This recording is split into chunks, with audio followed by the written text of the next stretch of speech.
out of ads. I am a mess today. I am so sweaty and my hair is sticking out at the sides because I'm sweaty. Sweaty, sweaty, Pescetti. Oh. Oh, Siri. Yeah, you need to do that in Perler. You definitely need to do that in Perler beads.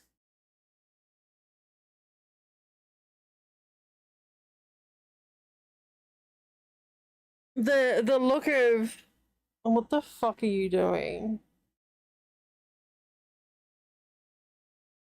Mixed with why did I marry you? I already have, Dal, shut up. Dal is backseating.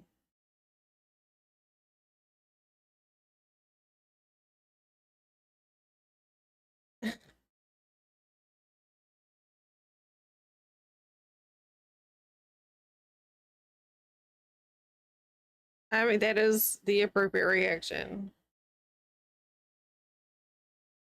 Oh, so hot. Oh, I see. Where's my little fan? Thanks. Oh, oh. I have the it's fucking hot weather sweats, but also the Flint ordered surprise KFC sweats. And so I overate sweats.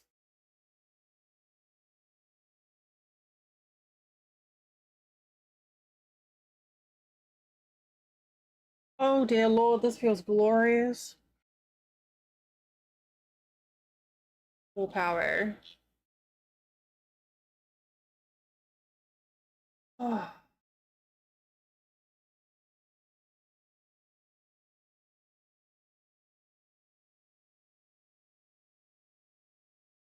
You decided to drink last night, sweats.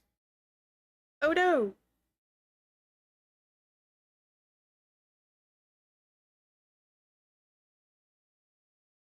It's what plants crave.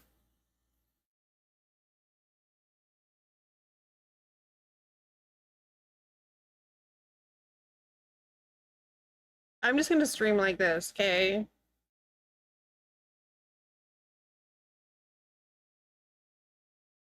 It'll be fine.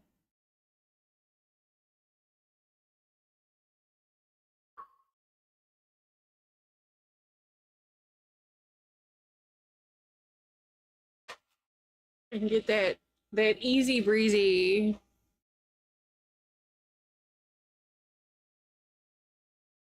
Oh, I can feel the cold air on my scalp. I couldn't do that when I had long hair. Oh, that's nice. Oh, I like that.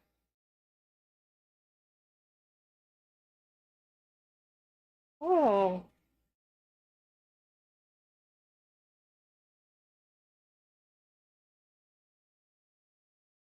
yes. Yeah, I've never ever had my hair this short. Except for maybe when I was a baby. I need to trim it again, actually. Yeah, my hair is damp. Um, but yeah, no, I've never had it this short. But yeah, I think it's due for another trim. But I got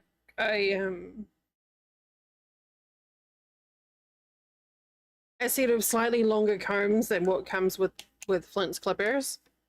It was like a stupid hair, stupid mirror image. Oh, I made it worse. Okay, it's just gonna stay there. But yeah, I got a set of like slightly longer combs for the clippers, so I can just, which is what I did. I don't know how long ago I did it. I ended up looking like a fucking Sasquatch afterwards. I was just covered in hair. And I liked it more when I did it myself with the clippers than when I did with the, um, when the stylist did it.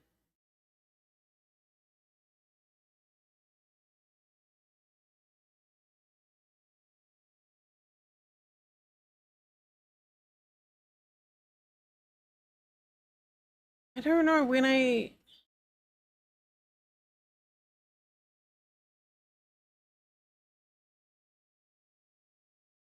trying to figure out when I did it last. The 3rd.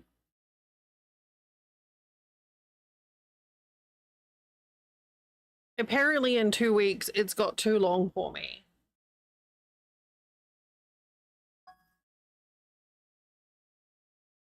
Uh,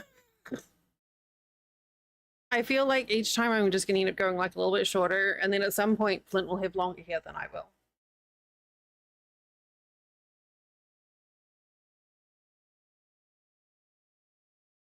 Which is fine.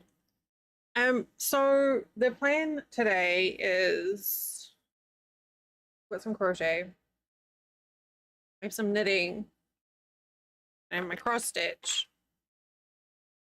We're just gonna gently amble through the afternoon, picking up a craft and putting it down, and picking up something else and putting it down.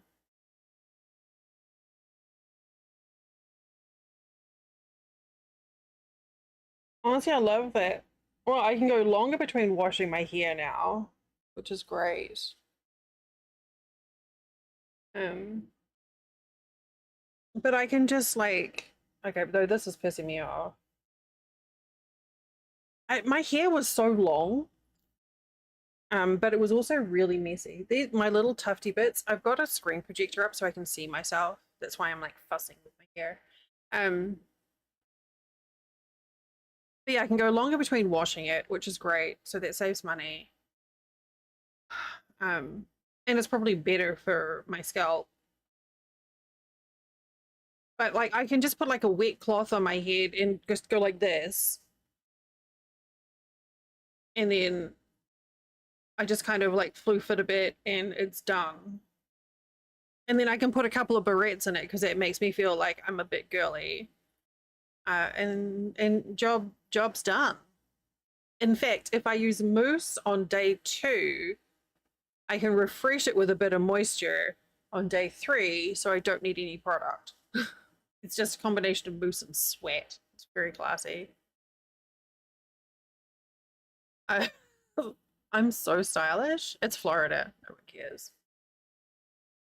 I mean, you won't be looking at your head though. Who cares what your head looks like? You're not going to see it. And also, it's what's inside that counts. And I'm quite partial to the inside of your head thing. It sounds weird. You have a lovely brain.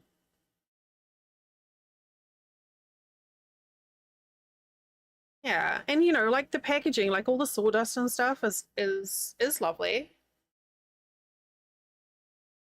I've gone so like I've flipped from decades of paranoia and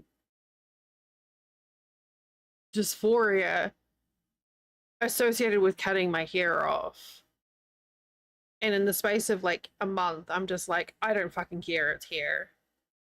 It'll grow back. Literally decades of being like wanting to hold on to it because that was the only thing that made me feel feminine. And now I'm just like, fucking cut it off. Who cares? Who cares? It's like the fuzziest, furriest unmasking ever. And now I think everyone should just cut all their hair off, unless they don't want to, which they shouldn't, because it's only hair.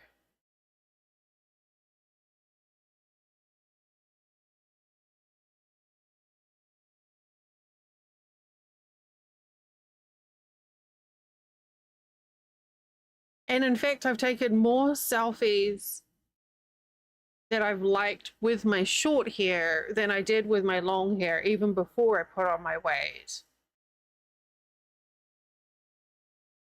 In fact, I actually posted a selfie on Instagram and Threads that I liked, which I've like not done before. At least I thought it was like relevant for work stuff.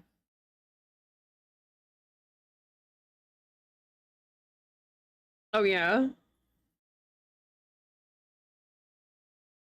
Like, didn't you they do your hair with like fun colors and stuff last time? My coffee is over full.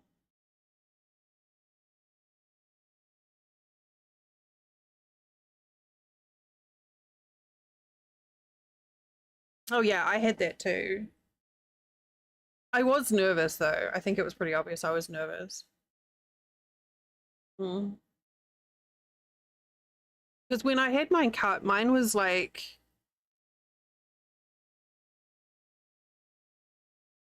mid to lower back. So it was long enough that it was uncomfy. It was just like, you know, in my armpits and in Haley and stuff. Super judgy or no, the place I went, they weren't. The girl that cut my hair, she did a fucking terrible job of it, to be honest, for what I paid. Um, well, actually, no, to be fair, it was like $65, which isn't a lot at a proper salon. But she didn't do a very good job at all. And I felt really icky. And then I went to like a hair cuttery, you know, the one that charges like $15 for a cut, but that's all they do. And the woman was just like, "Oh, honey, what did they do to your hair?" And she like sorted it out for me. But yeah, the first girl was like, "Are you sure you want to cut all this off?" Because I was like, "Well, I haven't had my hair short since I was 14 and now I'm 45. So I've had 3 decades of ick." But most people have been kind. There's a couple of people who've been ambivalent slash judgmentally quiet about it. But I don't care anymore.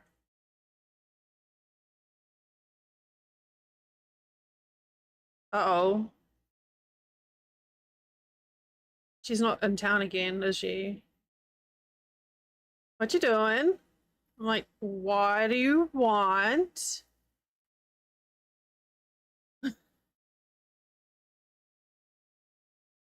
What have you done?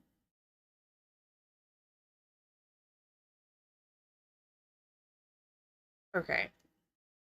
That's something.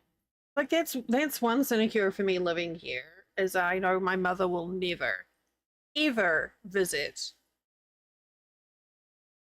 Like she would never visit. I could have like the most amazing children in the world, and she would still never visit. So you know, like bonus.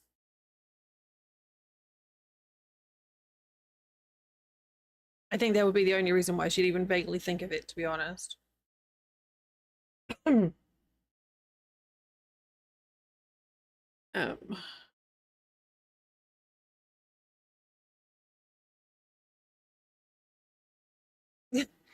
hydrating.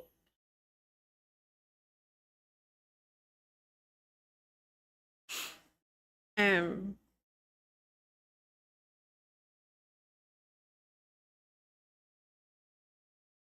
I feel like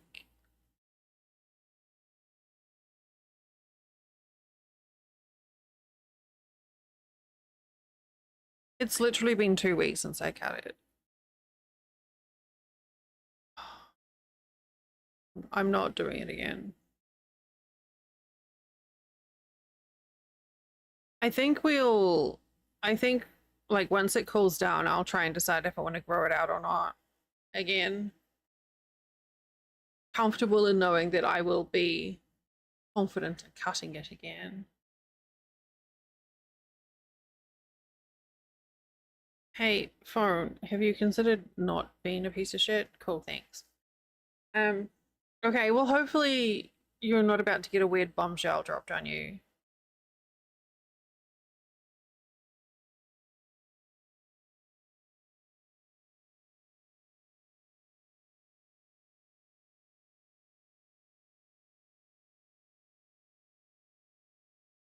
I don't think I've tried using any color product. My my hair dye, the semi-permanent hair dye is starting to come out. I can't find it right now. But I noticed my skunk stripe was starting to come back and be visible, and my grays are coming through again, which I'm happy with. Like, I'm glad of it. So I don't know where I'll go with that. I don't know what hair wax is for. Is it the styling thing or is it just to add color?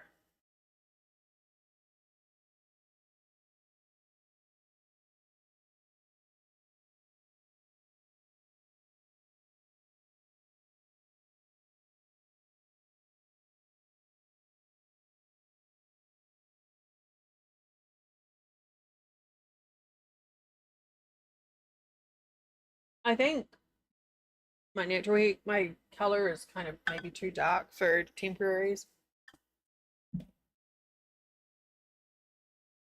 You have a pomade.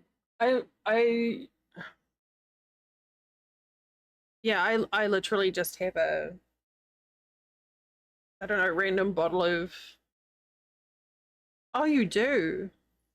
Yeah, I just have like a random bottle of mousse that was sitting in the cupboard, so I'm just using that up and then I'll maybe consider something different.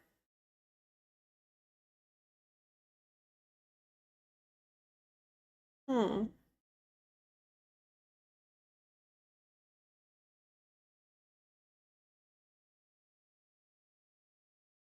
Oh, okay. Yeah, I think, like I said, I think if I was going to do color, I would just do like a semi now or just a rinse rather than like the color I put in was a demi and it's finally fading, so now it's back to brown. It's still darker than it ought to be, but we're getting there. I'm kind of curious to see what it's. I think that's one of the reasons why I'm antsy to cut it again, and it's just I just want my natural color back. The demi permanent that I used was incredibly fucking strong, and I hate it.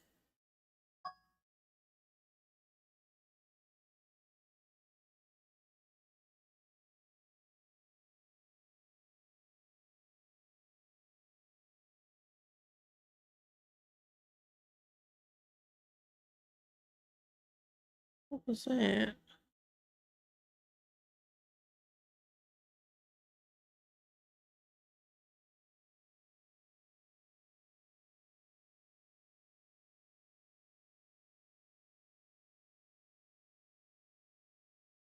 I'll be right back. There's someone at the door.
Oh, that was weird.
Had someone at the front door, but they didn't do the doorbell, and it only caught them leaving.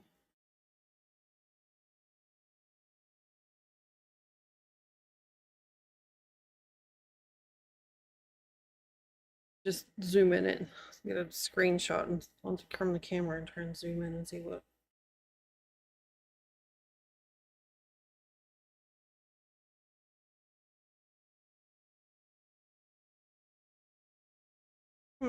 No idea.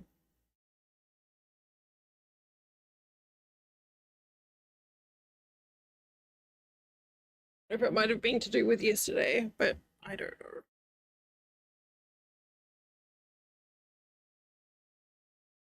Yeah, send picture of hair wax.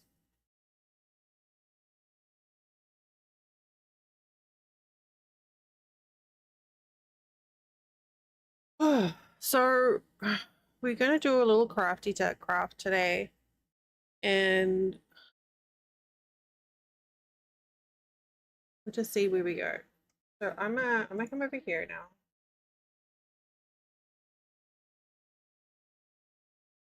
So I can't decide. This is half of a hexagon cardigan.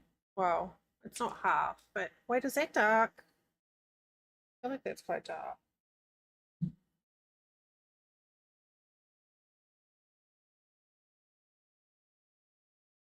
Oh, it's not a craft stream until I start fussing about exposure on the camera.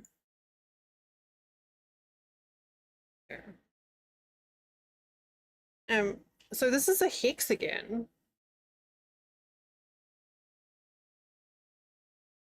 And there's witchcraft with the hexagon because you can fold it into an L shape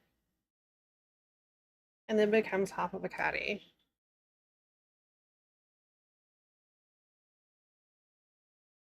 Is witchcraft. Oh, do I remember that?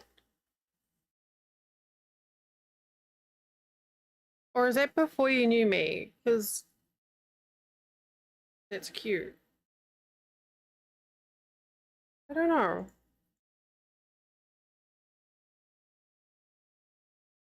Did that even work? Six. Oh my God. No.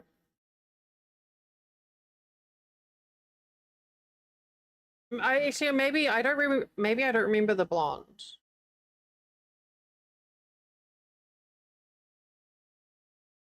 Mid COVID. I mean, I started streaming before COVID.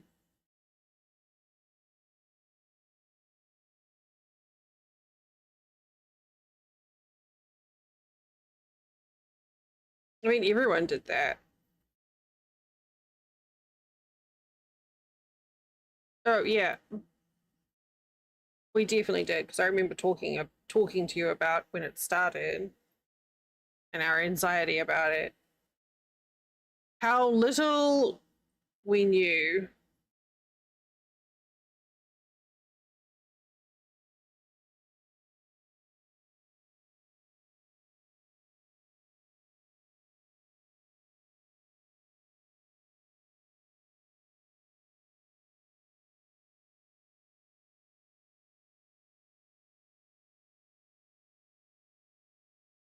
I remember the blue.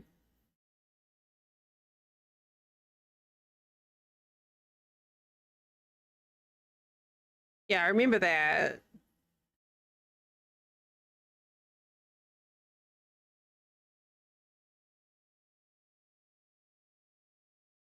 It's a really pretty color.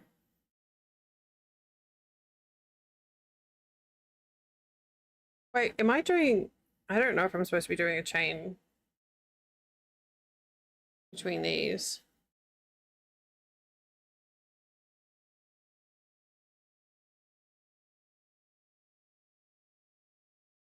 I still have purple and blue color from when I did my hair a few years ago, but it's probably dead.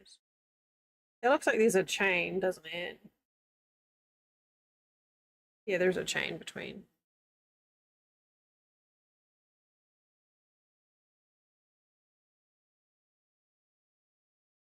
I actually, when I bleaching my hair when I did my purple was like super easy. I used the Schwarzkopf blonde me stuff, so it was 20-volt developer and then the powder. And that stuff had like some sort of keratin treatment or something in it, so it was actually like good quality bleaching stuff. And it was really, I don't think mine was super, was definitely a little bit brassy. But it was pretty easy to do. It used a lot because I had so much hair. But yeah, the stuff I used was called just called Blonde Me. Blonde Me. And I would absolutely do it again. It was expensive. It was like $60. But I decided if I was gonna, when I did my hair purple, that I wanted to do it properly. Like try and do a good job of it.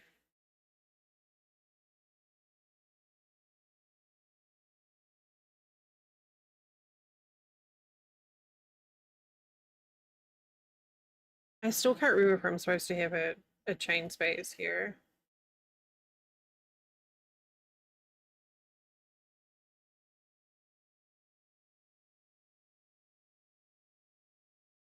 My brain says apparently I do.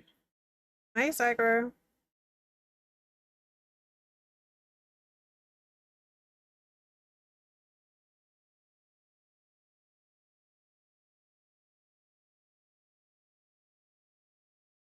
Oh my lord.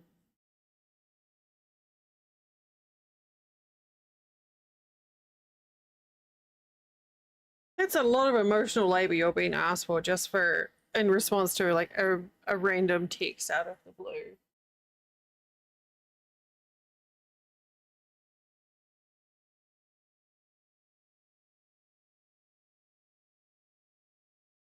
But you know, you've made me realize that I could just color my hair if I want, because I could just cut it off.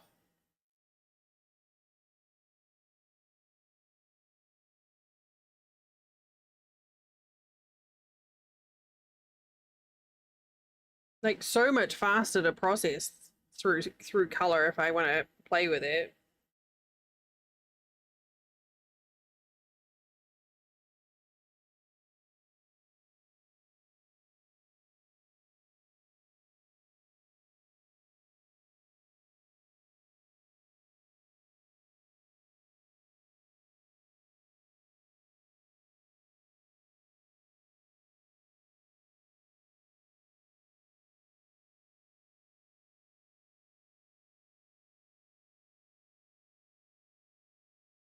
But no, so the thing I was thinking of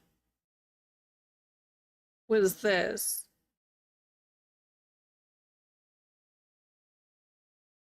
So bonus mum got me this little box.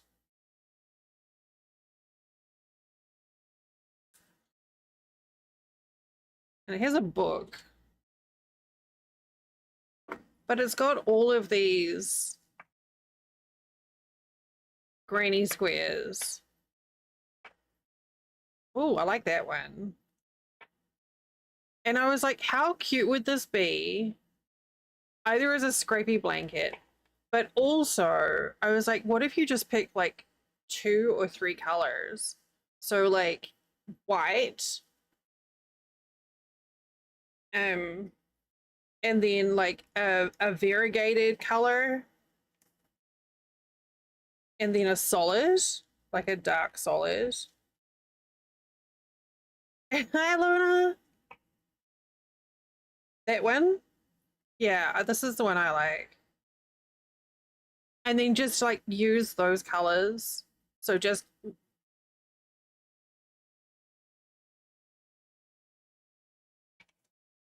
oh, that one. Yeah, of course you do. Of course you do. Luna, hello. But I was like, yeah, like white, a variegated one, or an ombre, and then a solid. And then just do all of the squares just with that same set of white. And honestly, my first thought was blue. So like a porcelain blue and then just like a blue ombre yarn.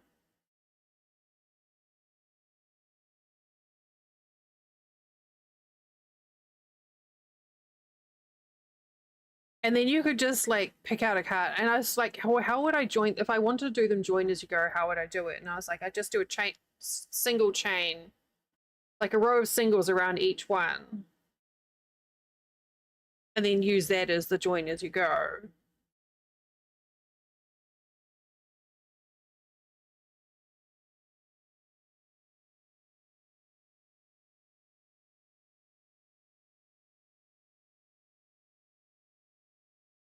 Oh, that's interesting.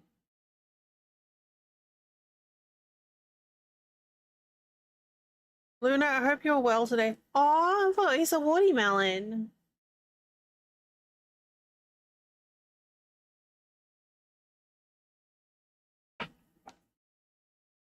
But yeah, there's 50 different patterns in here.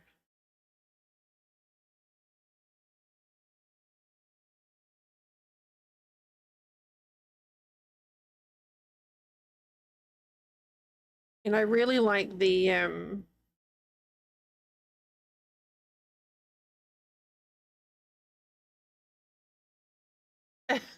of course. Oh, berries.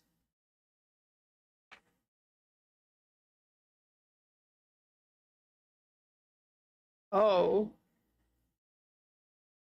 okay. Give the patterns on the back too.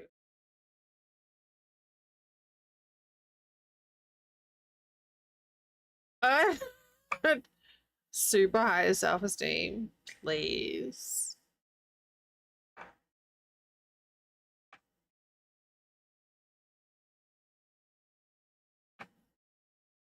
I don't even know how to read these charts, but the book tells you in text as well.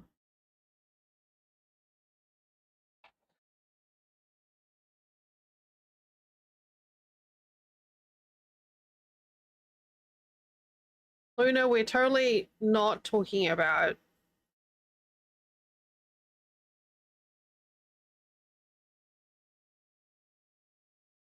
uh doing granny squares for a new craft project. Ali, hello.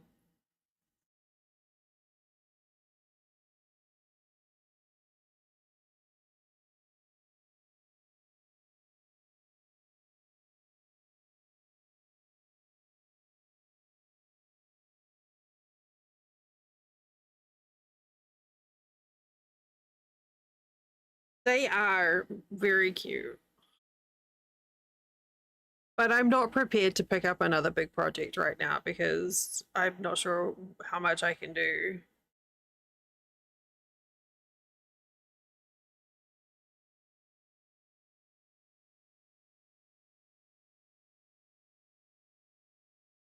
But yeah, I was just like, oh no, and then you could just like roll dice or use a random number thing, whatever, to pick color.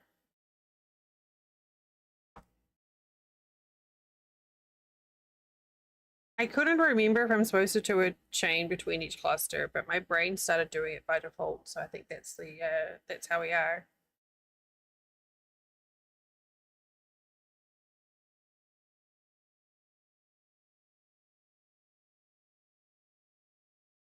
This is one half of a hexagon cardigan.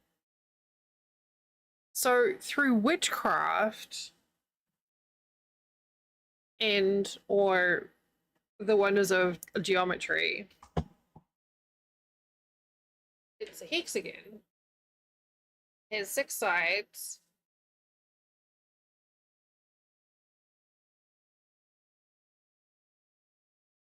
But if you do this, and then this, becomes an L, which is half a crochet. Sleeve, body. Witchcraft. And I already have one sleeve, one panel done.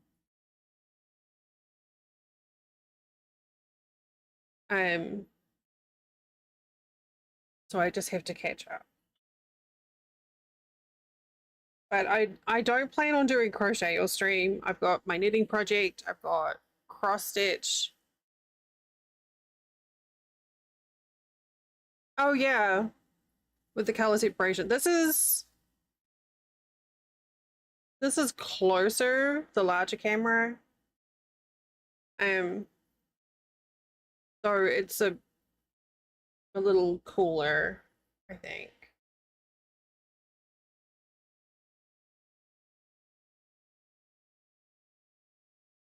I need to redo, it is actually. The yarn is called Pound of Love, which sounds like it'd be a really great movie title for some sort of weird yarn snuff porn crossover.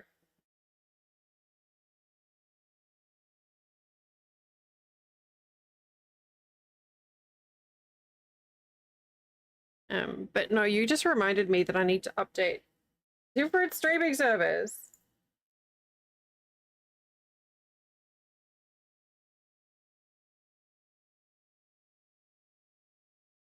I need to update the LUT for this camera. It's basically a color grading chart for your web camera that you can add, and it's still set to work with my green screen.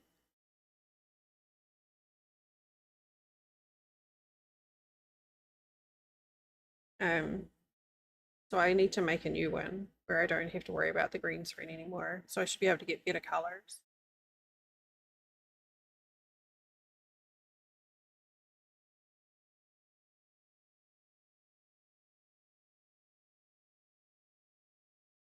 Oh wow, Siri.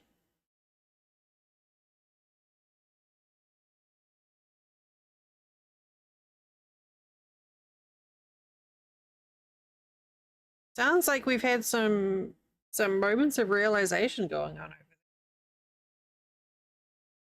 there. Lunar, is Jay all set for his new job tomorrow?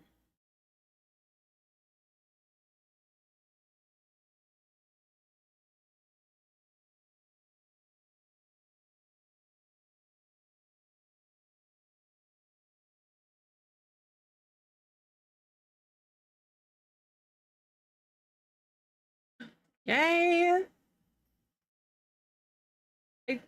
It may seem silly, but I'm very excited for him.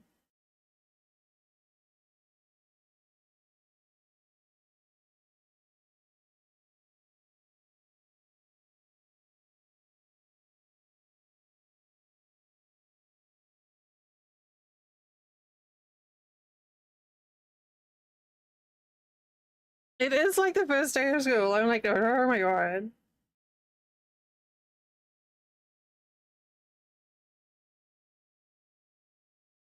I'm like, look, I'm trying to craft here. You got all these pride emotes in the way. Ugh. Whoa, it's 4:44.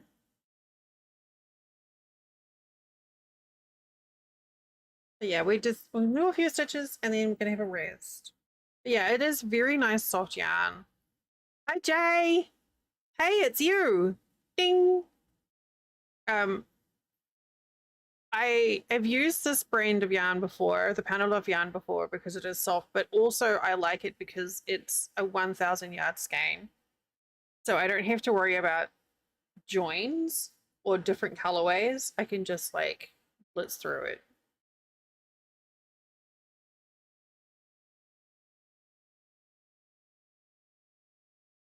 Which I like very much.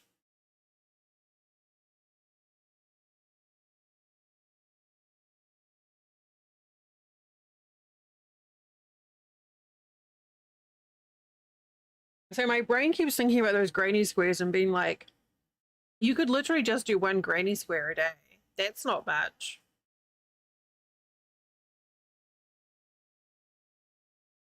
Only one a day.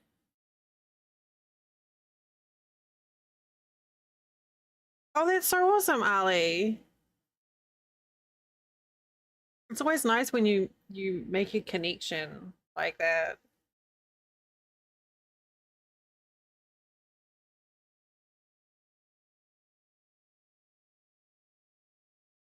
Yeah. Yeah, no, I got that.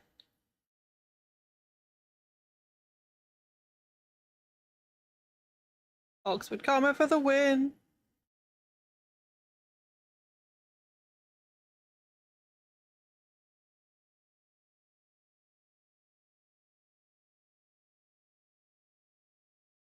It could. But what do we think? Like as a scrappy project or one with like just 2 or 3 colors?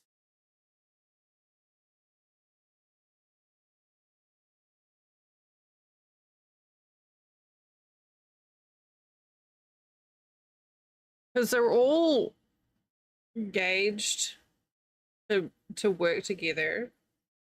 Like they're intentionally um oh my god, this thing is so hard to get out of the box.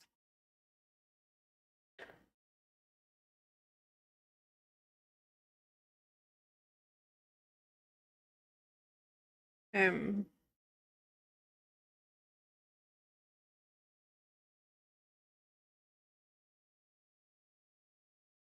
but yeah, I think they're all designed so that they have the same gauge and stuff, so you don't have to worry about doing anything to change the stitch count. The book is really fucking small.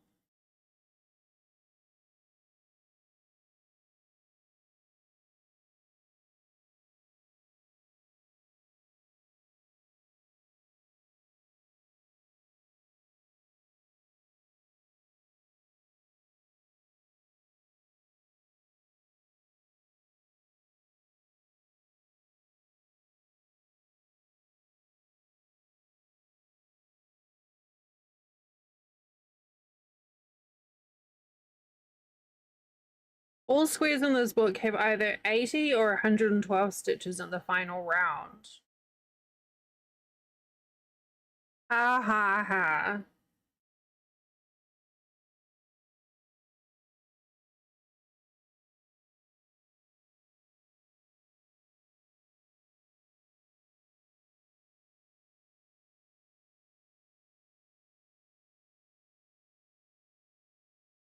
And apparently they've indicated like if a square feels like it's going to be like slightly larger or smaller than the others, they will indicate on the pattern somehow. It's kind of nice.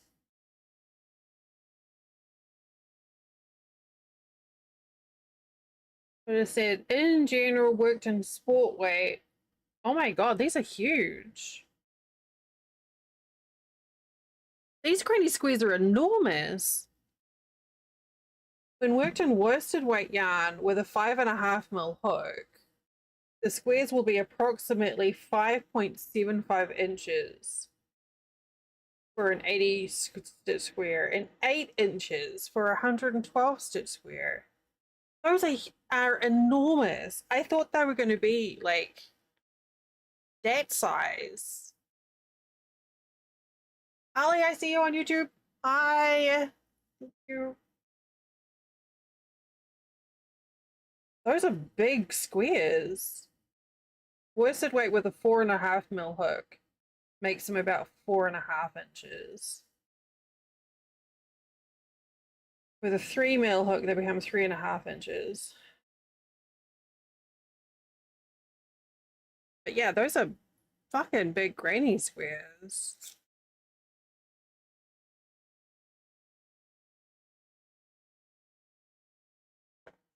Hmm. Hmm.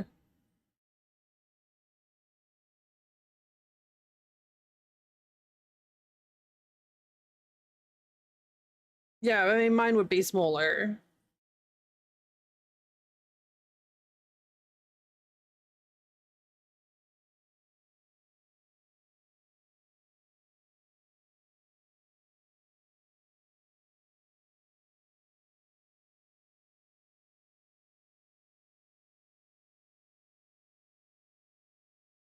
But if I do a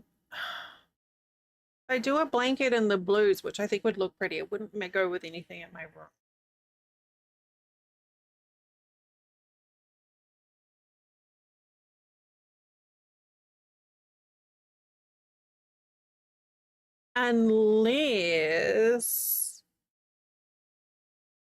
Unless I can find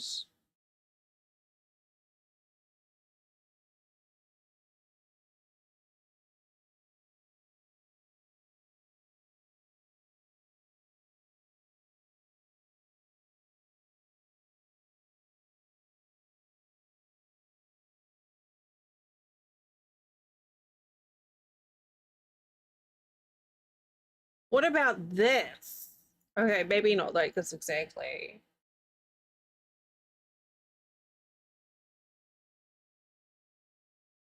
Whoopsie. Rainbow variegated, yeah.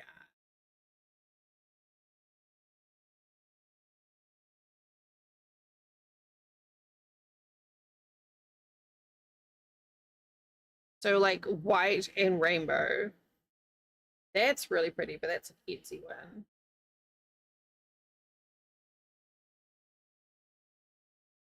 That one, I'm not buying yarn off Etsy. Can't afford that.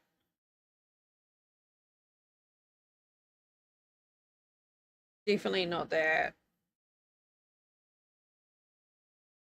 You do, yeah, no, we're not. We're not doing black. Oh, well, of course. The fucking rainbow cakes.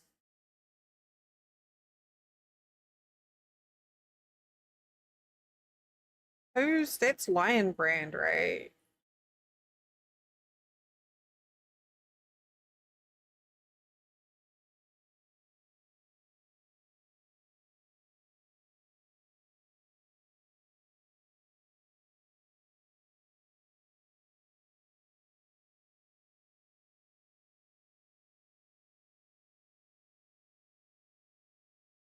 Hey, I recognize that crochet along.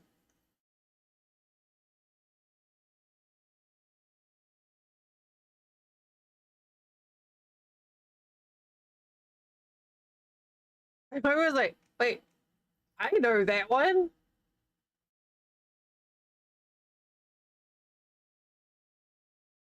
All right. What do we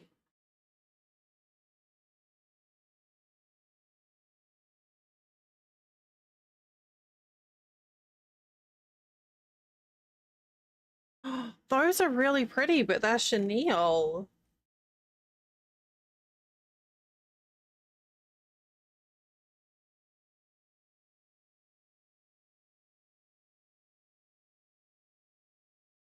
Okay, so Lovecrafts doesn't have any.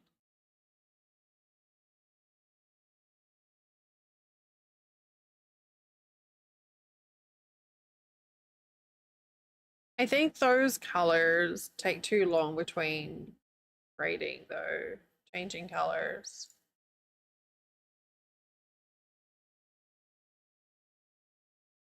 Because each section would only use a few, so I don't think that would work.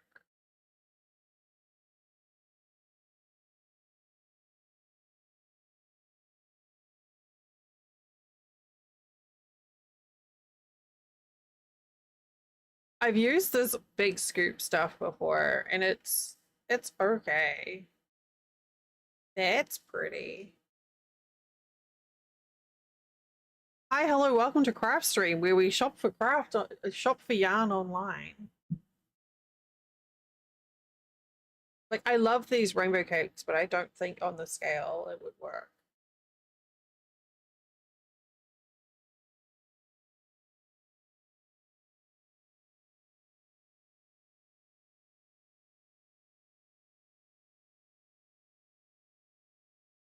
Oh, well, shit. Oh, you clever bugger. Look at that. I did a search for Joanne and it brought up Michael's.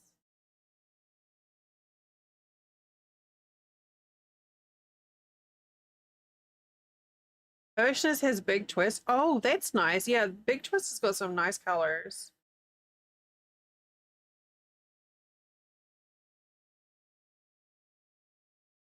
Well, I know. I just think it's very clever that they've actually got a landing page.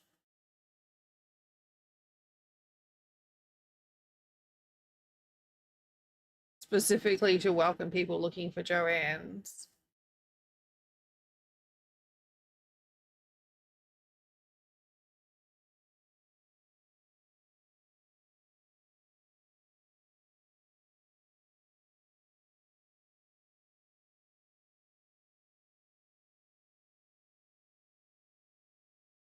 But the Big Twist I really liked.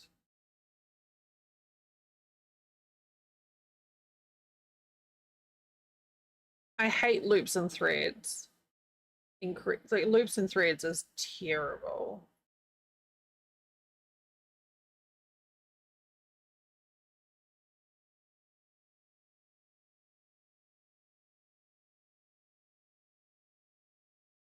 Can I not switch by yarn weight here? Oh, here we go.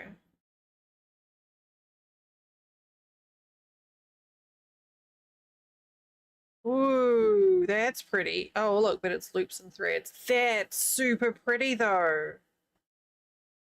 Oh, I really like that.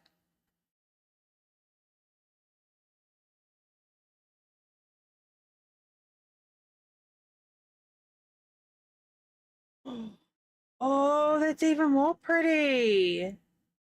That would suck to work with. Look at the structure of that yarn. That would be awful.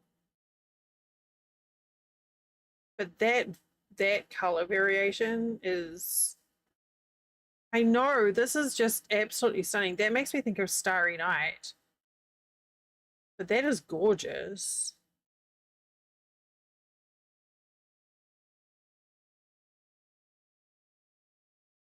And those are the colors in my room.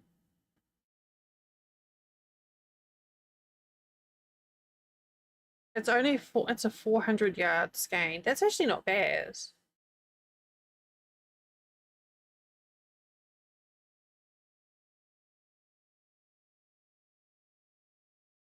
Even that's quite pretty.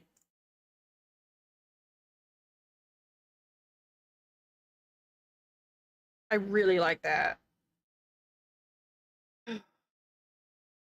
Oh, whoops. Go back. Or forwards.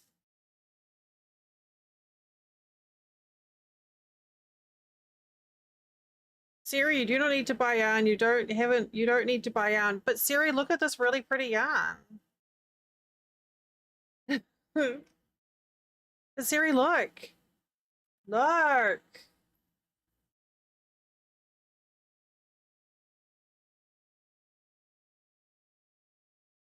Oh.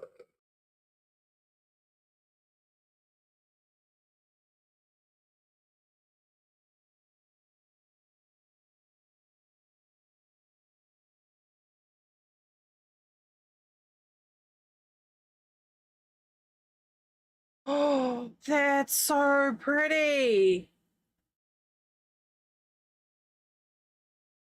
Luna.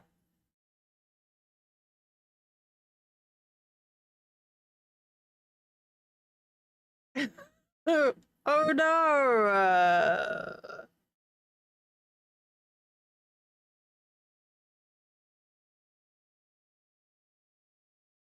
Oh, I really like that.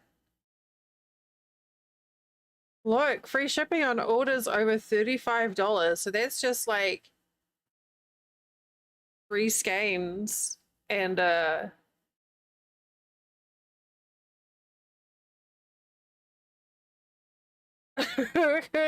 and something.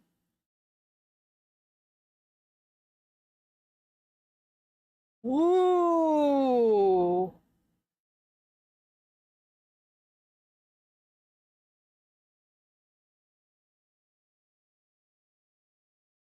Oh shit, that's like exactly what I want. With the white and the rainbow and the short color changes. Okay.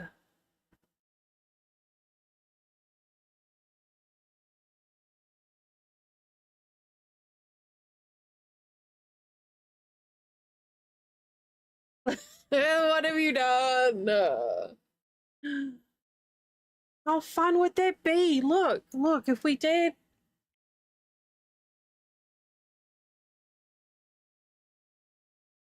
No, that's fine. But like, just imagine.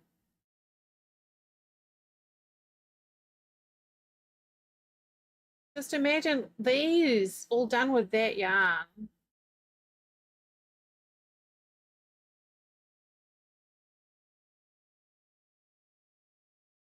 Huh?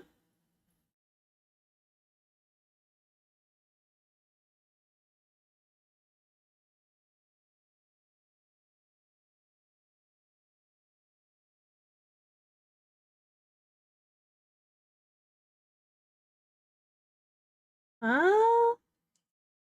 Okay, we have ads popping up. Oh, well, now actually.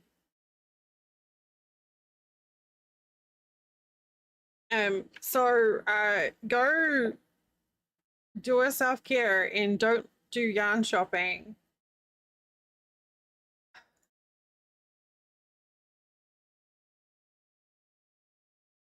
And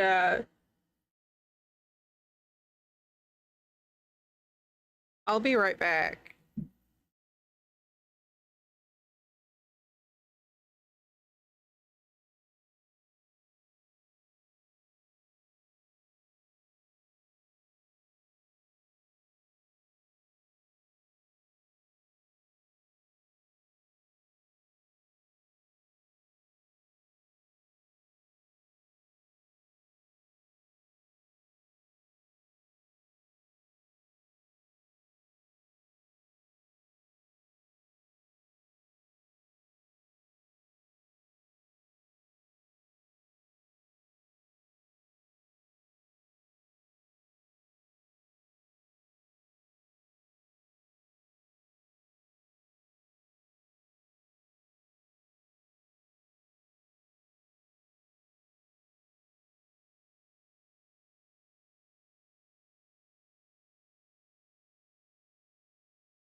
All right. Who bought yarn on the ad break?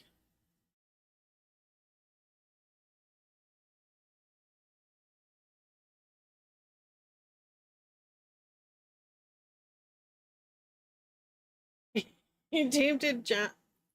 Oh.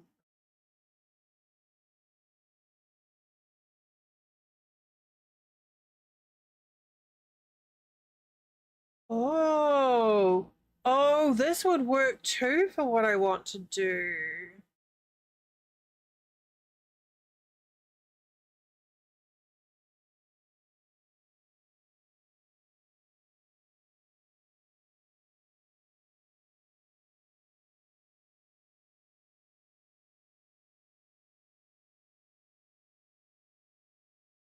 At.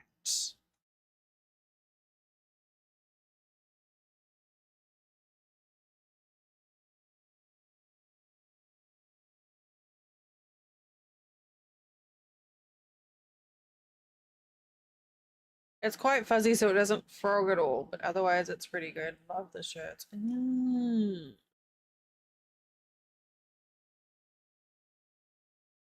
Because my brain is saying like one of them type of yarns and white for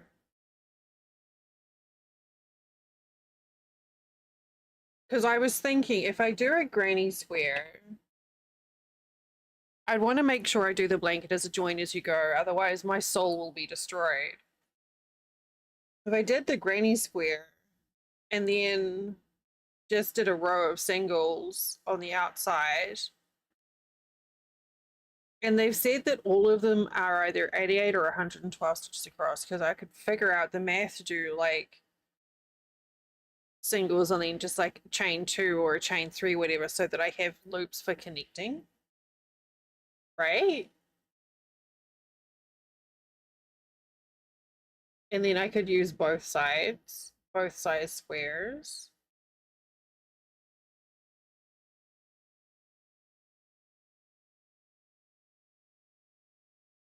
But I feel like alternating white with a variegated would give some really pretty results.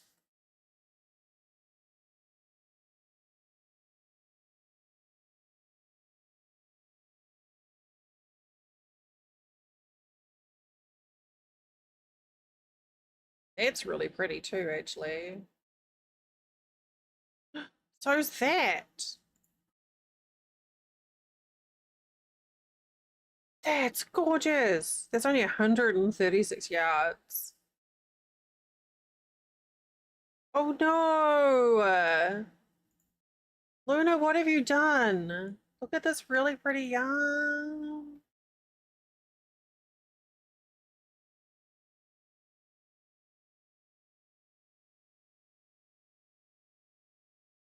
Drax! Okay, well, I could either teach you how to be an asshole or I could teach you crochet. Or both. I We are totally not shopping for yarn right now because I don't need. I love that Drax has a crochet emote. That's amazing.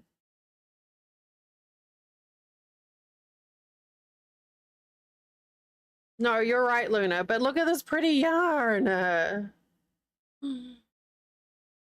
Oh. Okay, I don't really like that one. Whatever. Ooh, I like that one too.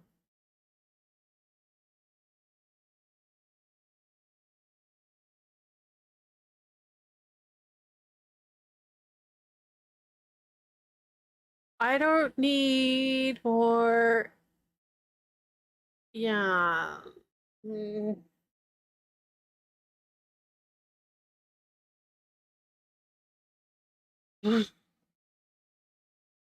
I'm really convincing at saying that. This is what craft streams are. This is how we do craft streams. It's a fun combination. They give you a few that work together. Oh, there's the big twist. See, this is what I was thinking as an alternate. So white, do a white, and then one of the big twist colors is a, wow, that's a lot. And then like a one of the variegated colors is an alternate on there.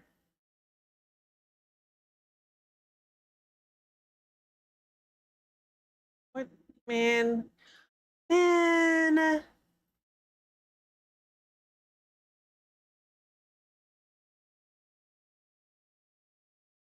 Siri, that reminds me of that blanket that you made that was sherbet and looks like it looks delicious.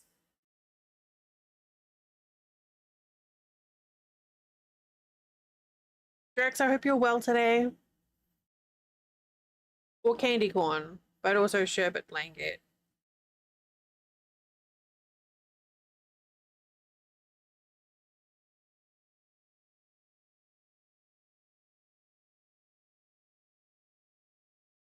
We're doing okay.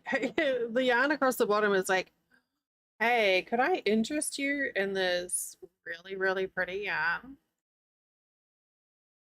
Um, so I'm not shopping for yarn for a hypothetical project that I have no intention of doing.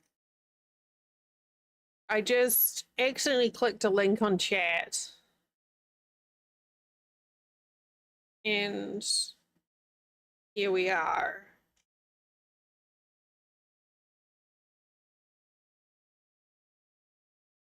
It just happened.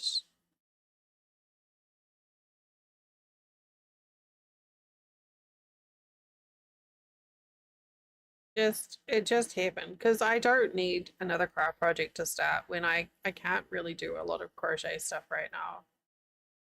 But see, this is helpful because while I'm browsing for yarn, I'm getting a rest from doing crochet, so my hands feel better.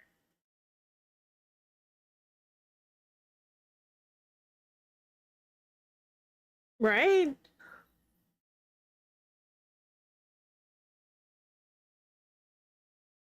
These are fun.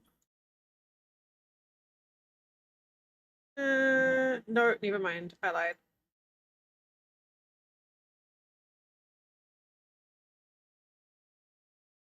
Okay, we're doing okay though. It's hot and it's sweaty, but oh, look at this. Nania, this is gorgeous.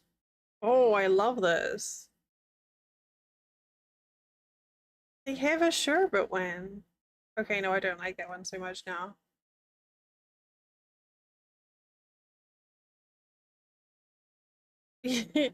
Hi, Premier Basics Mosaic. Ooh, these are pretty too.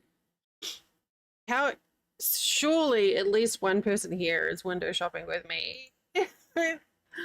Ravi, it's you. Hello.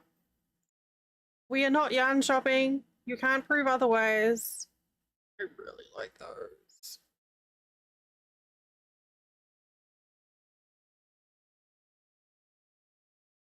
You want oh, the space yarns are kind of great.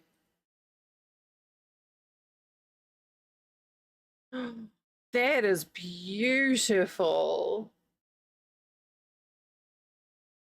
Oh well, Nadia, I appreciate you do the look. You be comfy, and we'll be here to to give you comfy noises in the background. I can. That is absolutely beautiful. That color combination, the tone, and everything. 400 yards. Oh, it's hand wash. Oh hell no. Yeah, no, that ain't happening with it.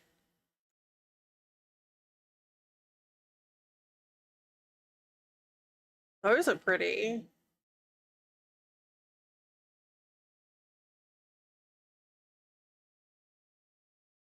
I'm like, I'm not hand washing no fucking crocheted blanket. Please.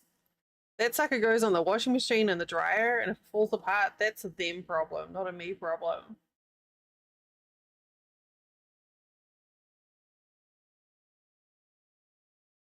That is pretty though.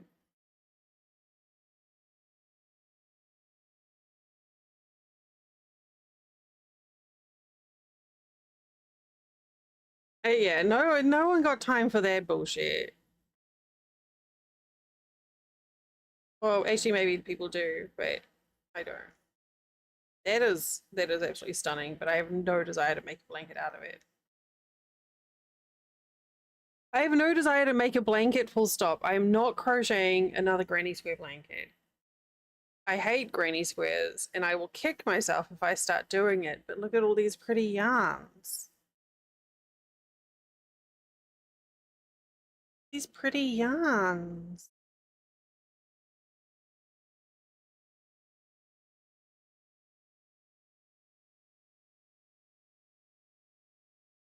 I really, because maybe I'll come to love it. I don't hate granny squares. I hate joining granny squares, but if I can do it as join as you go, then it wouldn't be terrible. In the event of an apocalypse, you're going to the craft store, we'll all, tell you what, we'll all meet at Hirschner's and just craft our way through the zombie apocalypse. It'll be fine. We may end up starving, but we'll look fabulous and be nice and warm. Mm-hmm. Yes. I really, oh man. It is beautiful. This is beautiful.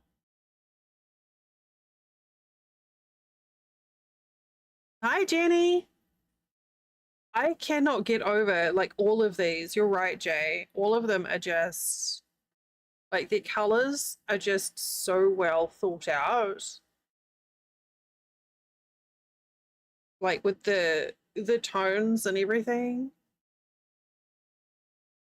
Oh. Okay, this one Luna's gonna be like, Dell, don't bite your monitor. But it's so pretty.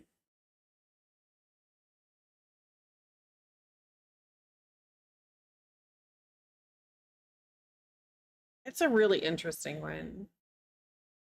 So, like, hypothetically speaking,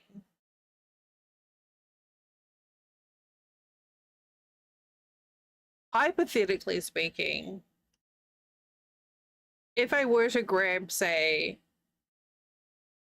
some yarn that just happened to look like this one right here. Hypothetically speaking, do you all think I would need, would there be enough white in that yarn, or do you think I would need to like get white to add in? Hypothetically.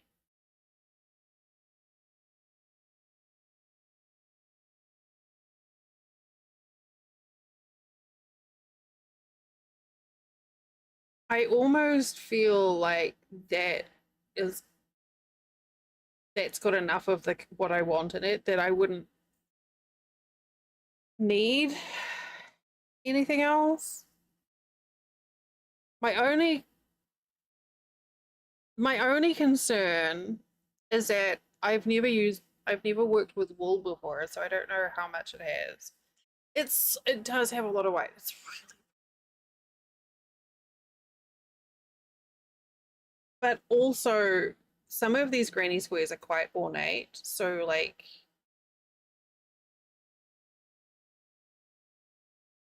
I do wonder if some of the detail would be lost in using a variegated yarn like that. Like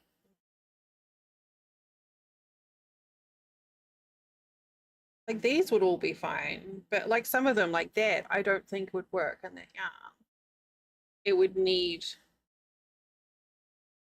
a solid color on every other round, or it would just get lost, I think.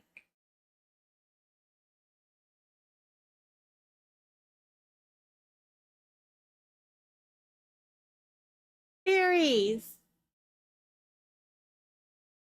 Yeah.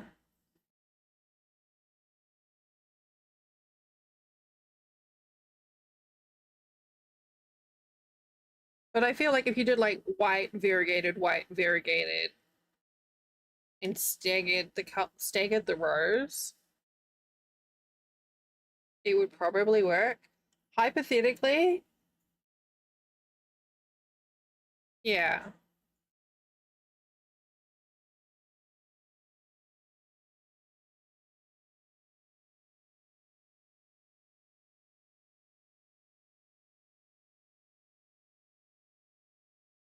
This is all hypothetical.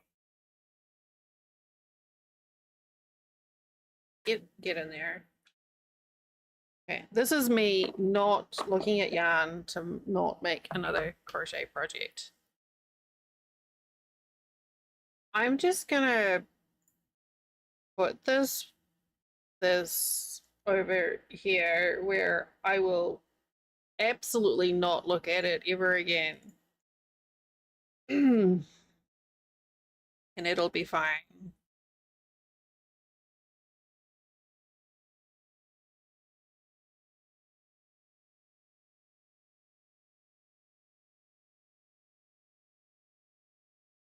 But like one wafer thin after dinner mint won't do any damage, right?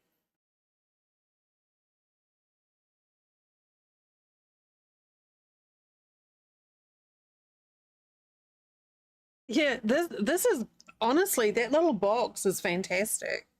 My bonus mum gave it to me out of nowhere a couple of months ago, and it's just been sitting on my desk.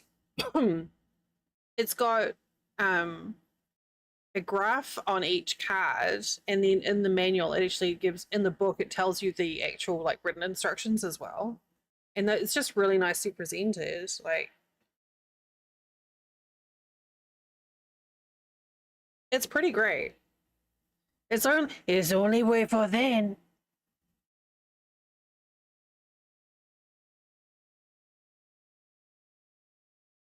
Bring me a bucket.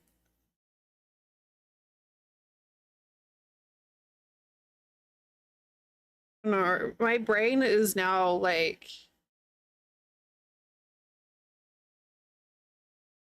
telling me what it would look like in my room if I had a rainbow granny square blanket.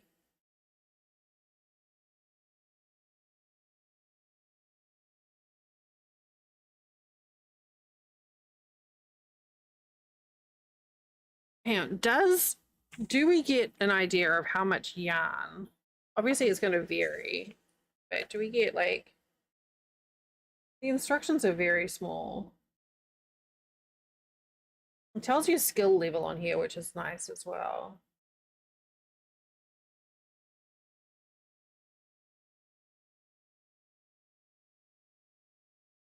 Oh, hey, look at this.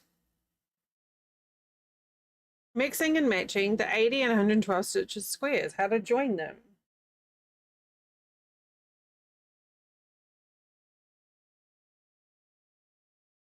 You know what I was saying? I was trying to figure out how to do a join as you go with them. They give you the math for it.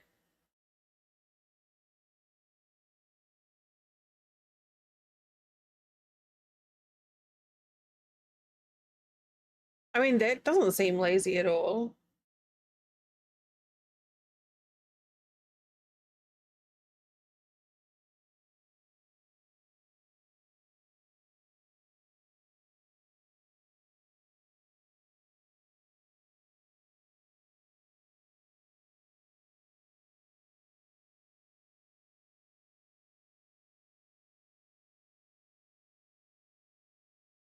I was curious to see if they had like,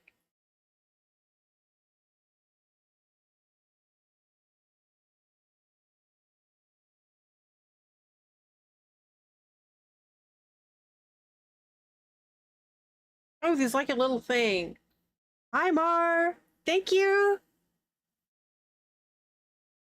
Well, that's kind of why I wanted to do a variegated. Thank you for the look, Mo.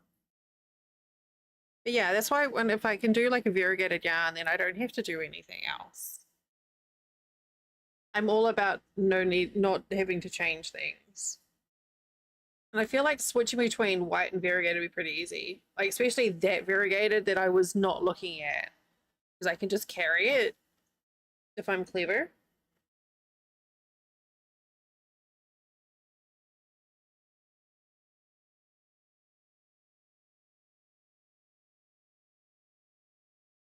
The the patterns are incredibly small. The writing is small. But they do look well written. But yeah, I'm curious, hypothetically, I'm curious how much yarn one would need, hypothetically.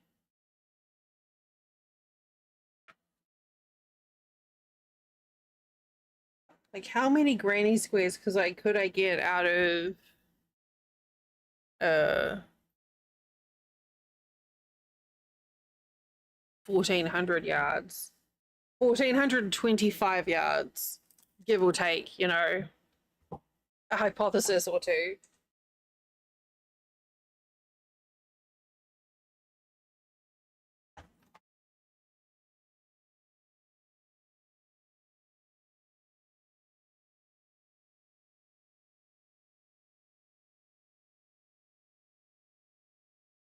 Yeah, well that is one concern that I have with that.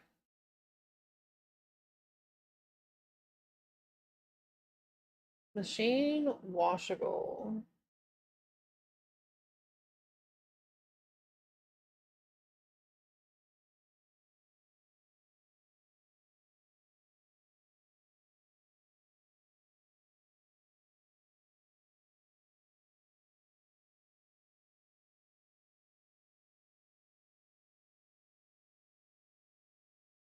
I don't think I've ever used a number 2 yarn before.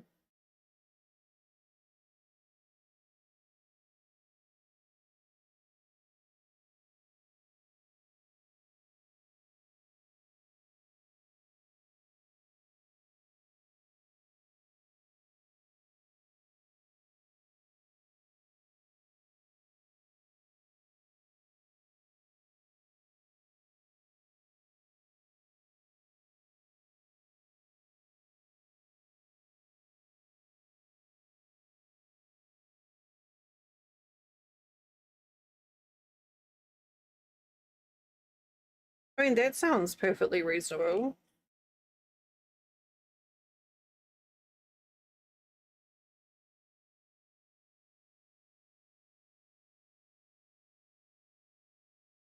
Is two a number 2? Is that sport?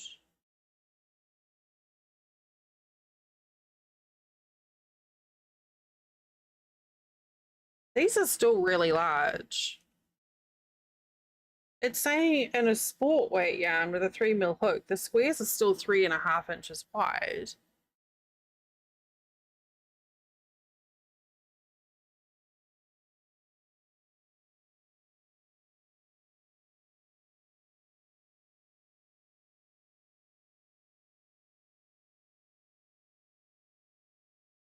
Okay, putting this away.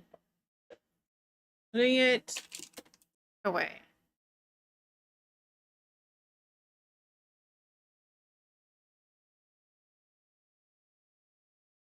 I mean, this honestly, I don't even know I keep putting it down. This is the most crochet I've done in a while, and that's like a row. That that's it. I think I've done like one turn so far.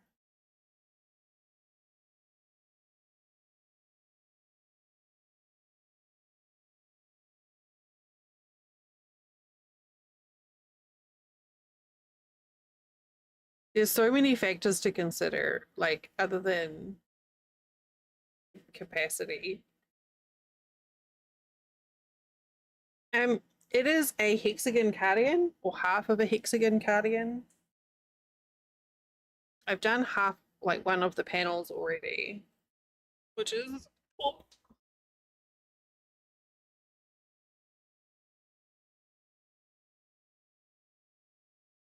it's just yeah, I've not done one of those before. I've got half of it just like loosely blanket stitched together.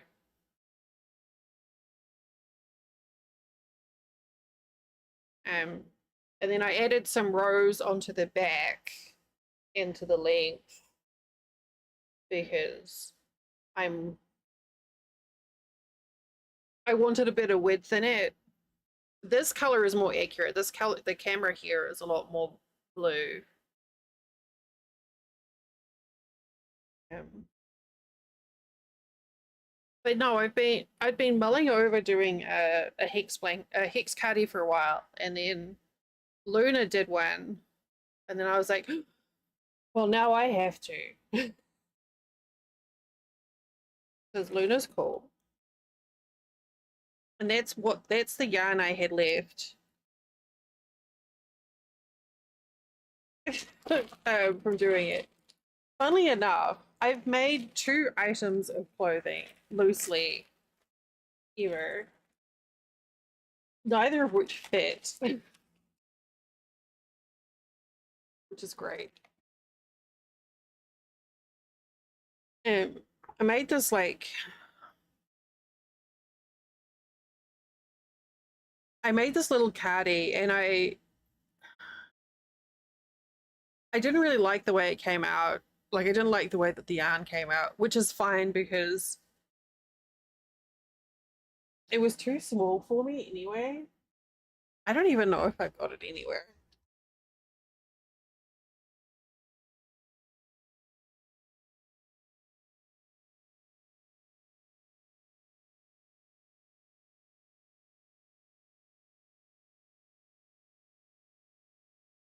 I do. So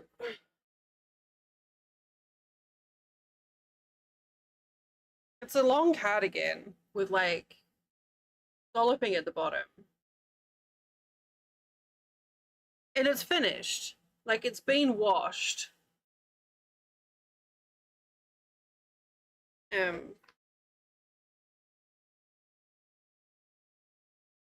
this is the colors are like I said, this camera here that I'm in is a lot cooler. These are the actual colors. This is done with the ice cream yarn. But I didn't really like it's got like the scallopy sleeves, but I can't wear it.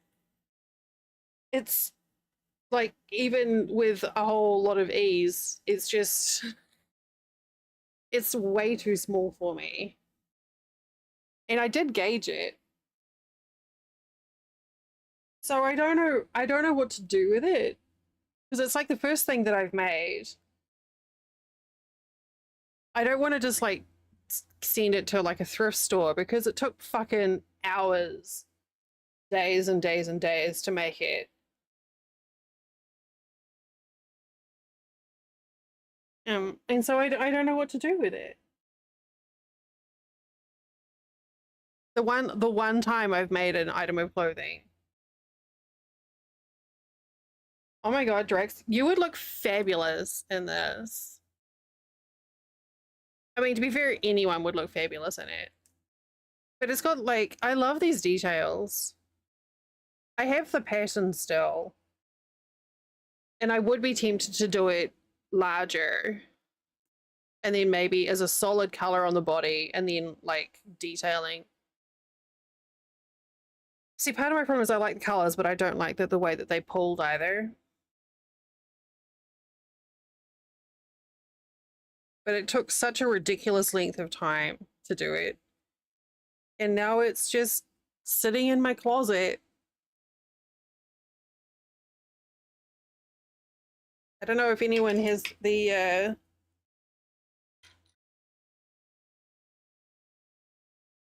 it's I mean it's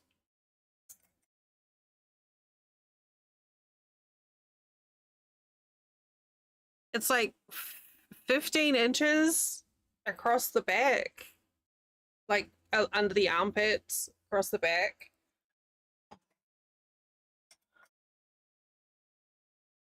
And there is some ease. So I don't know.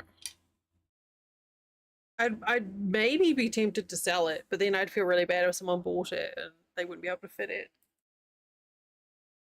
So that's my one item of clothing that I've ever made.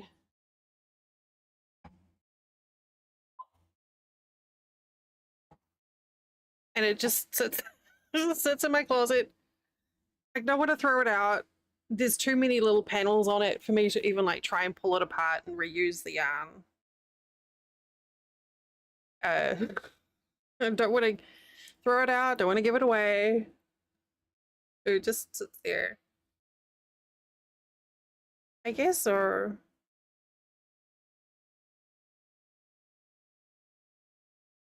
I don't have any like younger people nearby or smaller people than me that I could offer it to either.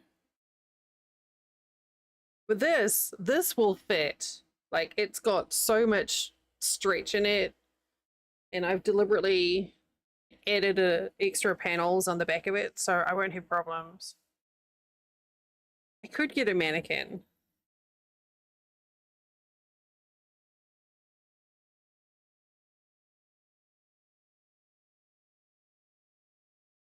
Now I'm like, oh, I could remake that cardi with the rainbow yarn.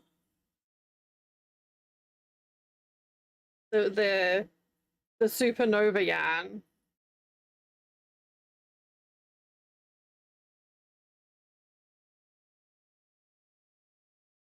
It's called Milky Way Galaxy color that I'm not looking at still on my other monitor.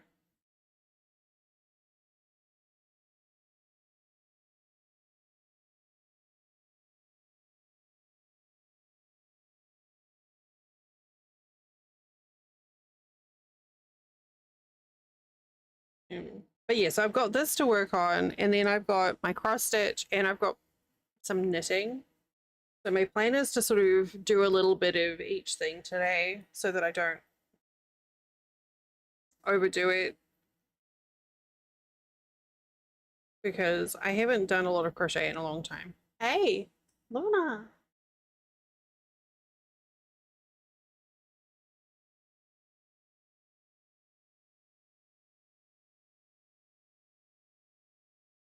Okay, take your meds. Luna and Punky said so.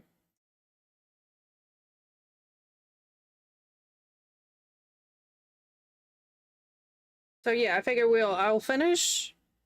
I'm like, I'll finish this round. How long is this round? Okay, we've only got a couple sides to go. I'll finish the round and then I'll switch to knitting.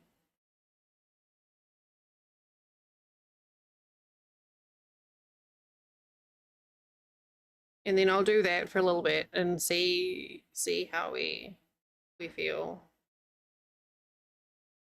I've actually been able to do more knitting than crochet lately. I don't know why.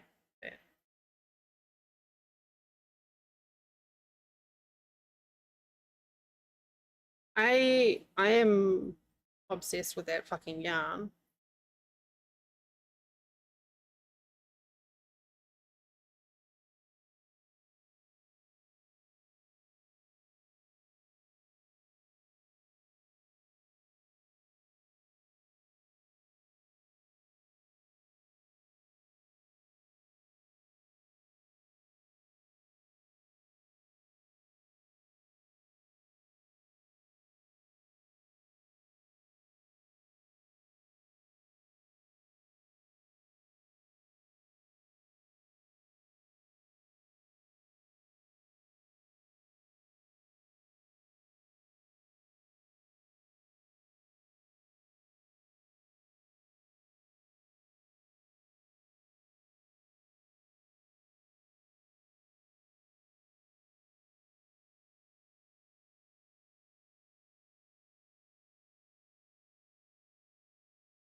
Oh, the Hirschner's brand has a sparkle, a white satin sparkle.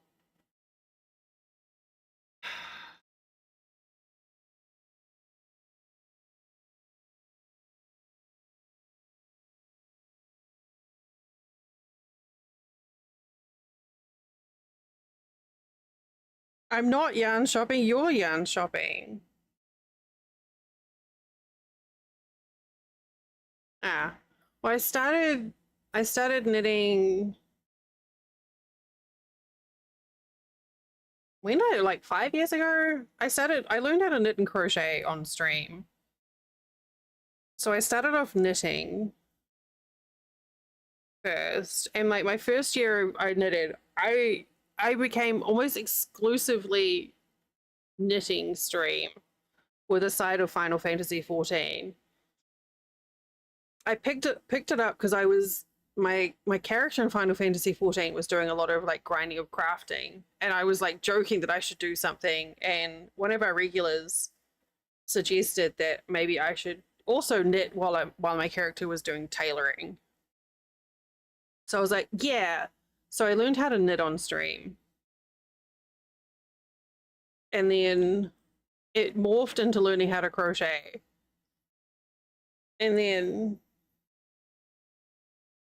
we've learned Luna taught me how to do mosaic crochet on stream, and we learned how to do mosaic and Tunisian crochet. We learned how to do on stream, and then we learned punch needle.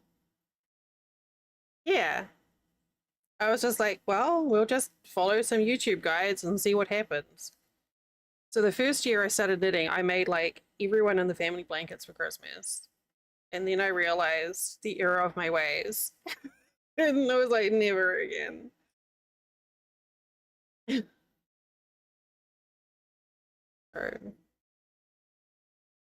And then we've taught people too. So we had some streams where a couple of people joined me in voice, and we actually did some like live instruction, live tutorials on how to start crocheting from, like doing a slip stitch through to increases and different stitch types.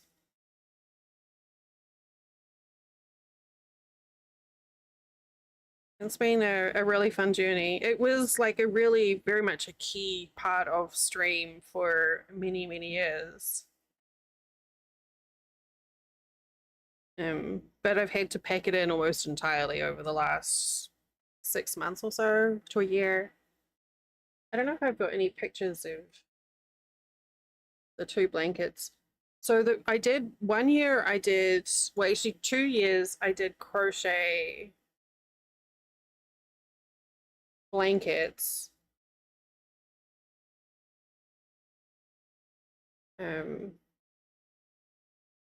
As a subscriber thing. So this is, oh gosh, unnecessarily large. So the first time we did a subscriber project, the goal was every time someone subscribed, you could pick a color. And I made that. And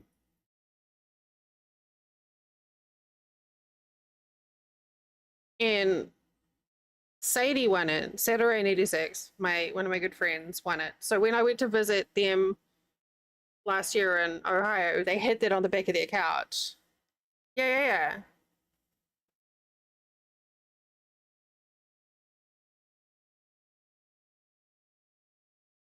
Oh, they were and then this was my first crochet project. Now it's on your bed in Baltimore. This was my very first crochet project. It was a corner to corner. I didn't know how to do a double crochet. I didn't know how to change colors. I didn't know how to do any of it. And so in the bottom, like you probably can't tell because I'm picky, but in the bottom right corner, So down in this corner, it's kind of spacey and gappy, and that's because I was missing a yarn over in all of the stitches. So it was like, we called it a 3/4 pounder with bees because it was like 3/4 of a double crochet. Corner to corner is really neat, but I don't recommend starting it on a Afghan. But that was a gift from my brother-in-law that took 2 years for me to make.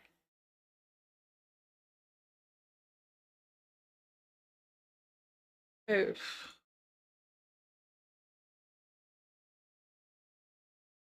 And then my first, no, my second knitted project was, my friend sent me a knitted scarf pattern to figure out with cables. And so I decided to make, as my first proper knitted project, a cable blanket. Because why do anything the easy way?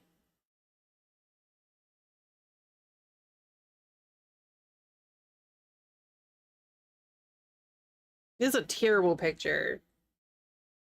But so yeah. My friend was like, here's this pattern for you to do a test knit on. It's a scarf. And I was like, I can make that into a blanket.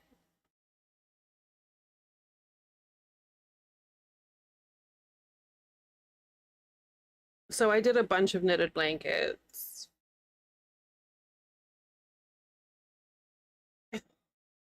Just I'm not at all reasonable when it comes to craft projects. So this is part of my concern with doing a granny square blanket.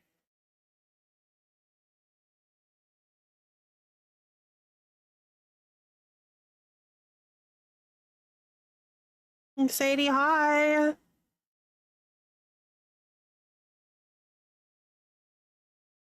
I don't have too many.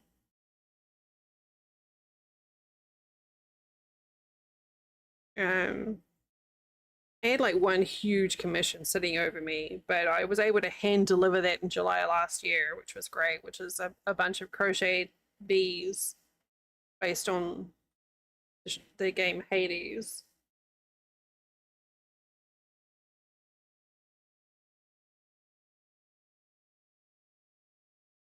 But I decided after I finished that, with how my hands have been, that I can't accept any more commissions.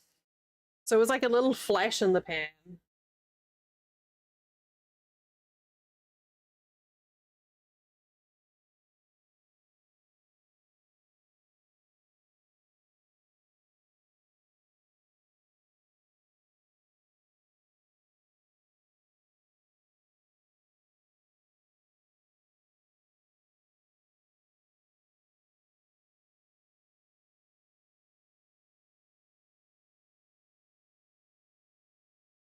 Oh my god, this is terrible.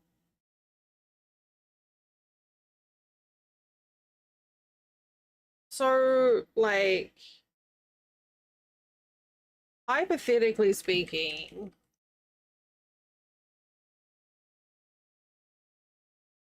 if I put if I put some yarn of the rainbow variety and then some of the same weight of white in my shopping cart at Hirschner's, hypothetically, if I did 3 colors or 3 skeins of the color and 5 skeins of white, it's less than $40.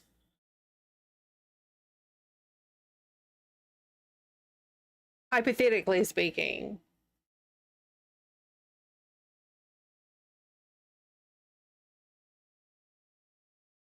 I had fun with those ones too. Yeah, I did like some really neat stuffies. I think like doing something like that, I feel would be like still something that I would be able to do, but like the little like the detail on those little bees, I think that's beyond me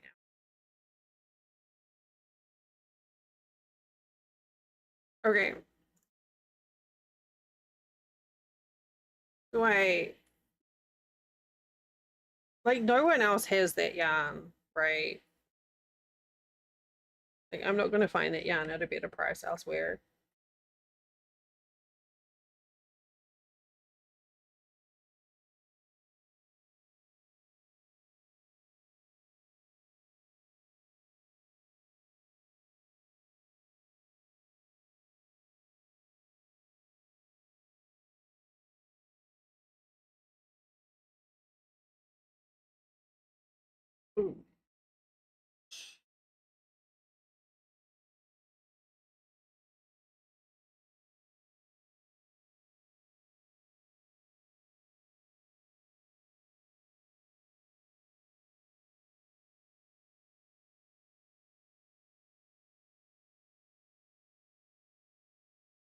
And just doing some more hypothetical checking of things.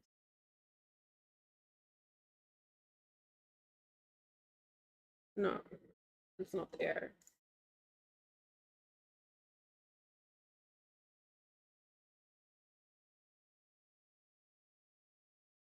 So have Hirsch's. Oh, it is discontinued.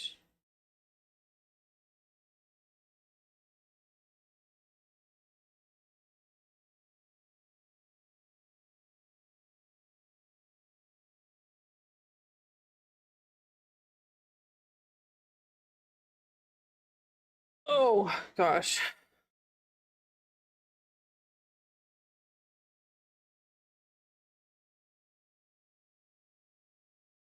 I have fond memories of making the coochie kobe. You know, putting it on my head and stuff on stream.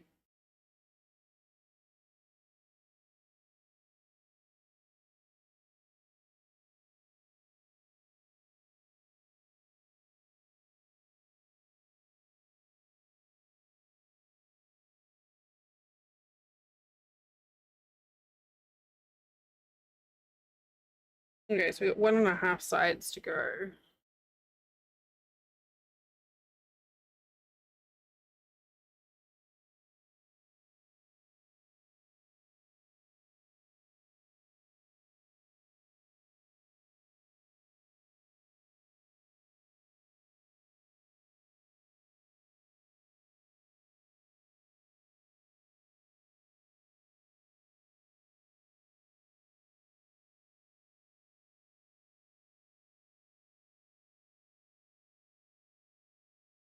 Well, maybe I'll just leave that yarn in my hypothetical shopping cart.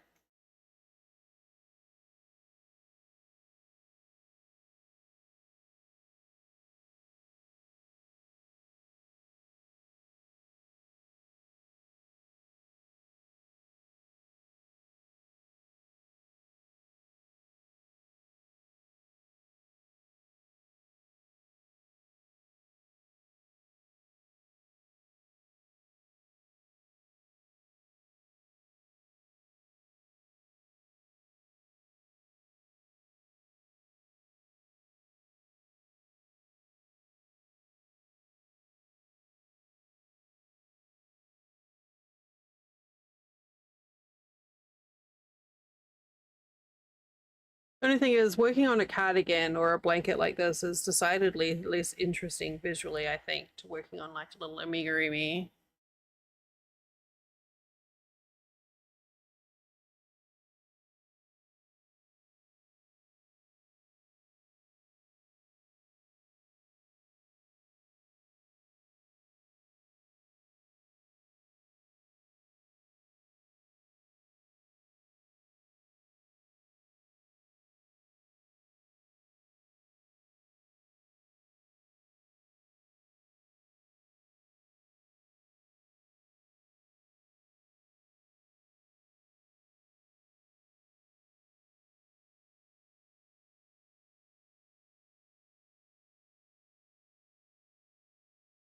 Ooh, ew, a lot of crunching.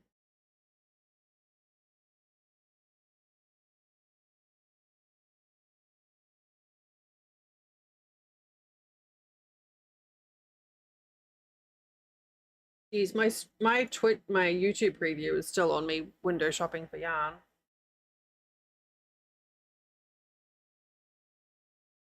Hey, someone liked it.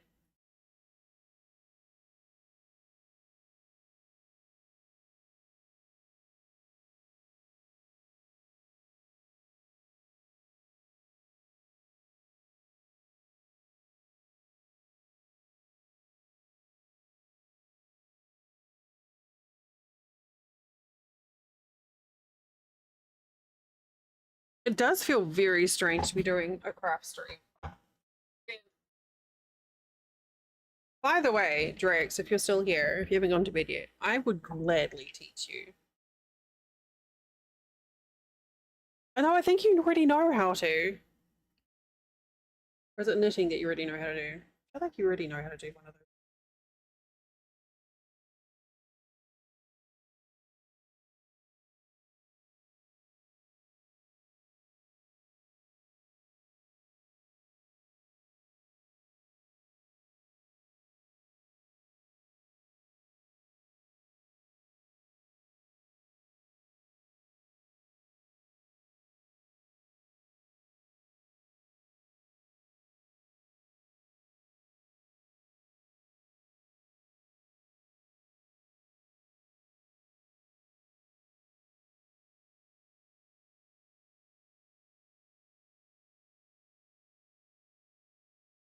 Yeah, I basically decided I would add a few rows onto the back width of it for joining,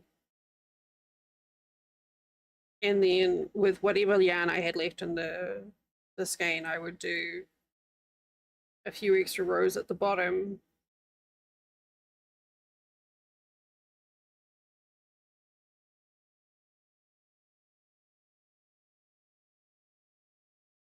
So it started off as a hex. Well, it is still a hexagon. It's just a wonky hexagon.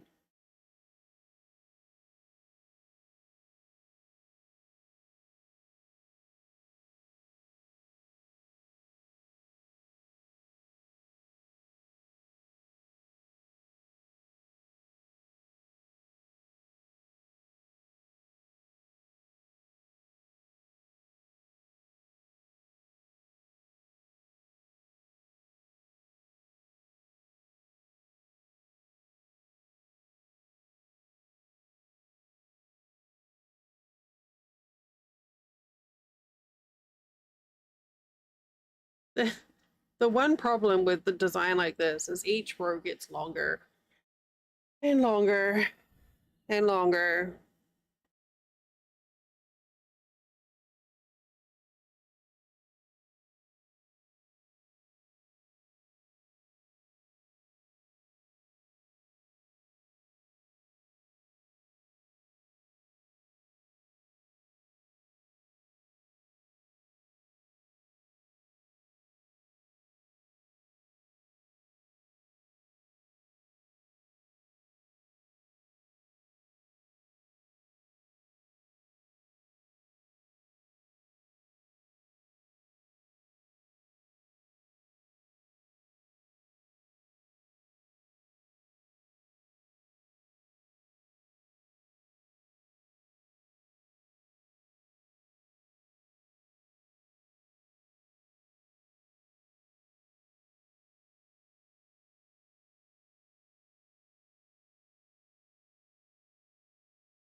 So last half aside, then we're going to switch to some other craft. I'm going to switch to knitting.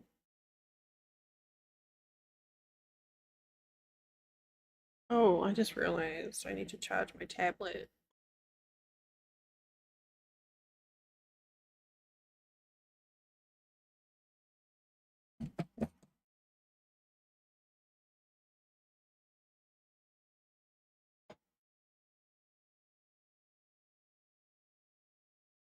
Oh, my tablet charging because that's what I have my crochet, my cross stitch pattern on.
Oh, all right. Well, that works out well. Timing wise, we are about to have an ad break. It works out perfectly. All right. In 30 seconds, we're going to have an ad break. It's time to stand up and stretch. Grab a drink, do a self care.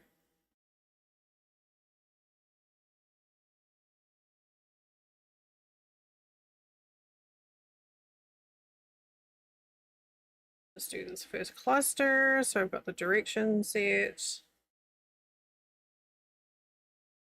All right, I will see you in a couple of minutes. When we come back from ads, we're going to work on some knitting. I'll see you soon.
All right, I just realized I don't have the appropriate tags on.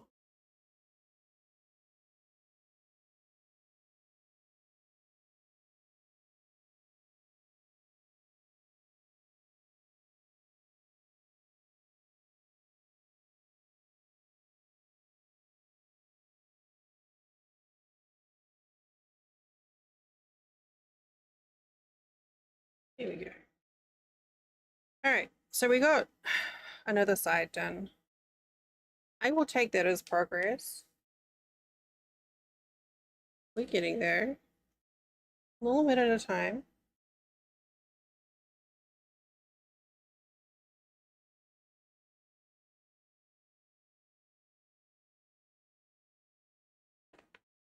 I keep all of my craft projects that I'm working on in these produce bags. These are just like mesh produce bags that are designed to keep your, you know, your fruit fresh in the fridge or on the cupboard on the counter. And then I put like a little gift tag on with what the pattern is and then the hook size and what yarn it is, in the hope that I don't get confused. But they're perfect because you can see through them. All right. Oops. May have to turn.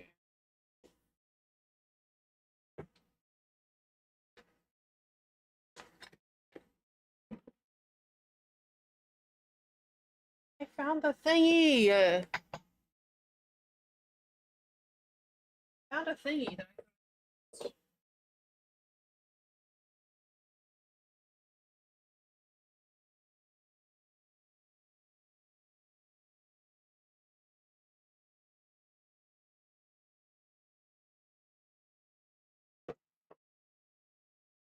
and a weird C clamp for my shelf. Okay, so this is a this is a knitted blanket. You may recognize the yarn. It's the same yarn as I was using for that cardigan, but I've broken it down, or I'm broken it up by knitting it with white as well. So that's it by itself. And then I've got this, oh, it's white yarn. I'm gonna blow out the camera either way.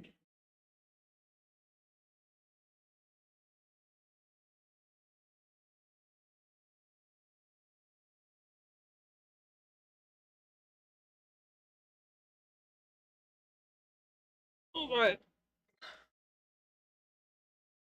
think though we may have to turn the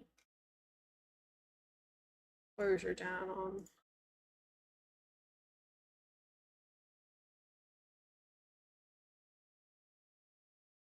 this because it's so bright. That's better.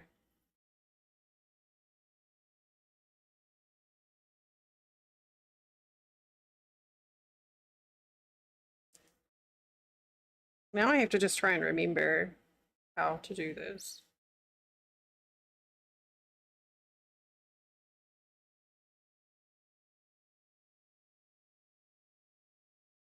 I'm like, how do I do this again?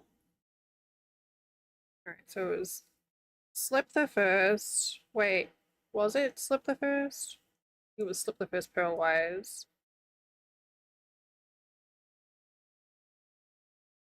I'll get there. Here we go. There we go. This is where we're supposed to be. Knit two. Do an increase. We're going to knit into the front. And then the back.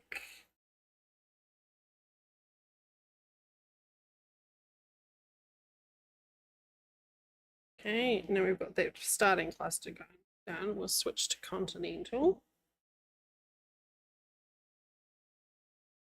Because that's much more comfy.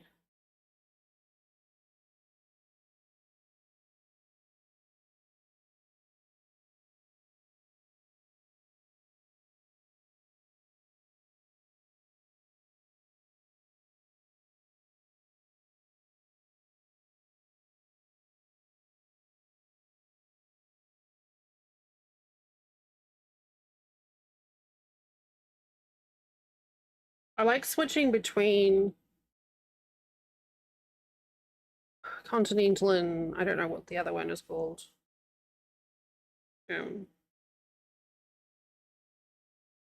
Continental is good for like long sways of doing repetitive stitching, but I like the other style for where I'm having to change things.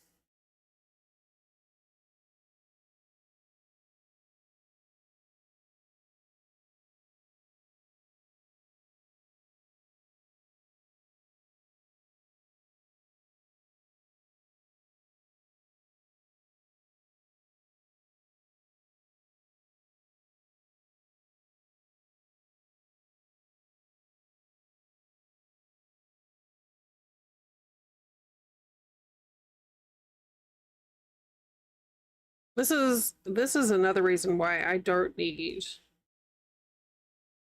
to start another craft project.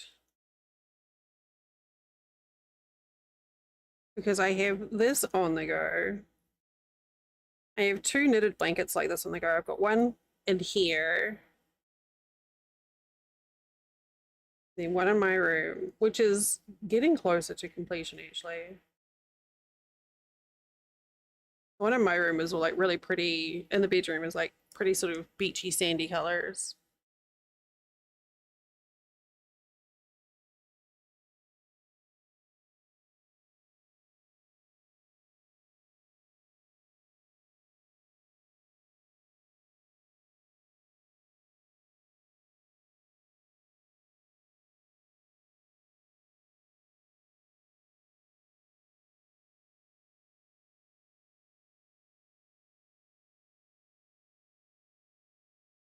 I did briefly consider using this yarn for that granny square project.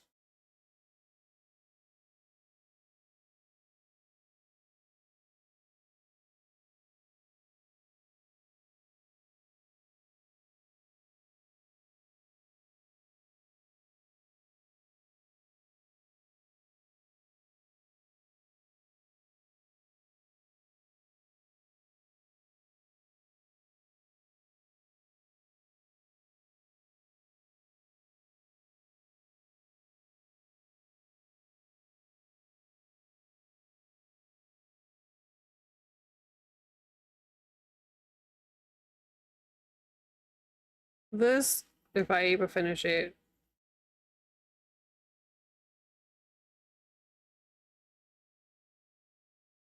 is going to be incredibly snuggly. It's been worked with two strands of yarn. It's got a lot of squish.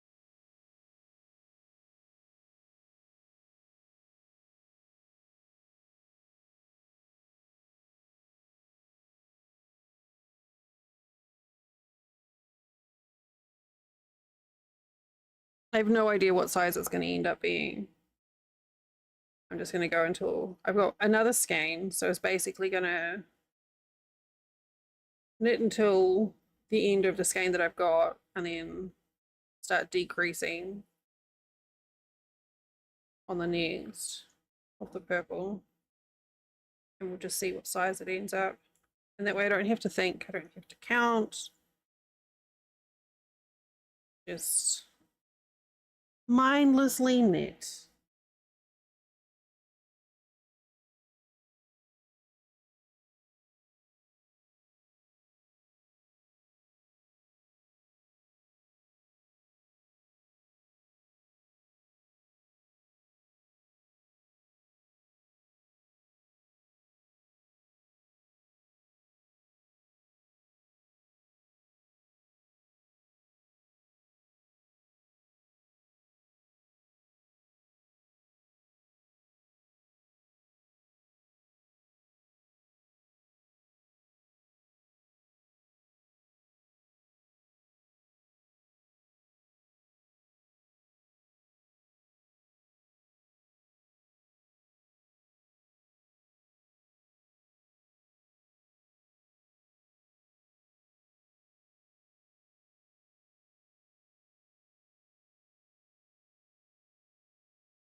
I love when you get into the rhythm on it and it just starts ticking along.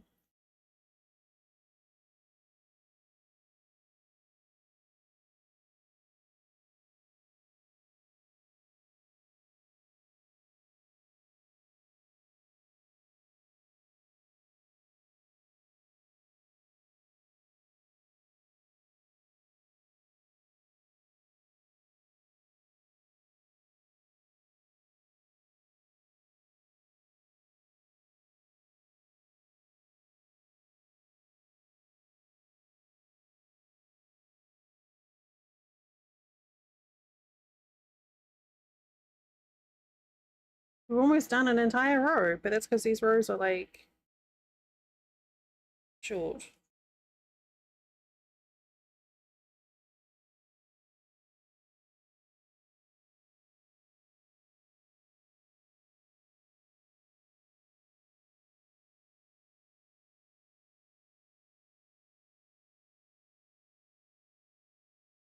The nice thing about slipping it purlwise at the start is you end up with this really nice little braided edge look.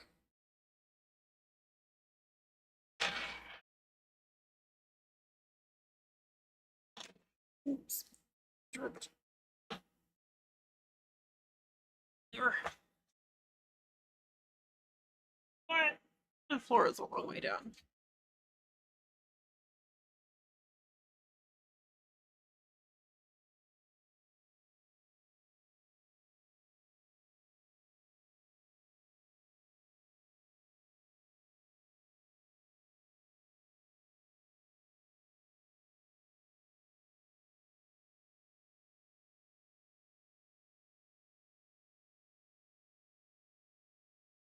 Been so long since I did any amount of knitting that my brain is kind of like, how do I do this again?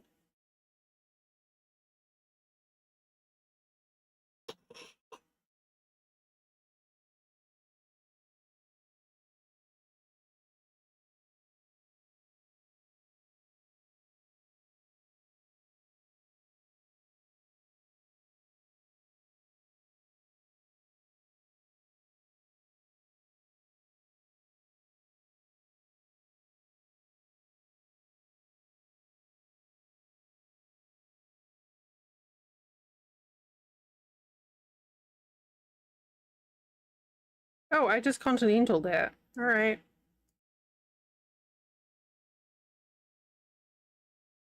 That wasn't the plan.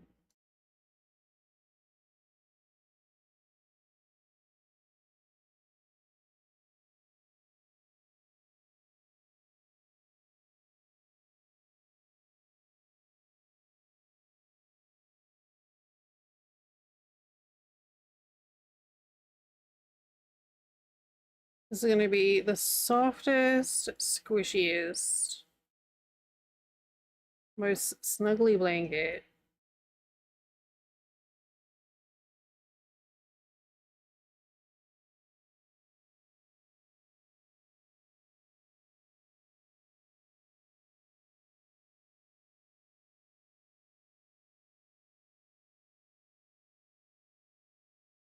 Made even better by the fact that the name of one of the yarns is to do with ice cream.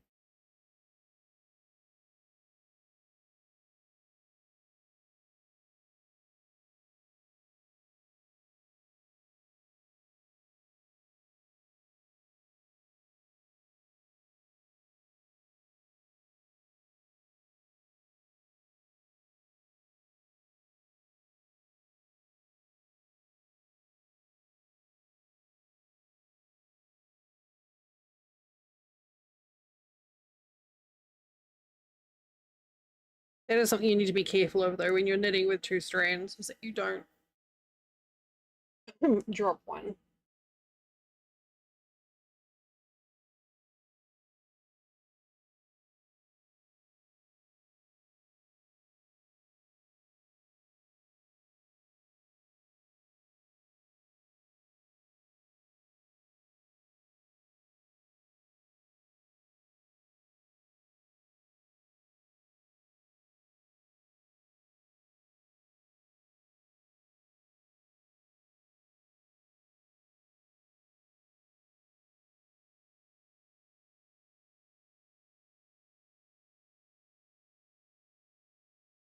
I honestly forgot how comfy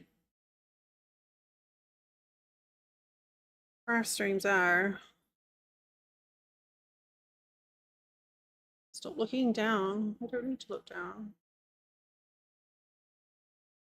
I say as I look down.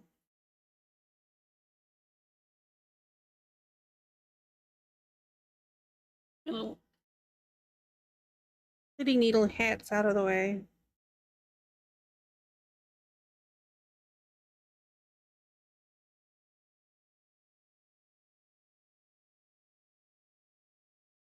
So I kind of, there's something I love about just doing a straight up garter stitch knit.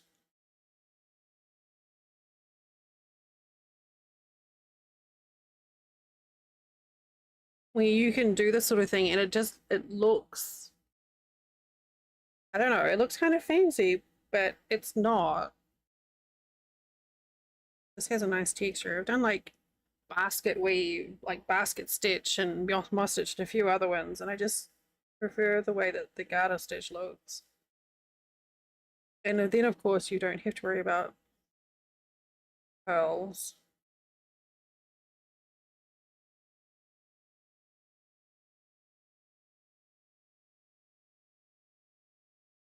Which is always a bonus.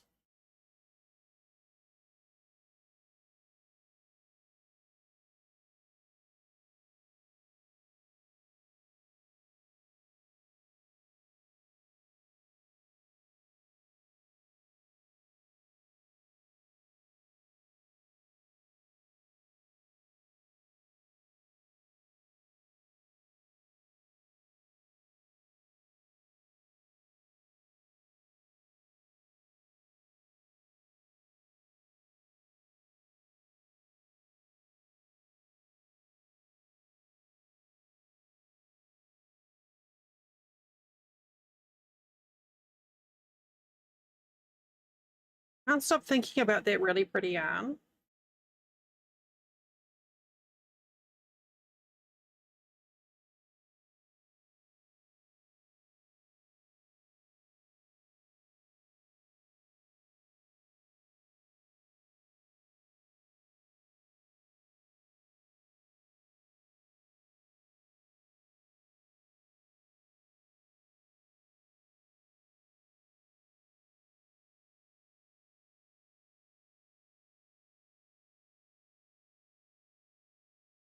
That we were looking at to not get ever.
Nally, why are we yay? Hey! Yay! Hey, thank you for the new subscription. Follow over on Stream Elements. Thank you. I need to make an overlay boop on that one. Welcome in, new friend. Ollie, thank you for saying something, or I would have missed it there.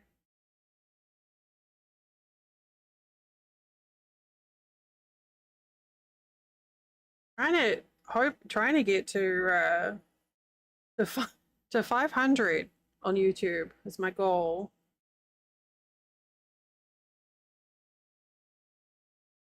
And then my hours viewed for streams will start ticking along.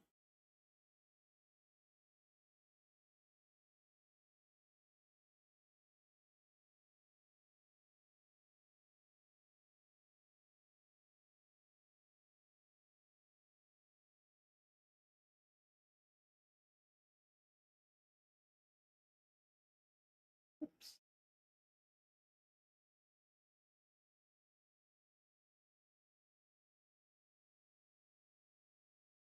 It's 2 rows we've done. 2 rows.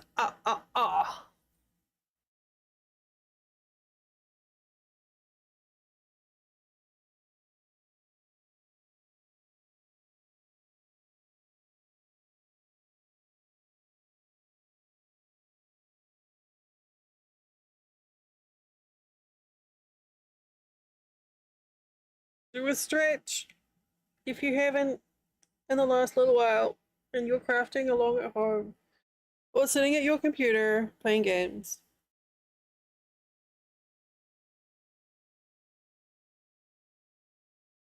Stretch your neck, your hands, and your fingies.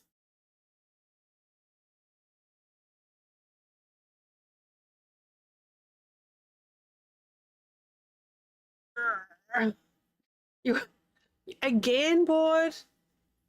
Hi, welcome back. Are you working like you were working yesterday? It's, yes, stretching for the win.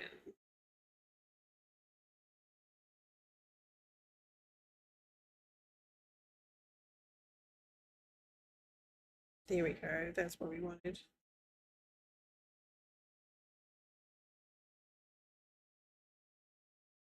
Why am I... Today is your day job? Oh, Monday.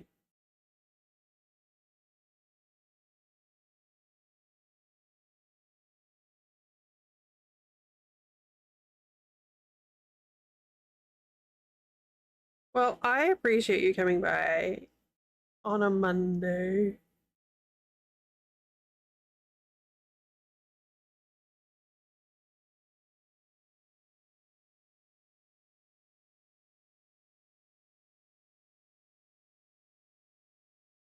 There you go. See, for me, Mondays are Saturdays. Monday is my the start of my weekend. Thanks. It's pretty early on, but it's gonna. Well, it will be warm, yeah, because Florida is such a cool place. We really need thick, squishy, warm blankets. The yarn is really neat. So I'm blending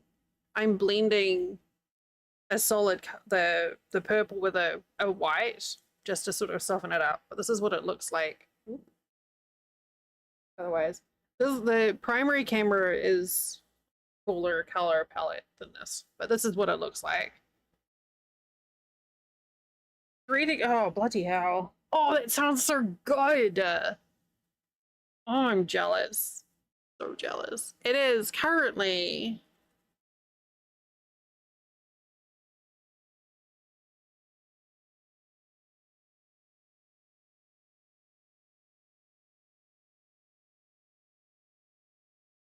It is currently 37 degrees, but it's muggy as fuck, so it feels like 40. Ew. It is too many. Definitely the right weather to be making a knitted blanket.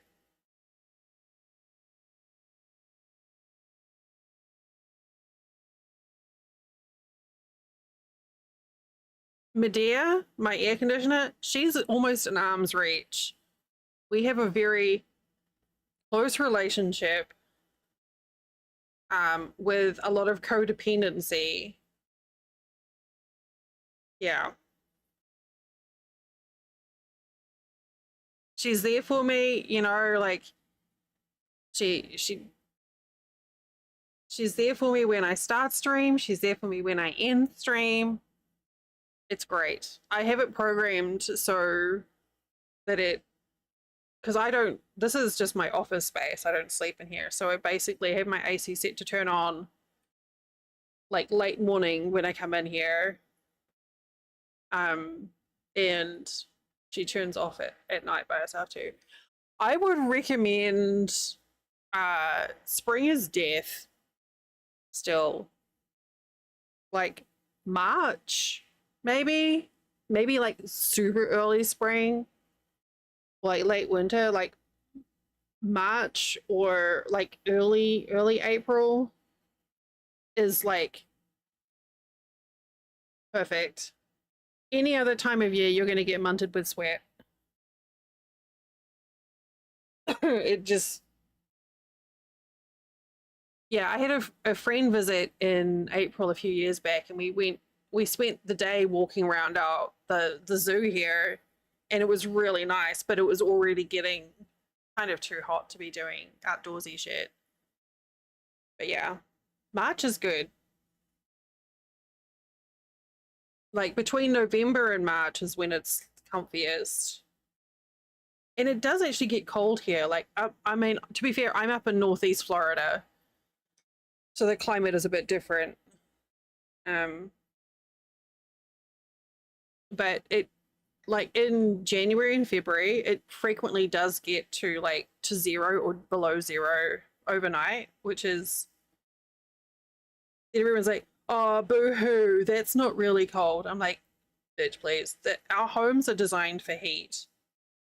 Our homes are not designed for, 5 degrees Celsius or less. It's just, that's not what they're for. They're all like open at the bottom to allow airflow through.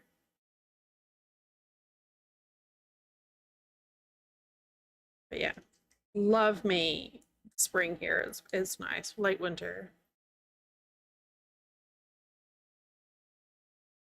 Yeah, that's the problem with knitting and crochet. Like, I can't wear,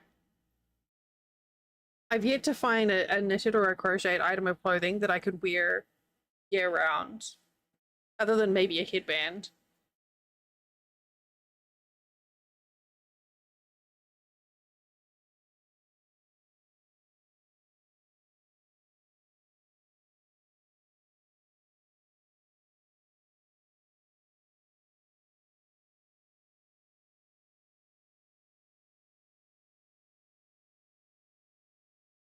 Well, it gets hot up there too. My dad's in Ontario, and they regularly get up to 35 plus in summer. It's crazy. I always thought Canada was like, I don't know, like snowy and full of moose 24/7 all year round. Not. It gets like stinking hot up there too. It's crazy.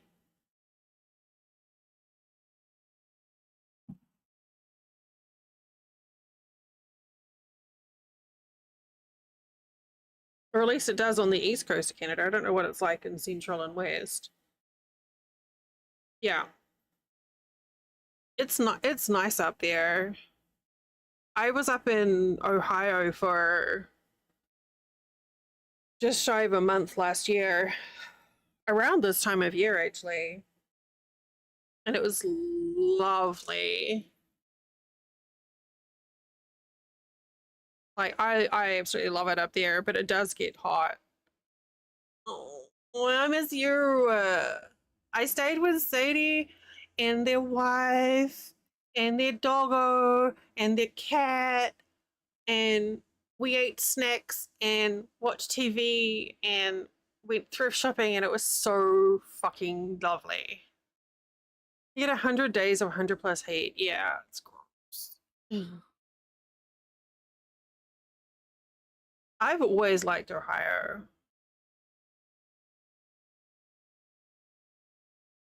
I mean, I feel like New Zealand does that pretty well. Like, okay, so Wellington is windy. I'm a little bit biased, but like Wellington does have distinct seasons. So, you know, winter it's cold and wet and the rain goes horizontal. In spring, it's a little bit warmer and a little bit less windy, but the rain still goes horizontally. Summer, Christmas time, almost guaranteed that you're going to get horizontal rain, but it's sunshiny and warm.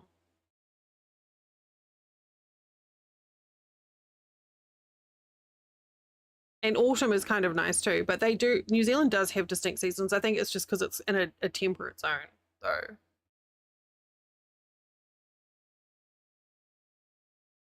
But horizontal rain is a thing. Like you can walk, like I would walk to work in Wellington and I get to work and like my front would be drenched and my back would be dry because of the direction of the rain. Summer's been ruined by storms and cyclones. Yeah. Yeah, especially you get those gusty. There was so I used to live next to the airport in Wellington, and there was one day where I saw like an a lid of an aircraft hangar just like peel off like a sardine can lid. And I was like, it's fine. It's just a bit breezy. But yeah, there's parts of Wellington City where if you're not careful, the buildings act like a funnel almost, like they draw the wind through and it like increase the speed of it, so you have to like hold on to things, you will get blown over. Home sweet home.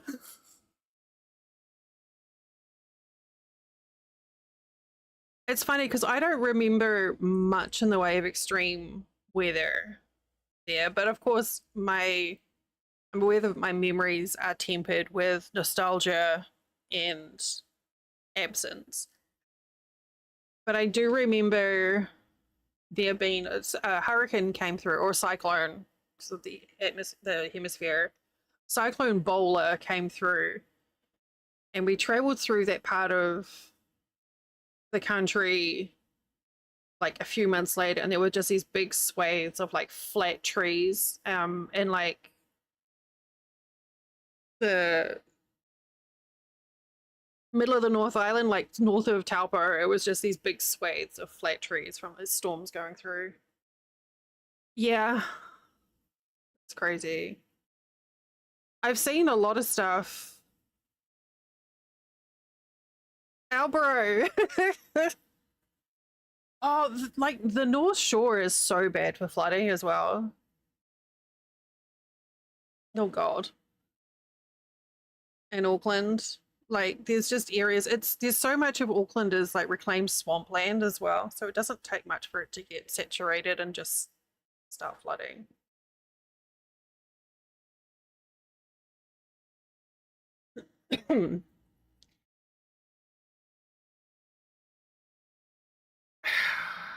Your mum is Siri.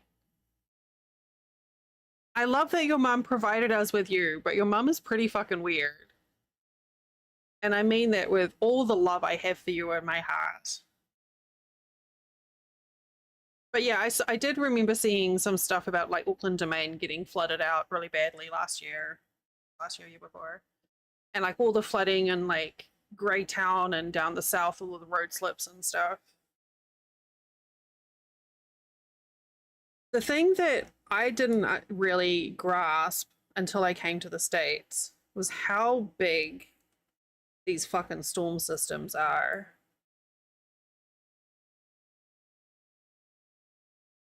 Oh, I see. You should just say yes, I'm sleeping. Like, because of the size of the land mass here, we get these like weather fronts that are like the entire front or the entire storm cell could just cover the entire landmass of New Zealand. just one storm. Its scale is crazy.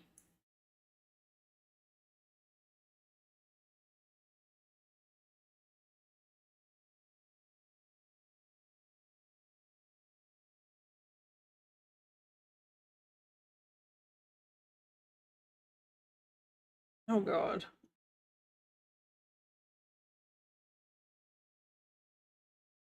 I would have been like, I didn't know how to reply, so I didn't.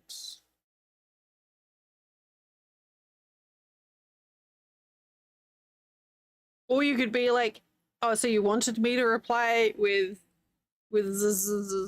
sleepy emote? Like, but yeah,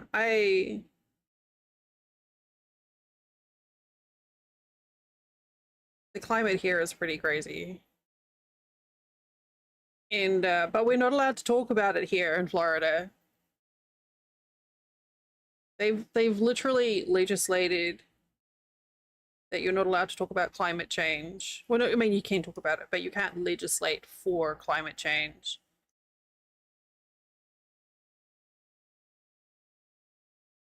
Isn't that cool though? And the thing that I love the most about Saharan dust is it stops us from getting hurricanes. So give me all the fucking hurricanes.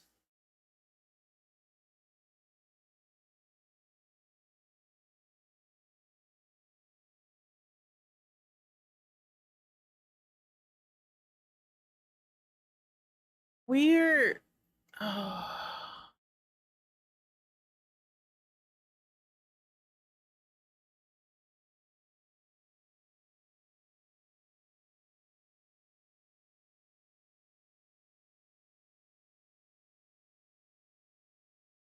they are. I still recommend. Oh heck! Stop it. This show. This is a trailer for this show. This is like a show that I thoroughly enjoyed watching called Connected. It's on Netflix. And the host of it, Latif Nasser, was is a in a Radio Lab podcast. He's just a really amazing, fascinating guy. But big recommend that documentary. But he actually talks about the Saharan dust and that and where the Saharan dust comes from. And the whole point is to show how everything in the world is connected. Like I watched the three ones and I would watch that show again and again. I just wish that there were more episodes. But if you have Netflix, watch it. Watch that show. It's only a few episodes and it's just so fucking good.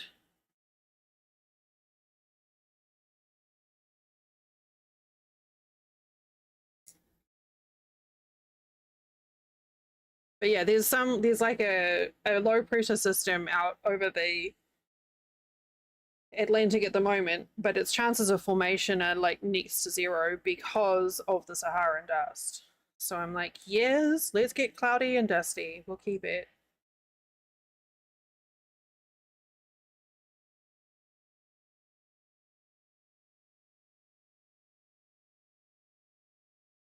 Also, if anyone has Netflix and wants to watch it on Discord, I'll know where to find me.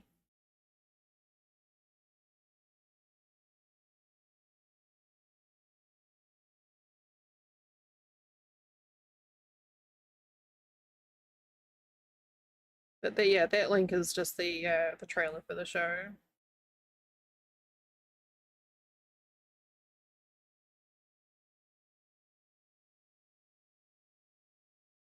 Latif Nasser is basically one of my favorite journalists, science journalists. I don't even know. Oh, he covers other things too. I don't know if you can have a favorite journalist. I have a favorite journalist. It would be Latif Nasser. He's fascinating. His brain works in like a really cool way.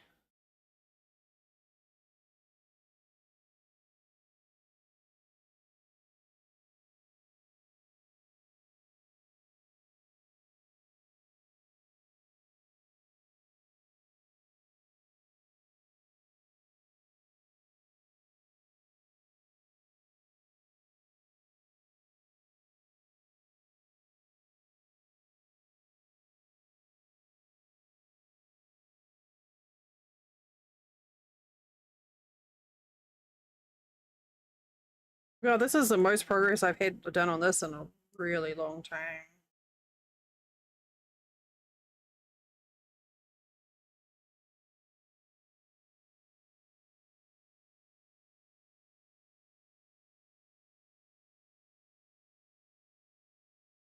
I also find it mildly entertaining that I went from a city whose like home sports team is called the Hurricanes, and then I moved to Florida.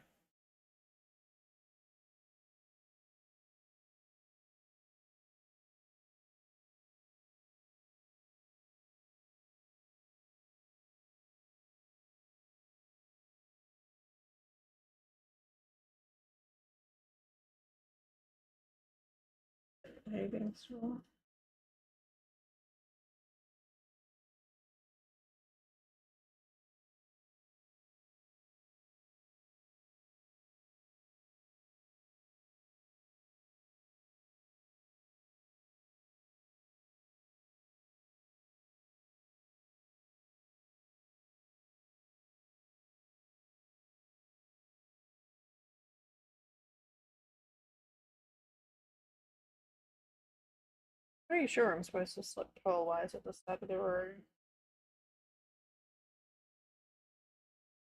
That's right.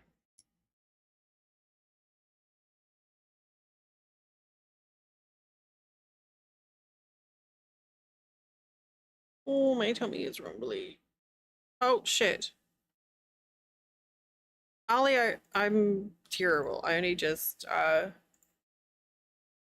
saw my chat, but yes, thank you.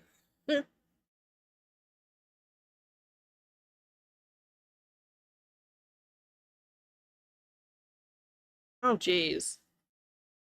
I do remember my friend came over. My friend's mum lived in Fort Lauderdale.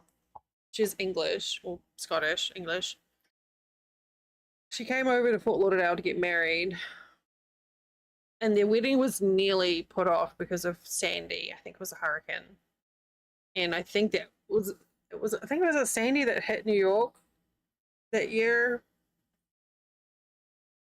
and we thought we were gonna have she was gonna have to like cancel her wedding because of the storm, and it just like bypassed Florida entirely.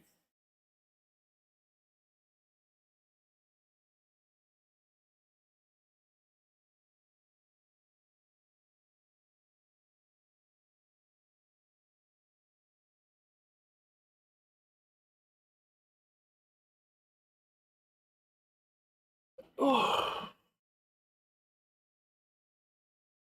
unwanted birthday present. Boo. Well, if it helps, y'all made sure my friend had a nice wedding, so thanks for that. Because it like pulled all you know how it's always nice weather after a hurricane? It pulled like all the crap with it, so we had like lovely weather down in Fort Lauderdale after that.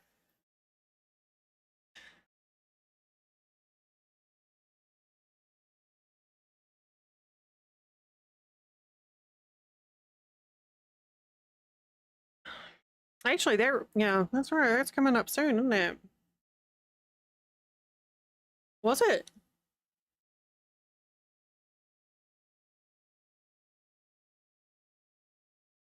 I have like a little scratch on the roof of my mouth or something.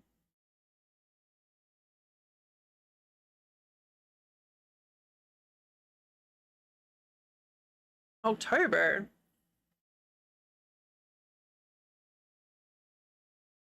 Wow, that was really late.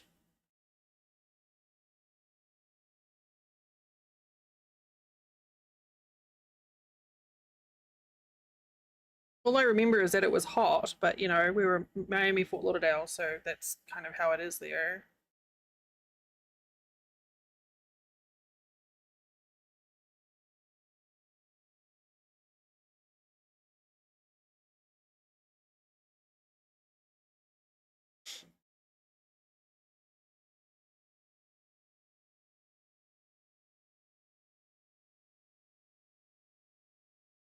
It's really cool, Siri.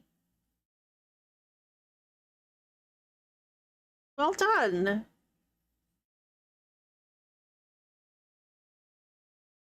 was Irene. Come on, Irene.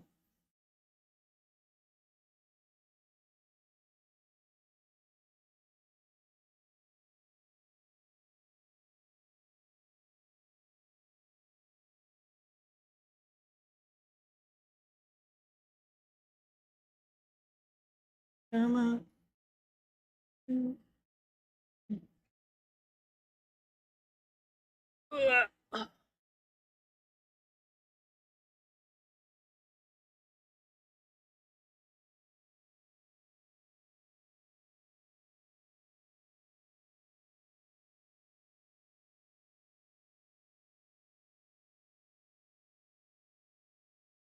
Sandy was the following year? Okay. So it wasn't, we don't have you to thank for my friend's nice wedding then. Okay, got it. Taking notes.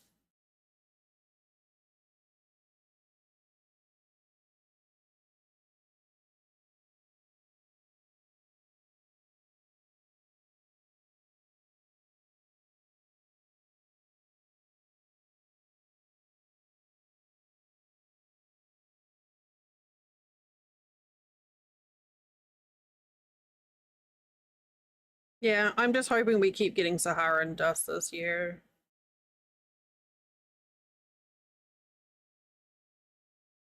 The whole anxiety thing over hurricanes is just so fucking exhausting.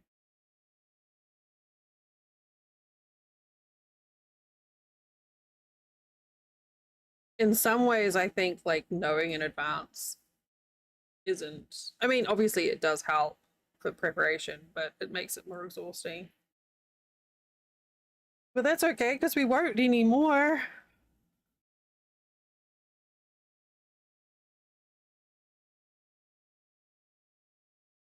Thankfully, there's still other.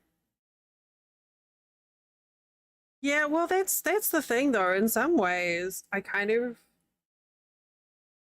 miss the earthquake because is you don't.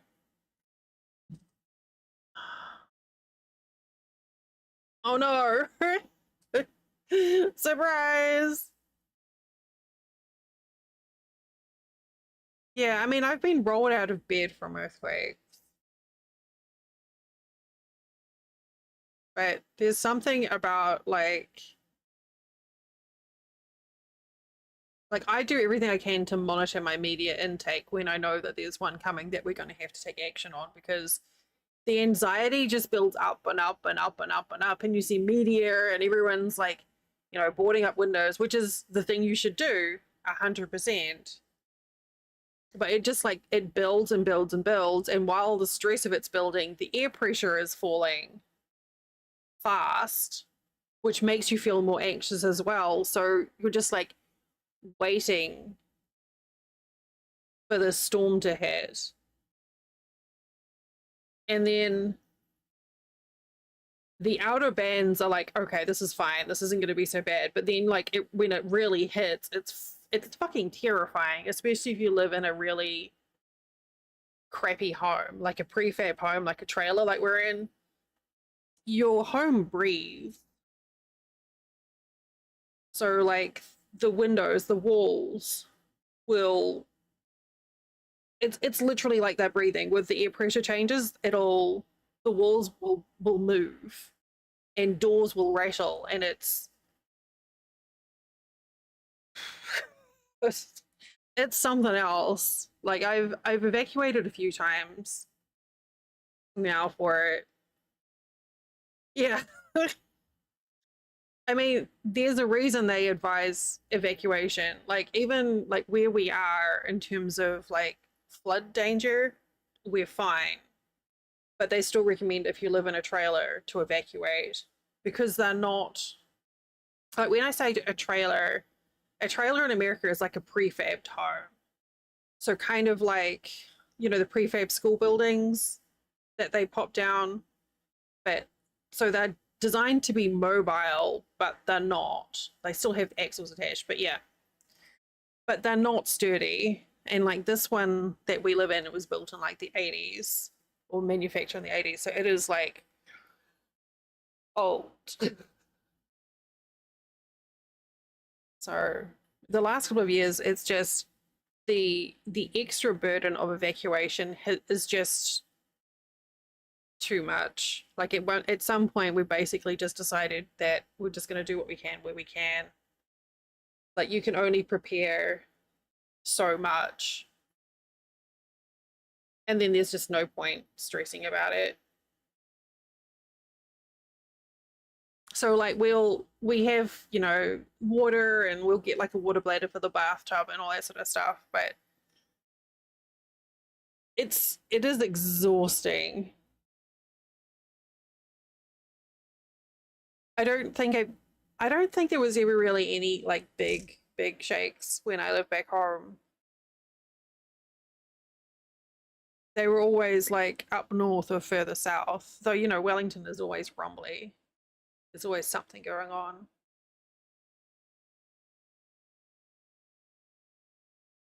But I think I'd rather just have an earthquake and just have a prepared be prepared. So, okay, you said you were in Wellington, right? You don't need to answer that, by the way. But I used to live in Manners Mall in an office building there, and one of the newer buildings. So it had the big, um, like the baffles and around the foundations. Can't remember the name of the radio. It was you bought a house in Porora, okay. Yeah, so I lived in the Rock building in Manners Mall. Crab Sunday! Hi Molly! And I was on the ninth floor, so we get these earthquakes and the whole building would just be like wobble, wobble, wobble, wobble. It was like, oh god. I love Parirua. It's beautiful out there. Molly, hi. Yeah, we done some crochet, we're doing some knitting. It's such a bizarre feeling. The last time that happened, I had some friends staying with me from Auckland and they were like, what do we do? I'm like, nothing. And just get in the doorway. It was like being on a boat. Oh, geez. I think though as well, like, I don't, like, I know that there were lots of earthquakes when I was little, but as a kid, you don't really, like, everything's just this, you know, just cool when you're a kid or scary. I loved them. And apparently I would sleep through them. So there's like that sort of, you know, when you're little, yeah, you don't really take note of anything unless it's like a big shake. You so apparently New York is the place. If Ali is ever in New York, don't go there because there will be a hurricane and an earthquake. This is what we've learned today.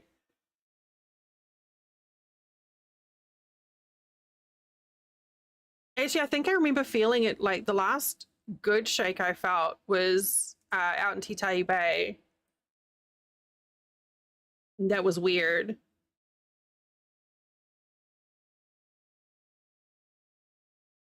That was a bizarre. Oh, it's so pretty there. My friend used to own a bar there in the shops, in Porirua, and she lived in Titai Bay. But it's such a gorgeous area. Everyone was just like, ew, it's such a, you know, talking about how it was trash, but it's gorgeous. I loved it there. I stayed there for a few months when I was like between flats, crashed on her daughter's bunk beds, and I loved it. Okay, we have ads popping up in 30 seconds or less. And I'm being very strict with myself for taking breaks so that I can rest my handses. So, if you haven't stood up in the last hour, or even if you have, please do so. Ants. Oh, ants. Go, yeah, do that. Hydrate and stretch. Look away from your screen. Go look out the window. And I'll see you in a few minutes. Okay. You're back.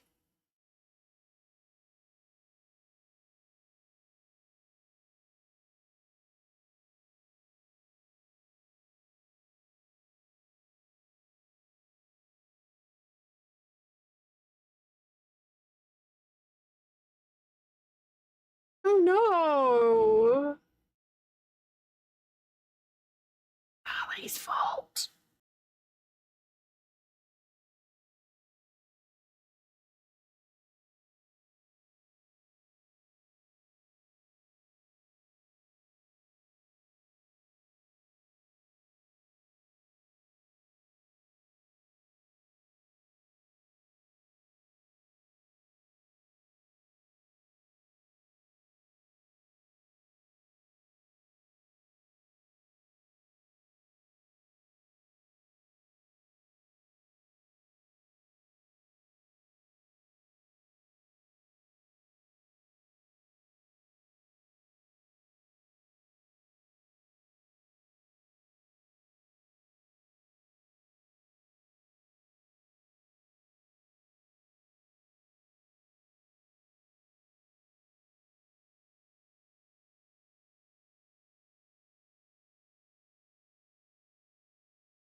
Okay. You lost all your clothes. That's bollocks.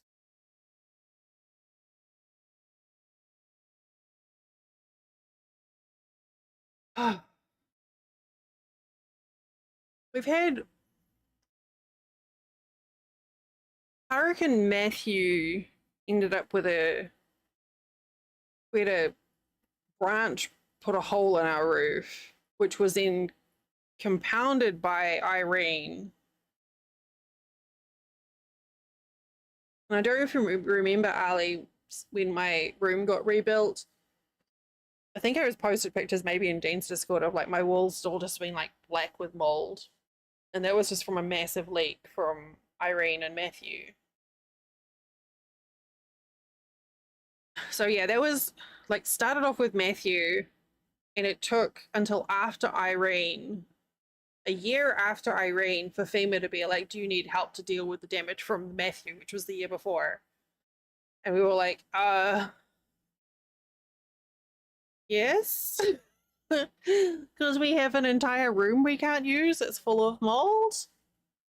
Would be great. And now my room's good. I love my room. Molly, I hope RoomWorld went well today. And I hope you're feeling much better and more comfy today.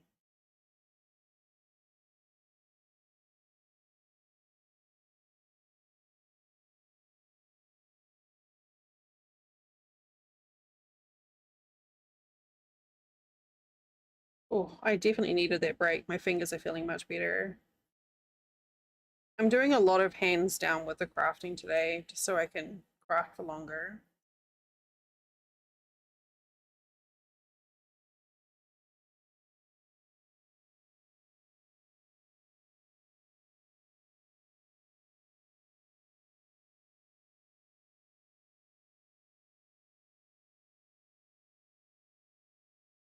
Look at this. Mm.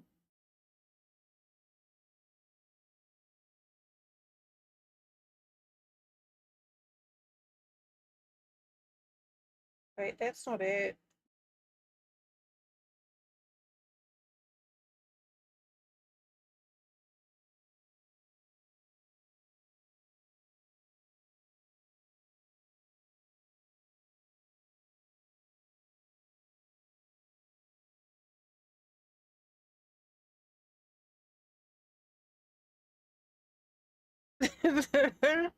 That's cute.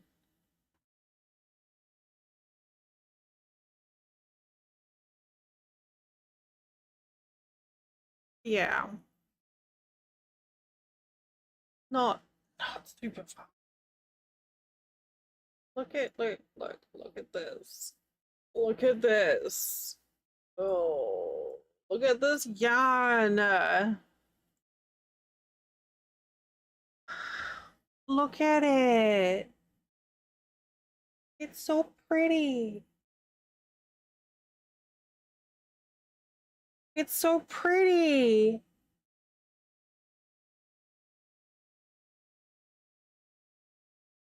It's so colorful.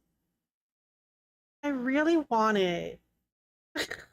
It's so pretty. I could make the gayest granny square blanket ever. I am. It's literally sitting on my browser, just sitting there in my shopping cart, waiting to see. Hey Patrick, over on YouTube. Hello. Uh, just waiting to see if I can get past the guilt. Yeah, it is. Usually, if I'm looking longingly to the side, it's either someone's posted a picture of food or yarn.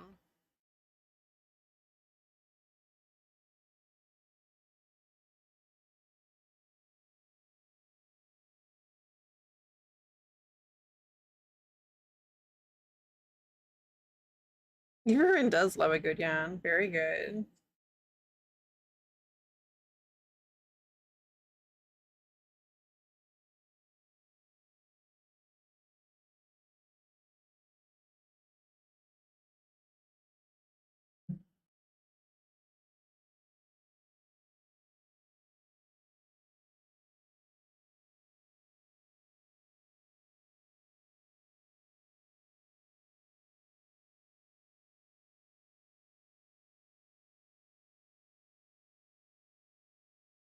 Um,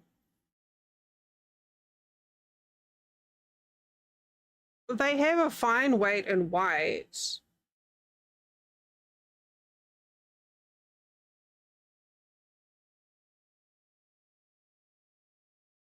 Molly rated into a streamer who does cooking, and they mentioned sauerkraut chocolate cake.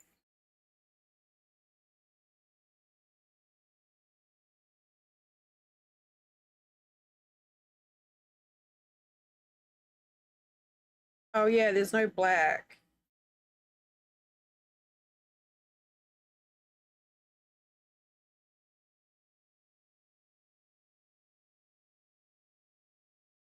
It does sound interesting.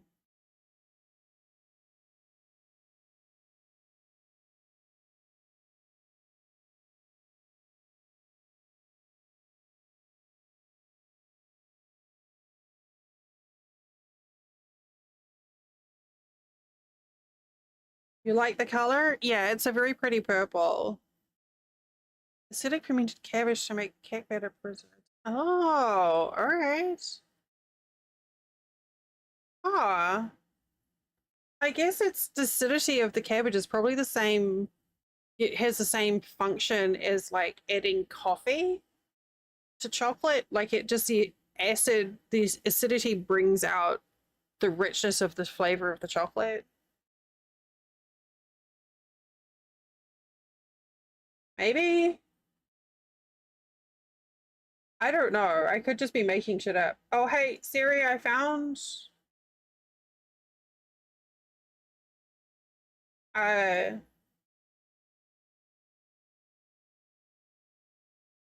they have that in black, and that's the same weight. Just, FYI. You're welcome. I don't know if that's the case.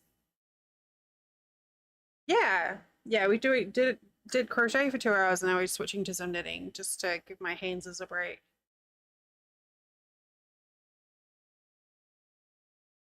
I don't know if it's the same thing, Ali, but yeah, get wrecked, Siri.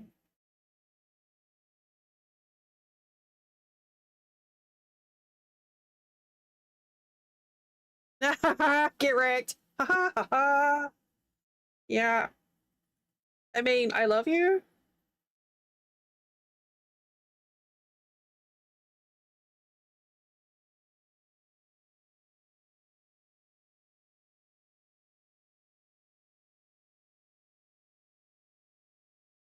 Yeah.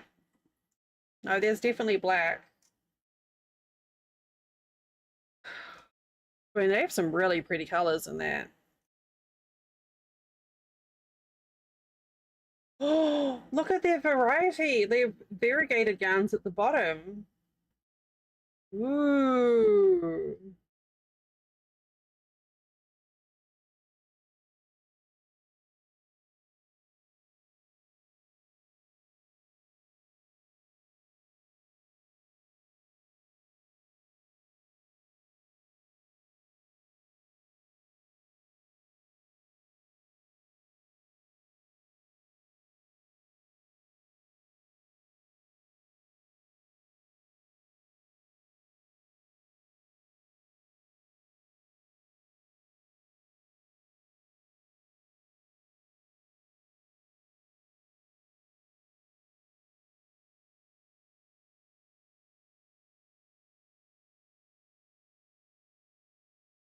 Um, oh,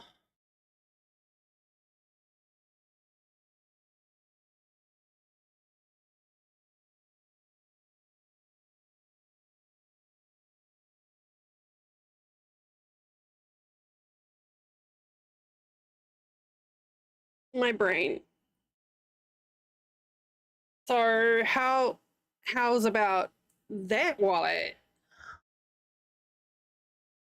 Yeah, I've got two ply baby yarn sitting in my hypothetical shopping cart with the Milky Way galaxy yarn. It's not a real shopping cart, it's a hypothetical shopping cart.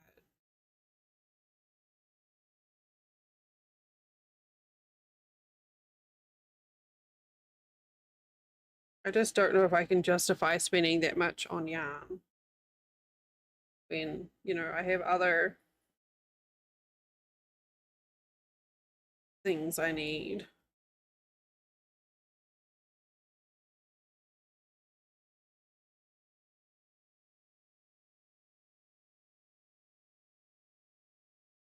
So this is the same yarn as that cardi I showed you earlier, Jenny, but I'm working it two strands with white just to kind of break it up a bit, and it's so soft and squidgy. Soft.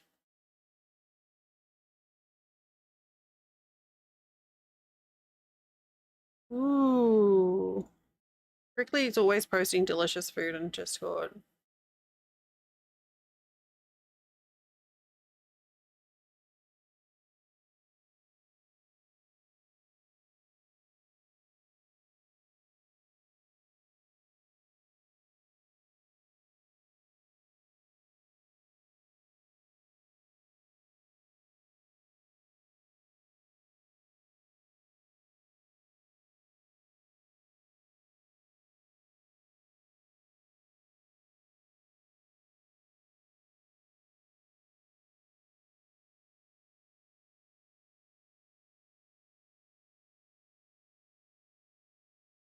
Whittle it down to a respectable amount and then open another tab and do something else.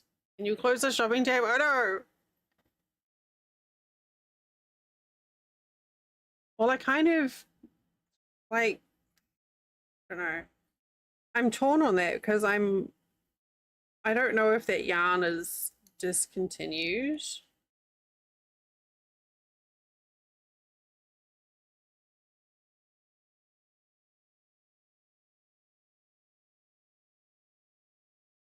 You do it on purpose to resist. I mean, I do that a lot. In fact, it's very unusual for me to actually just like go ahead and get something that I like for the pleasure of doing it.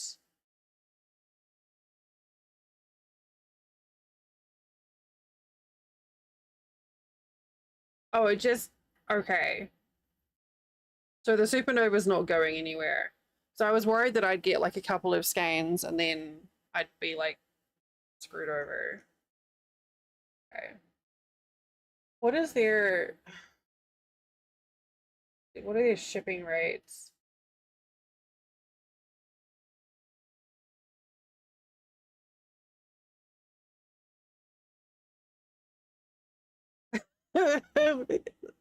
Siri. So for $10 shipping is 7. Because the silly thing is, I'm looking here, this shipping is free on orders $35 and over. A skein of yarn. So if I didn't get the free shipping,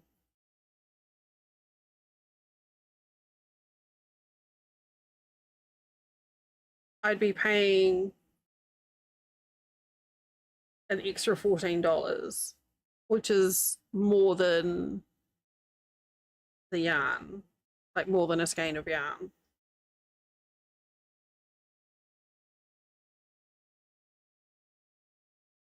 There's a banner across the top of the page. It says free shipping on orders $35 and over. Code free July. Offer ends July 21st.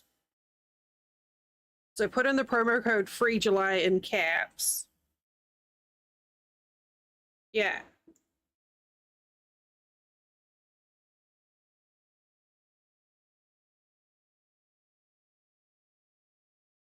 I sent the screenshot here.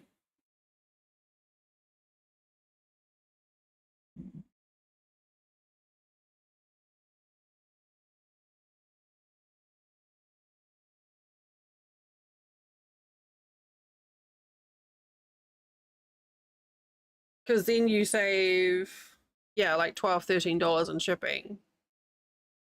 Which means that you could spend an extra $12, $13 on yarn. That's how it goes, right?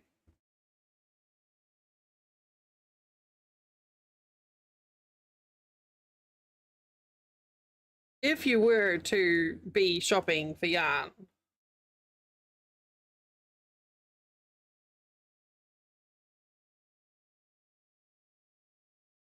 No one would know.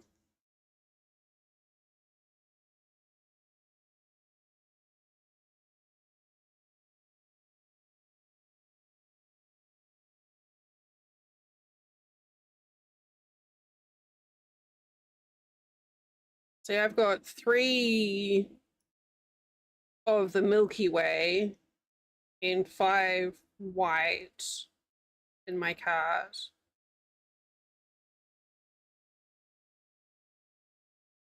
I don't know what the tax is though.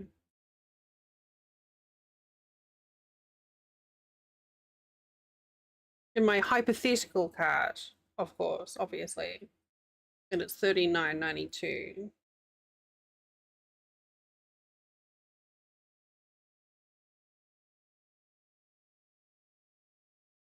I'm still blathering on about that yarn, Jenny, in case you hadn't noticed.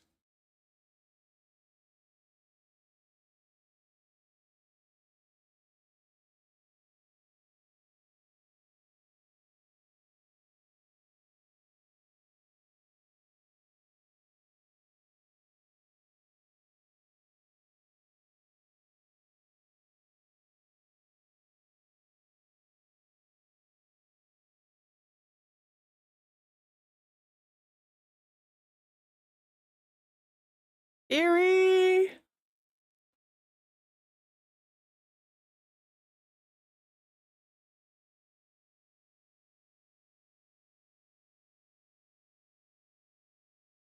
What have you done? Luna, you need to get an affiliate sales code for Hirschner's, apparently.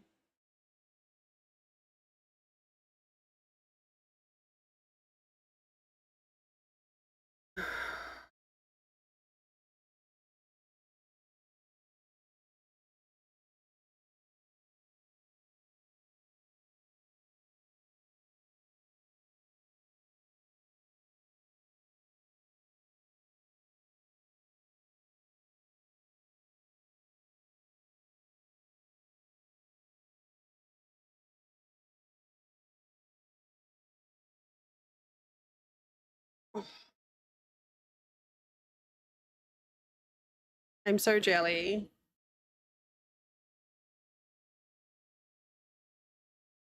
I was gonna go with 3 of the Milky Way and then 5 of the baby, because the baby ones are only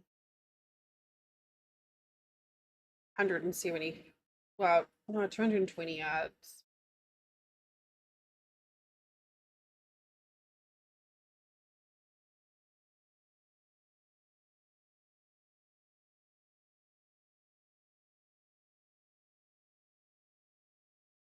But I don't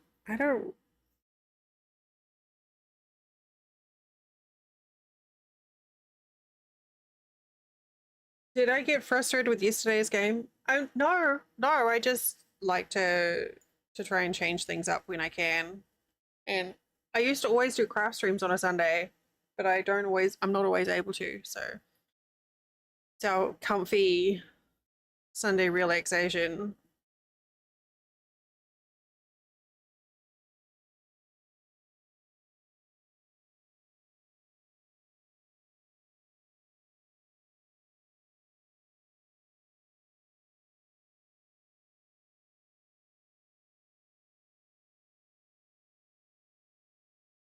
Oh, it's so it's gonna be so pretty. Siri, you know what you're gonna do with it? You said you're gonna do that mosaic pattern, right?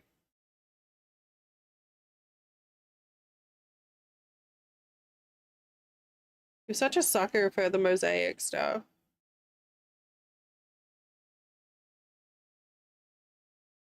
Speaking of, how are all of those 50 blankets you're making coming along?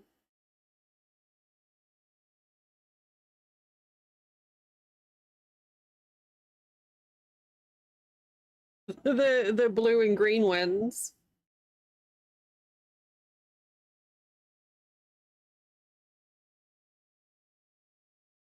Oh, really?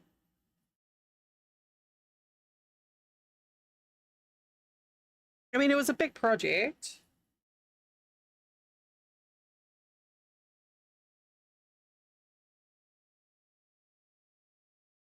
I mean, they're beautiful colors that you have.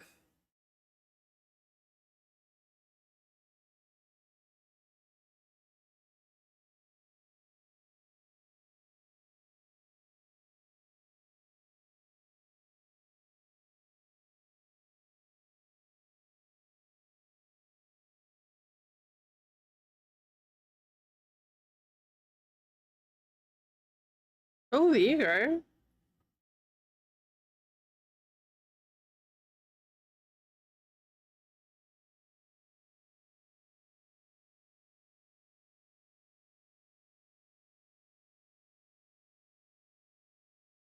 That sounds really lovely.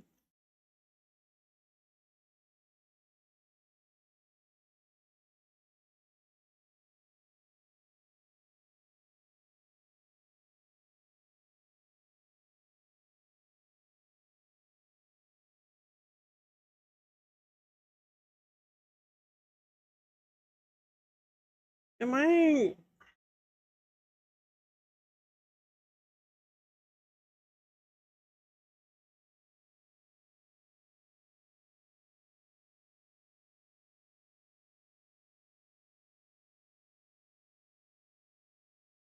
No, that's right. I couldn't tell if I was doing the end thing.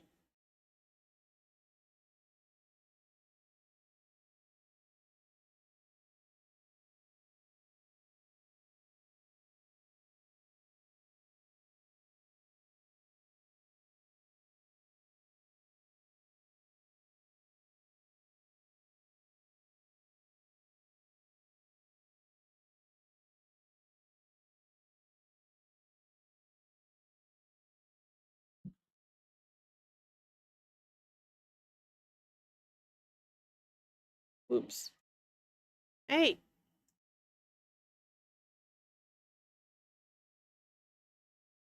Man, you know, it's been a long time since I've done the which way fillet blanket.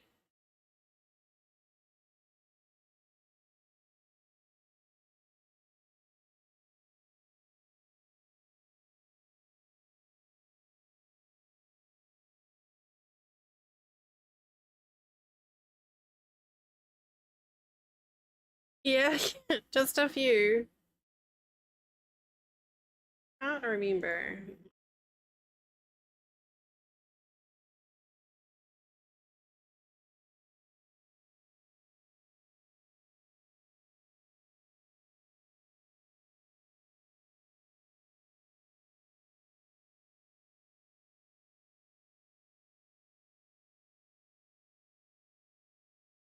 I've done two.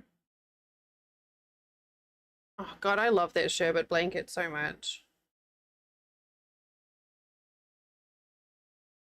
Oh, Siri. In August?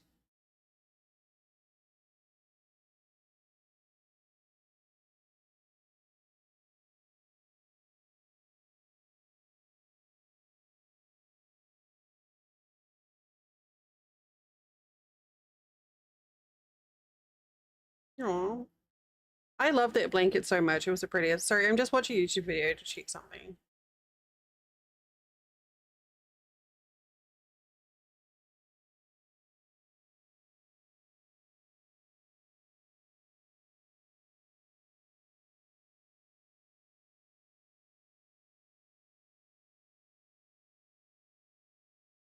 Good. It's a lot of pressure to put on yourself though for like a month.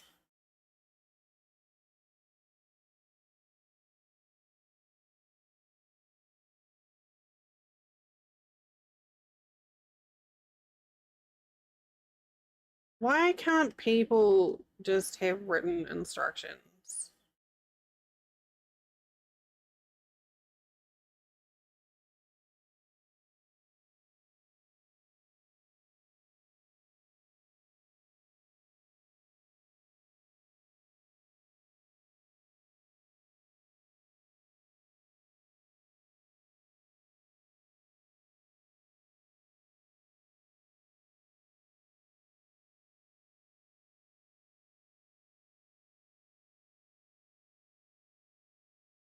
Floof.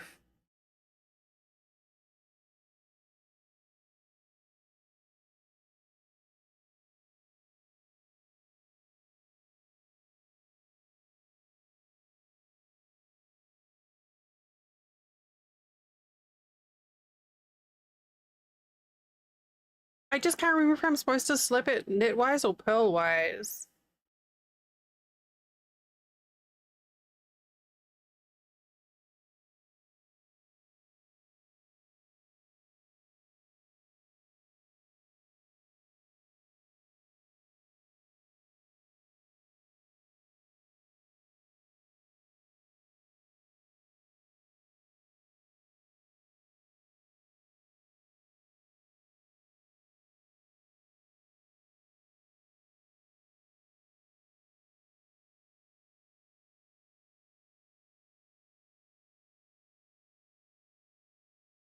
Oh, okay. Well, this pattern's not going to tell me. So that's helpful. Need to.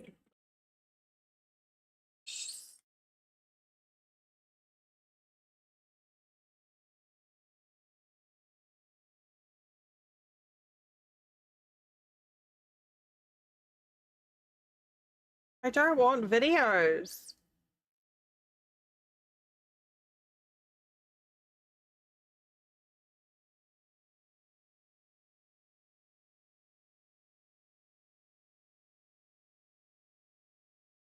It's so hard to search for shit sometimes.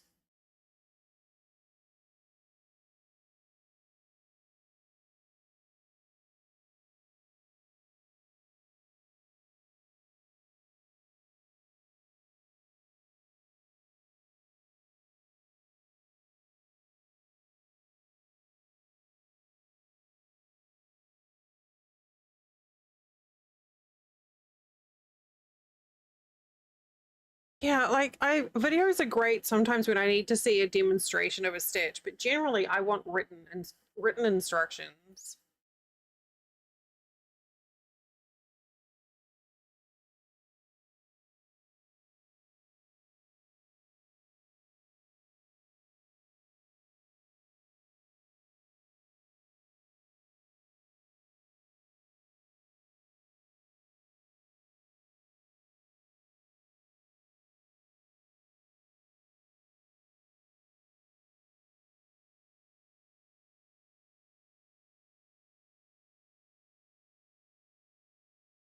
Yeah, there's some well the crafting videos are just like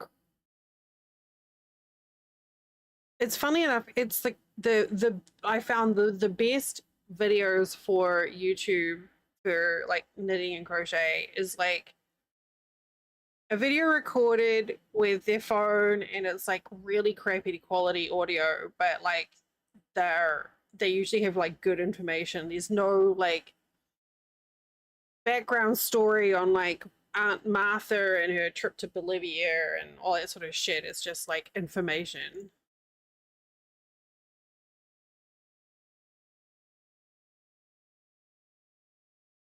But I still rather written instructions with um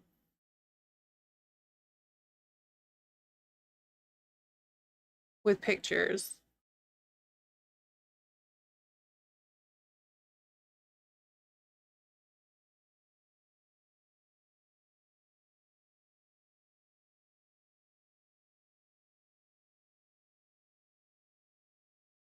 No, not hello. Hello. And I understand because they're putting in the work. If video's long enough, they get ads, and they should absolutely be paid for their work. 100%.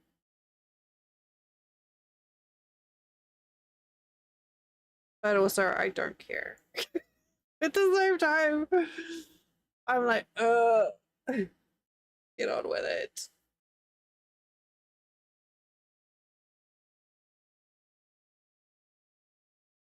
Yeah, like a lot of them, that's how they're making a lot of content creators make money from advertising. So videos need to be a certain length to be able to maximize views and clicks and stuff. And I guess it's easier to fill in that sort of thing.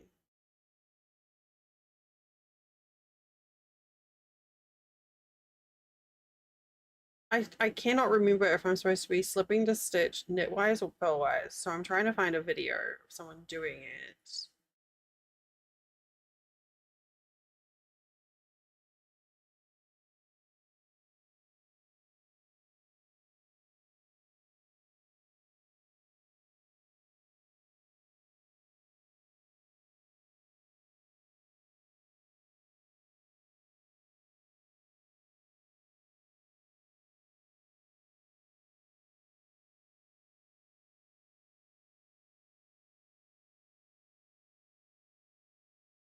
I'm just going to keep on doing what I'm doing. It'll be fine.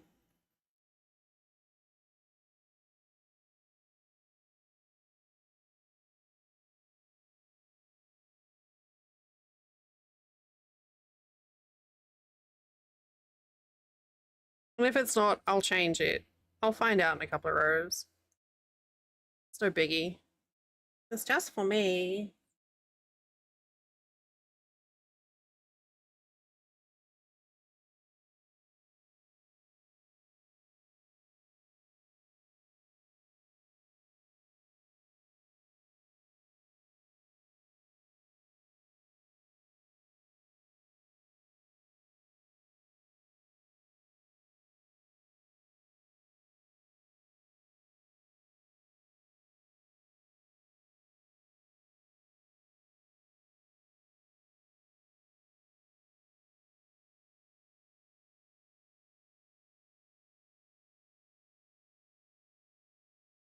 Okay.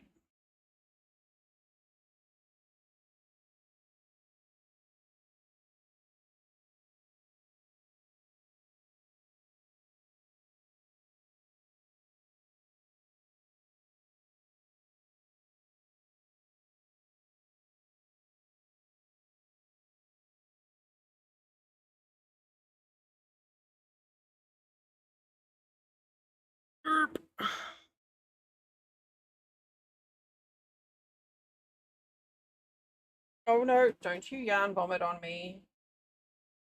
Do it.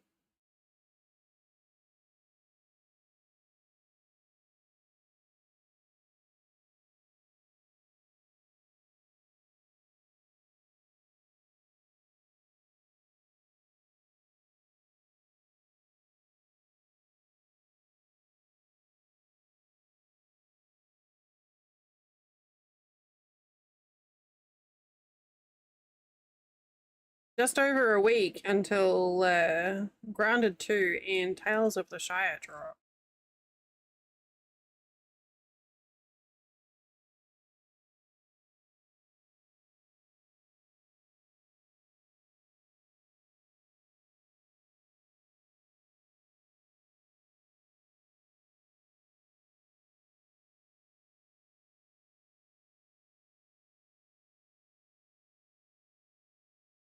I haven't decided where I'm going to go with that.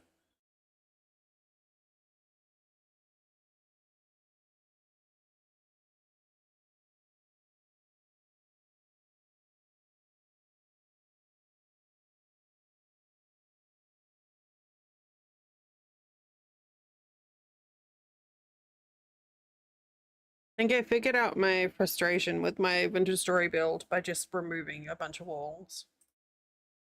If all else fails, sledgehammer.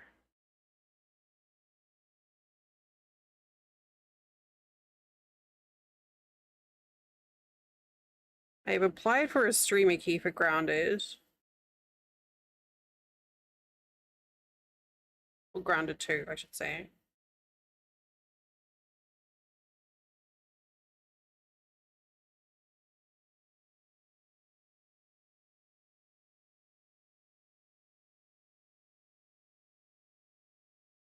And I'm hopeful because Obsidian and Bethesda, I've had titles from them before.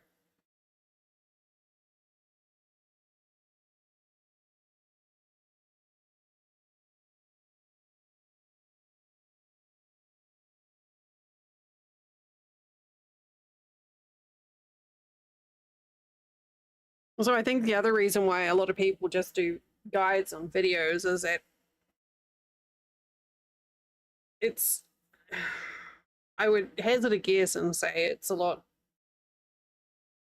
less messing about to just record yourself doing the thing and doing the editing afterwards than to try and break it down into text and pictures and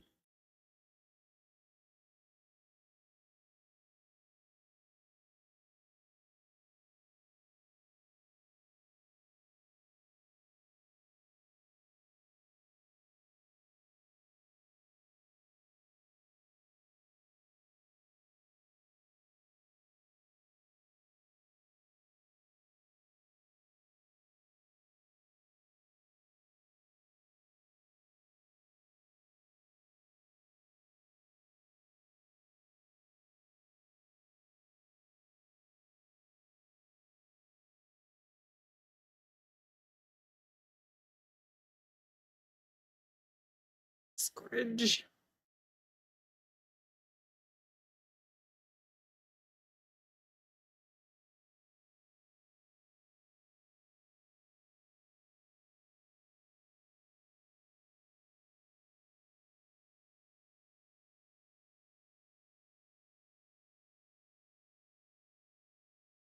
So our next ad break is in 20 minutes.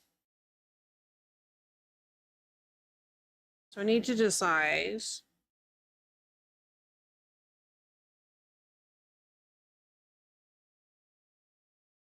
between crochet or knitting or getting out the cross stitch.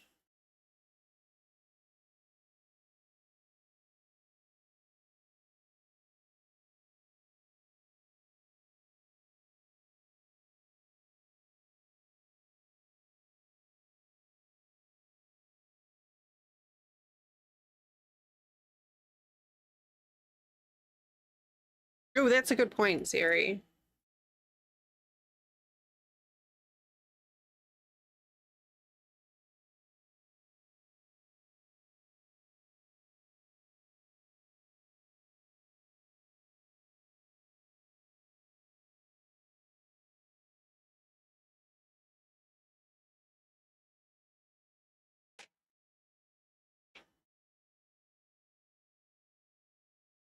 I feel pretty confident. I've not had any issues with their yarn before. Like the big twist yarns have always been really lovely. Even their cheaper skeins, their ones that are supposed to be on par with like Red Heart, are just like really nice yarns. So I have no doubt that that stuff will feel good.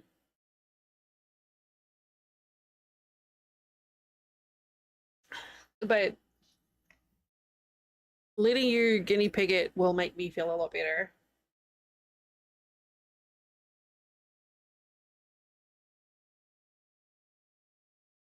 So I have bookmarked and closed the tab.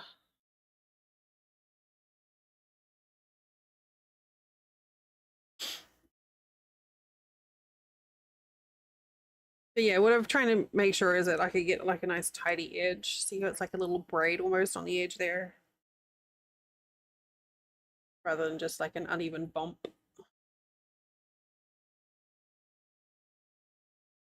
I find this pattern like absolutely bonkers. And that you end up with this like edge. You can kind of see it there. With a slightly different texture. And there's no fancy stuff there. It's literally just an increase that creates that difference. Yeah, yeah, yeah. Excellent. Well, see, I mean, I appreciate you falling on your crochet hook for me, Siri.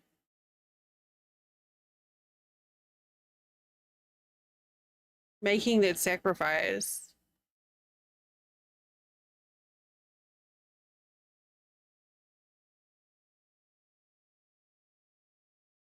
Oh.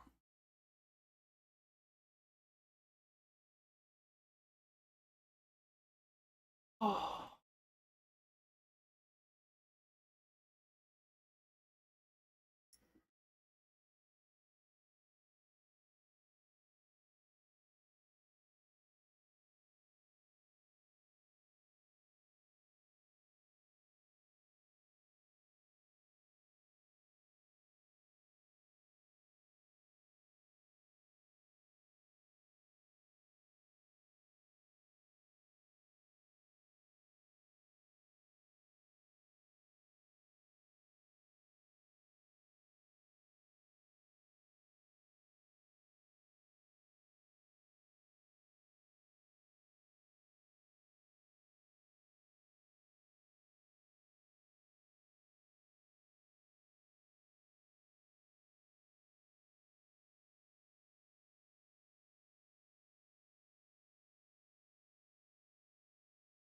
So I can't get over how squishy it is.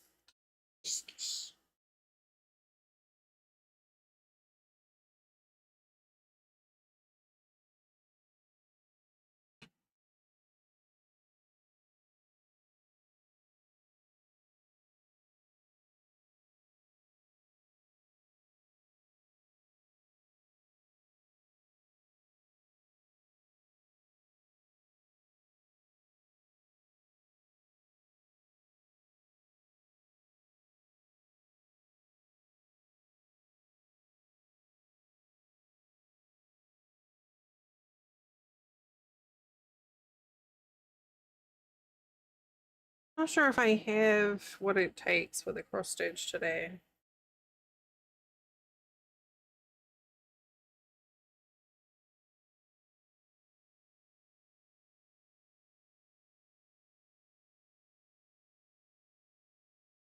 We'll see.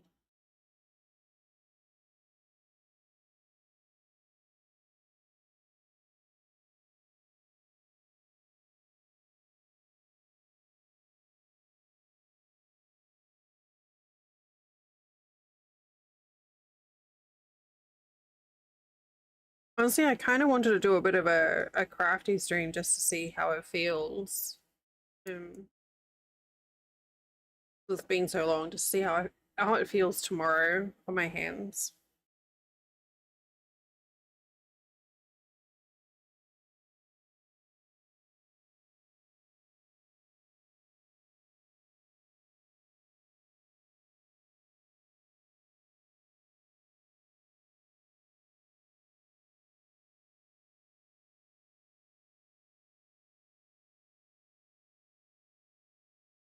Thank you. Me too.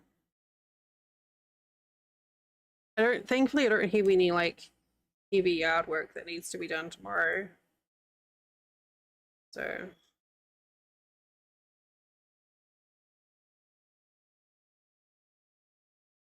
if I need to, I can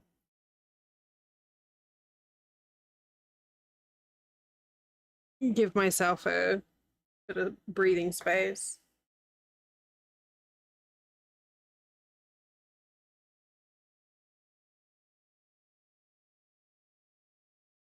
Worst comes to worst, I'll get my hands are my compression gloves and hot water bottle, and then just sit here watching Elizabeth all day.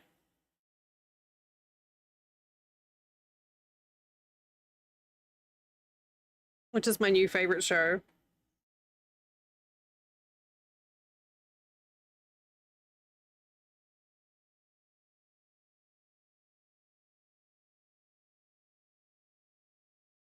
I'm only a few episodes in, but I love it.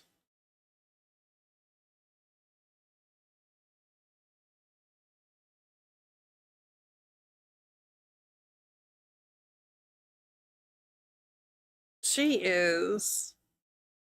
And her friendship with Kaya is just fantastic. Like it's just such a wholesome show.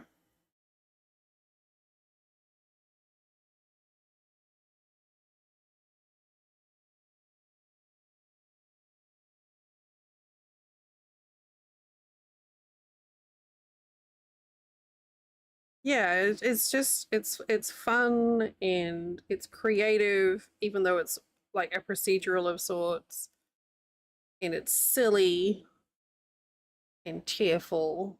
And honestly, I think that's what we all need is a little bit of bright colored fun and silliness.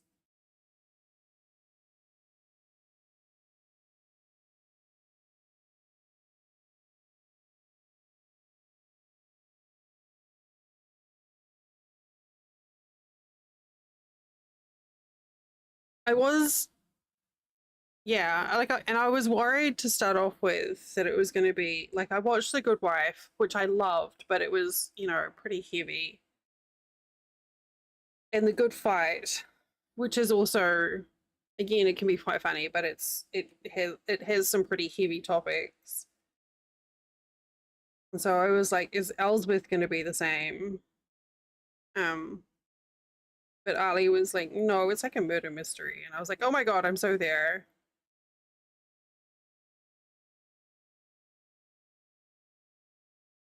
Yeah.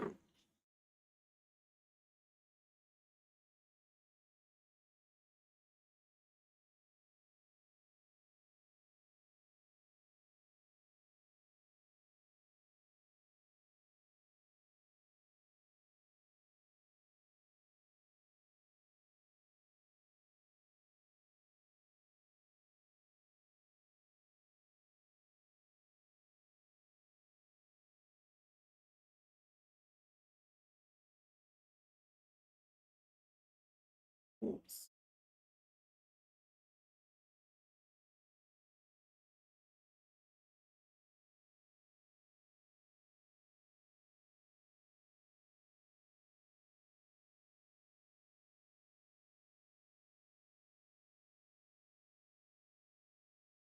The Residence? I don't know if I've heard of that one.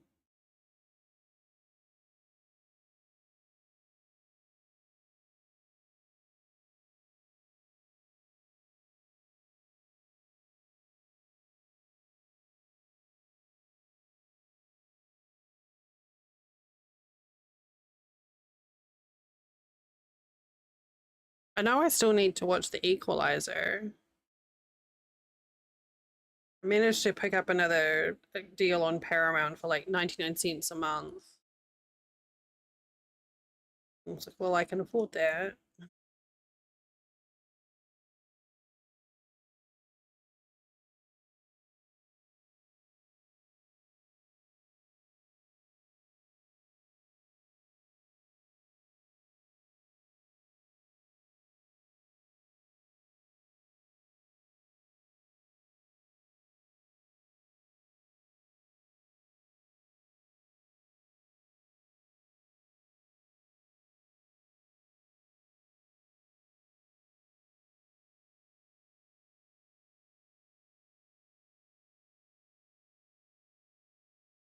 Ooh.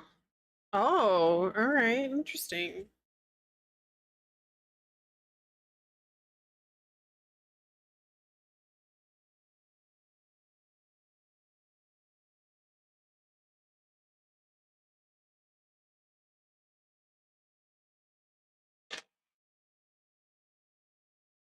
I don't know how many rows we've done today. It's like that's it. This is my new background for stream. Just knitted purple stripe.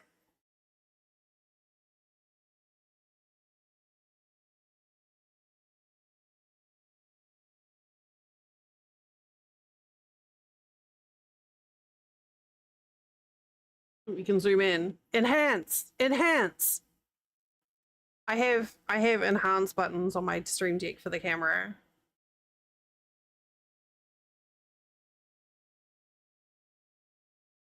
Quick! If we look in the reflection of the knitting needle, we'll find out who did it.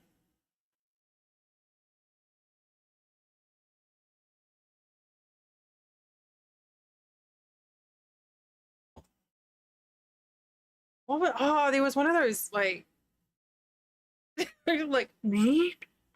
It was one of those crime shows I was watching. It was like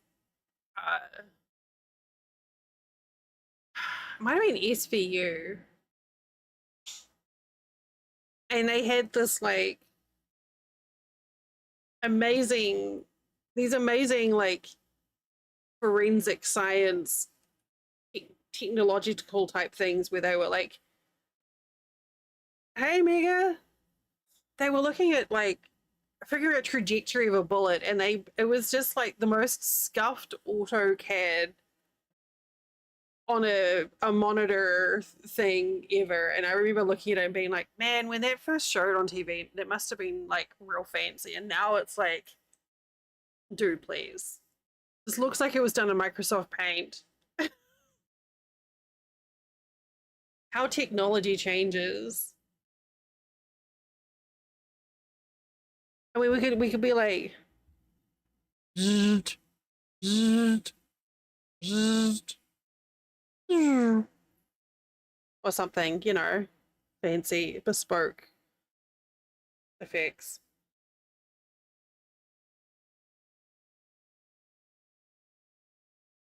I have it for focus too, which is useful. We can make it like super blurry.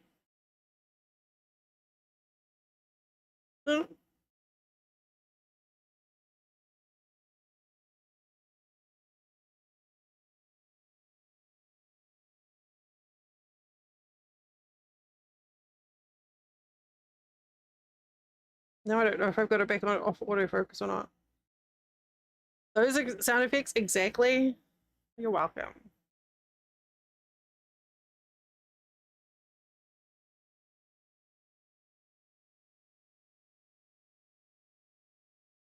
Okay, so we've got um it's starting in 5 minutes. So do we want my hands are feeling okay right now. I know, isn't it amazing? I love that. It's so cute.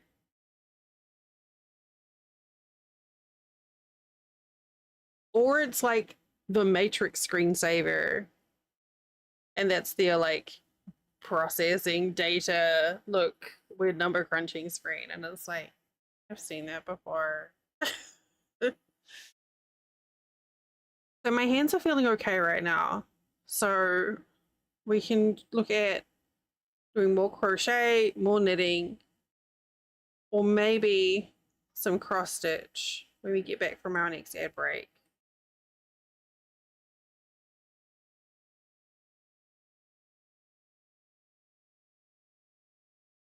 The cross stitch will give my hands a break more than the yarny stuff.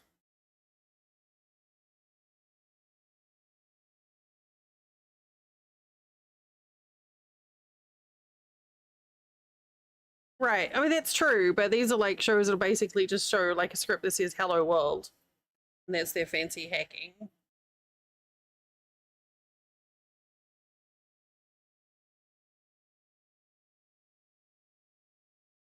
Yeah, Yanni, not Yanni.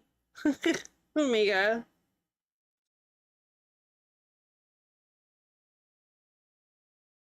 This is where Yanni. Where we are with the blanket so far. I like how we've got a stripy effect coming along here. It seems like more obvious in the. Oh, you can kind of see it there. You've got the white, the widths of white there.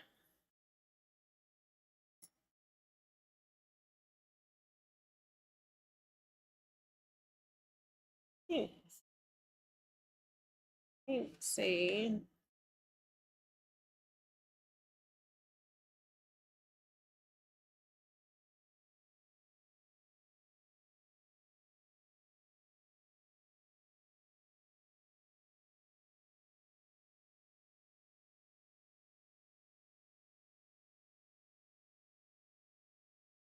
See if my tablet will turn on first. Oh, here we go.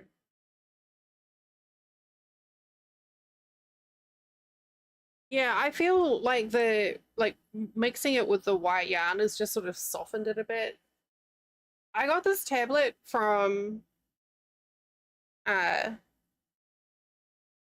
from Emily's mom, and it's like perfect for cross stitch. Actually, I'm just gonna put it over here because I don't know if there's gonna be anything on it when I boot that will dox me.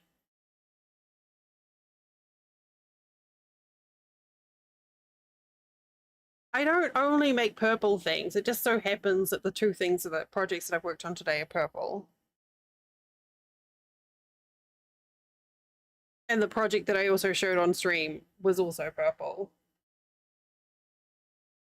I need to find a small human who wants to buy a crocheted cardigan. I think that's where we are with that. I do make a lot of purple things. Well, I mean, you know, I like purple and green, but I stayed away from green for a long time because of stream stuff. But now that I don't use a green screen, see, I can have green in my room again.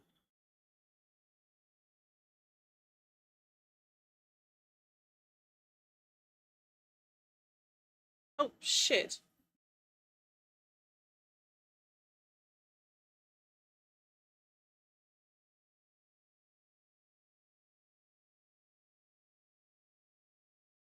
It was me. Luna is reminding us all that it's time for a stretch break. Sipping out of the void.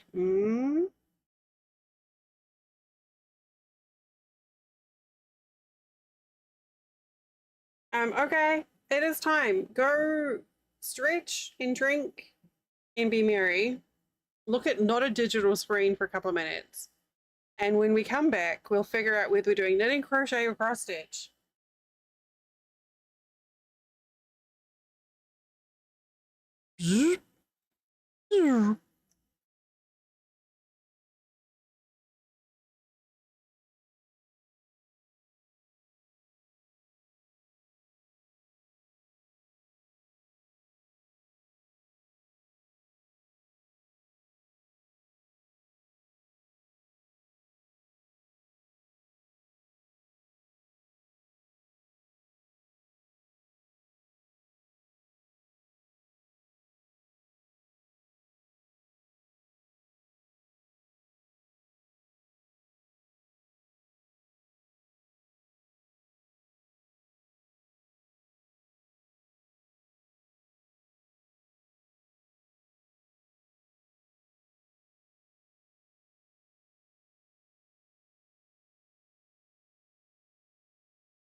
Okay, so knitting with the crochet. This is the start of the cross stitch.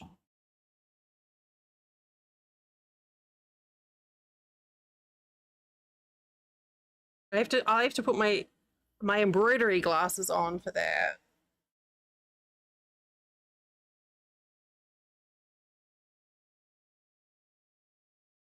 Um, oh. My app is updating. My cross stitch app.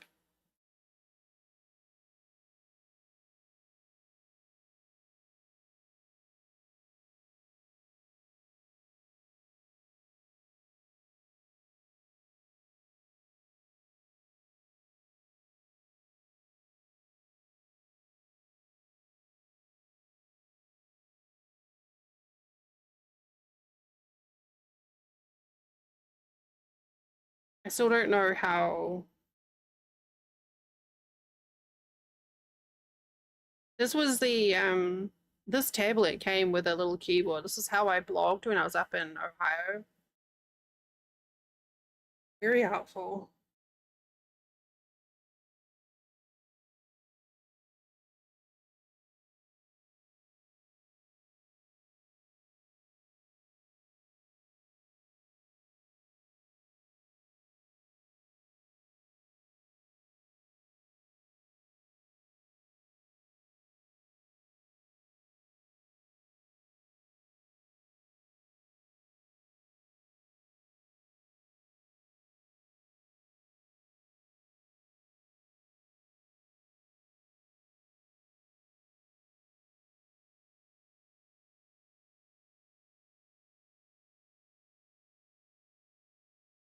It's taking its sweet time.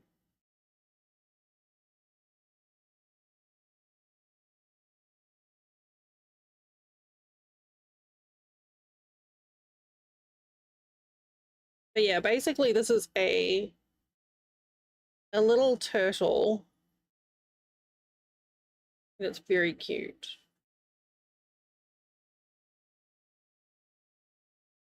I was about to show you a picture of it, but the app that I was going to use to show you a picture of it decided to update. So now I'm just waiting for that to happen. I guess we'll put this aside and we'll do like another row of knitting. Look at my cute needle minder.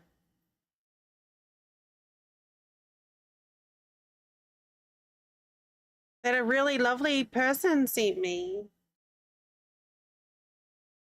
It's a bee. It's magnetic, so it just like my embroidery needle sticks to it.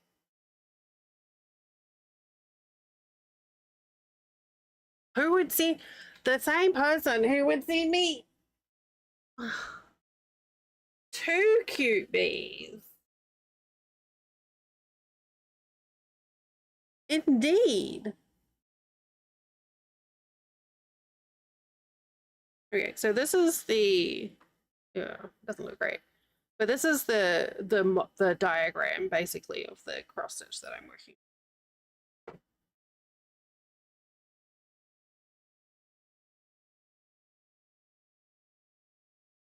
It was originally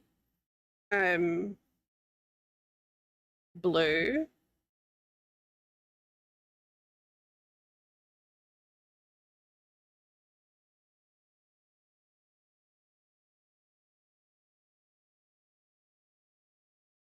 I don't know how to say. I've like I changed the color, but yeah, basically it was originally like blue and I was like, I don't like that. The colors were weird, so I changed it to change the color palette. I think it's really cute. But it's on 18 count Ida, which is means that there's 18 stitches per inch.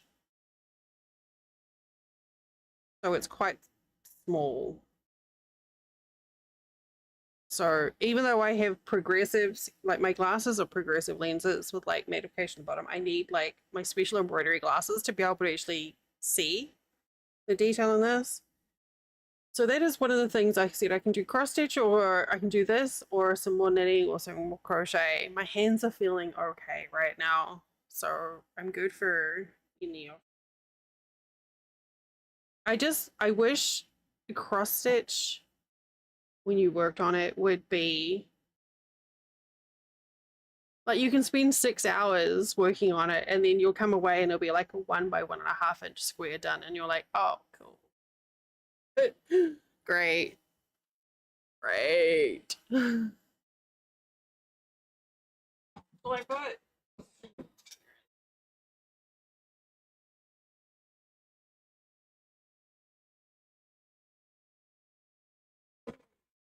My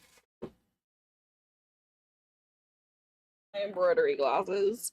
These these are my embroidery glasses. They're like a 3x, I think, or a 4x, like the really strong magnification. Still prescription, but like very strong. Oh look, Zenny! Hashtag actually sponsored. We love Zenny here.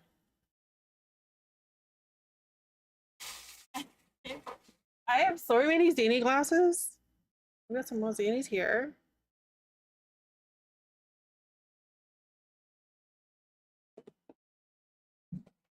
These are my blue light ones. Time for a sponsor spot. Actually, I found out the other day that I can share. I haven't tried these on with my new haircut. Oh, I forgot how cold these are. These are the blue light blocking ones that they sent me. The metal frames. But brr. I still can't like these gaming ones are my favorites.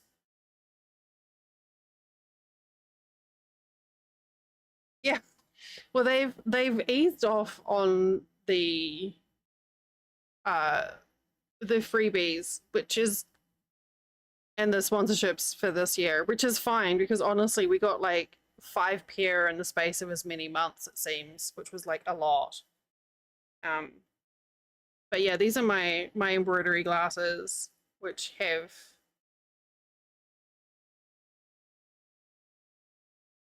you know they make a difference. Yeah, you can see there. That's what I need to be able to see my cross stitch.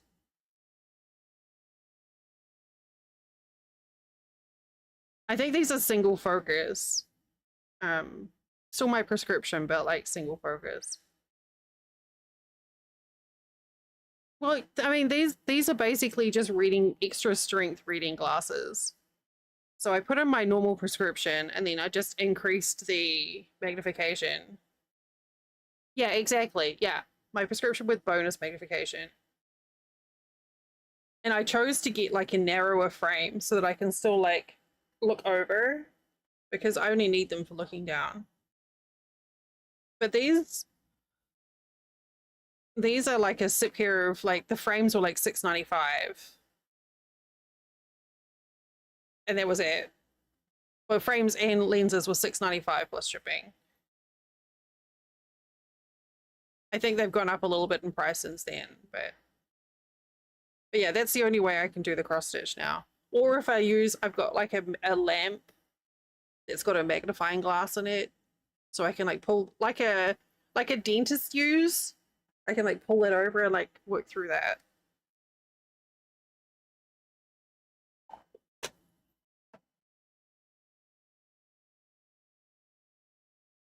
Oh.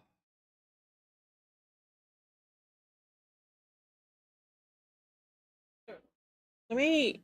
Well, I'll see how I feel with this because it's. I have to set up the frame. We'll see how we feel with a little bit of cross stitch, just for a change.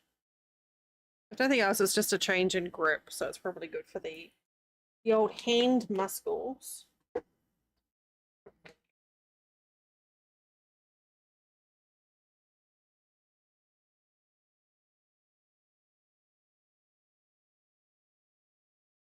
This handy dandy stand. It's like a webcam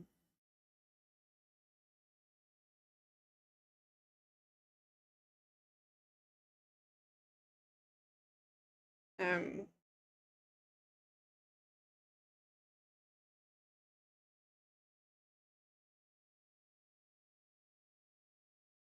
where do I want it? Ah, it's like a webcam stand, but it's got an attachment for this clamp.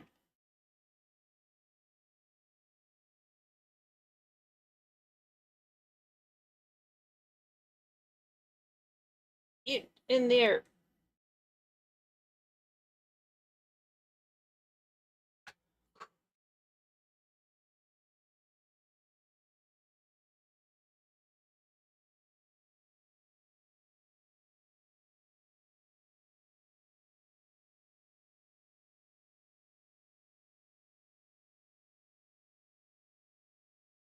Got this so that I can work on it on stream and not, or work on it while watching TV as well, and not have to like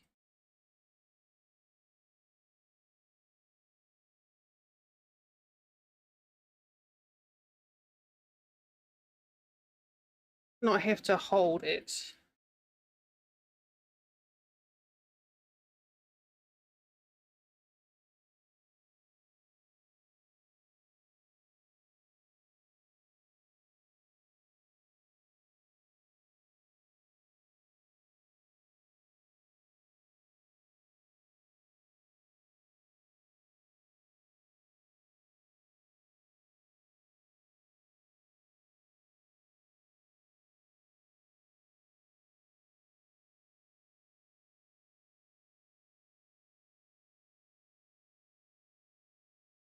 Get down lower, please.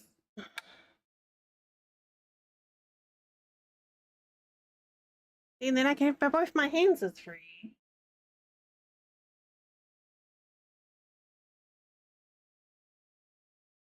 Further away.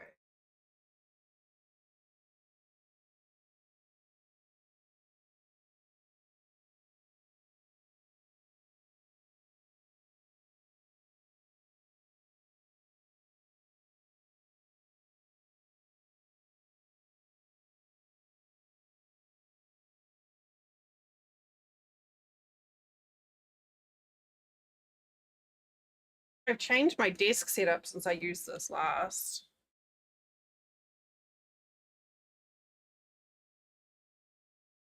I'm gonna try and figure out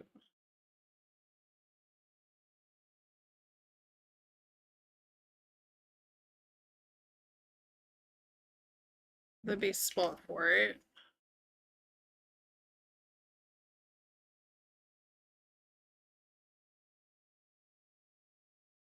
Where I can work on it and not work across myself. It. Oop.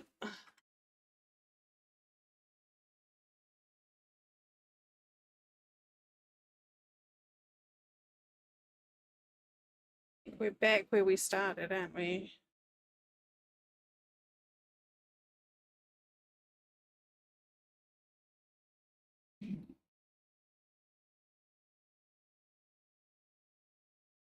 Bit there.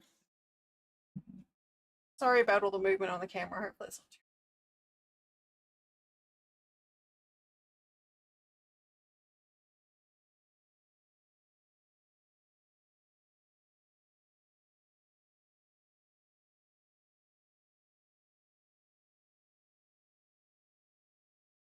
If I could move it.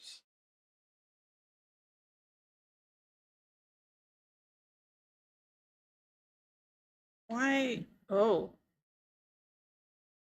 Needs to be further away for it to work. Okay. Can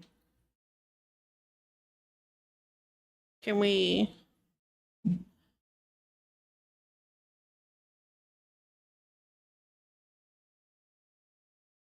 Camera controls.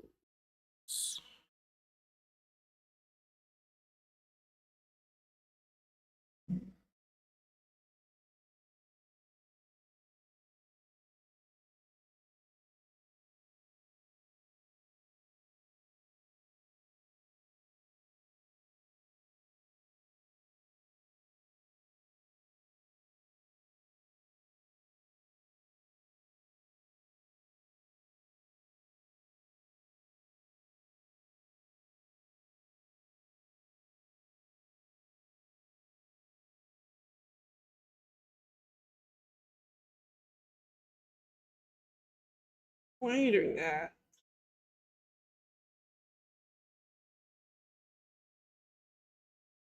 All right.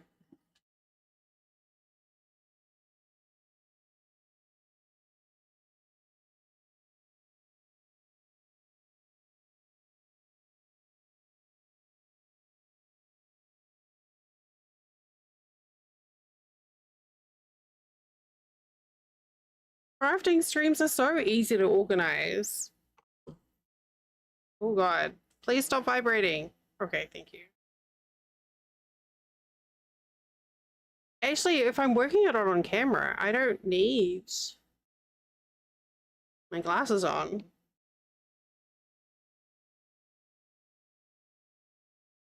Because I have my screen projection in front of me. So I can actually see, if I look straight ahead, I can see what's here.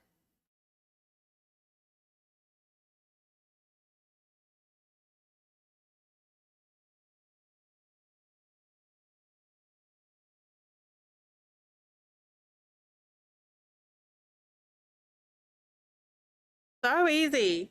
Super easy. Baby gaming for babies.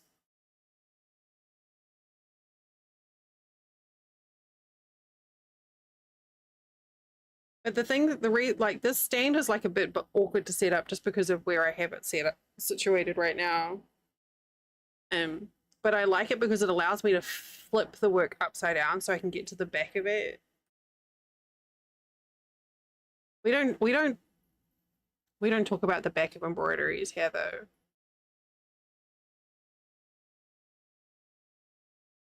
Now I've got that set up. Hey.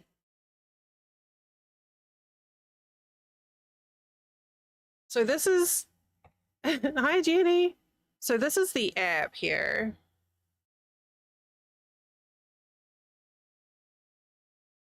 And it's really neat because it shows you can track your progress. Like it adds your color. Yeah, so this is an app called Pattern Keeper. And you basically input your crochet pattern. It has various ways of importing it. And it translates your pattern through. So if I select, like you put your colors in. So if I put in, click that one there, all of these little bright spots here are where those stitches are. And as you complete them, it fills the color in. So you can actually see. So like that's that there. So you can see the progress exactly. And this tells you, like how many stitches you've done, whatever percentage progress. It just makes life so much easier. And you can use it to, like you said, like I actually use the app to redo the color palette for this pattern. So it was originally blue, which I didn't want. So I changed the colors and then I just input the colors and it shows me what it'll look like.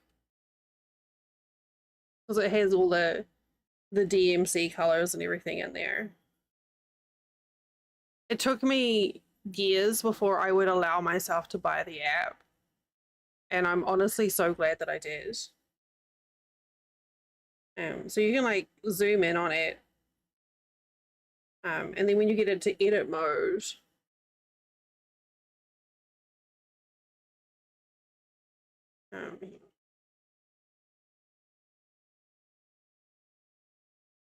you can see all the symbols too that they have for the chart.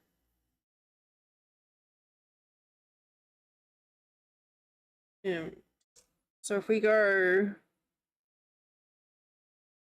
look for the one that looks like a little jellyfish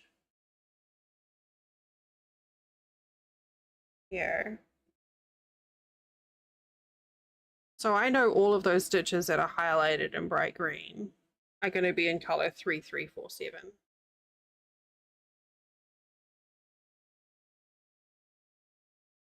And then I can just tap them and then hit the check mark and it shows that they're done.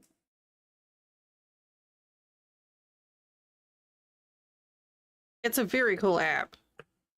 Like, not sponsored, they're not paying me. It's just a great little app. It's a shame the lighting is a bit rough on stream. So we'll see how we go here.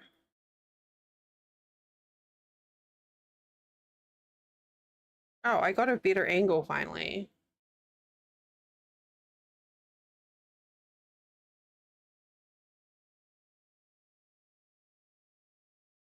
Too far.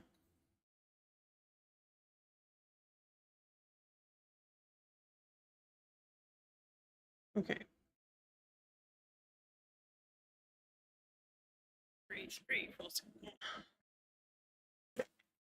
That's all my floss for this pattern.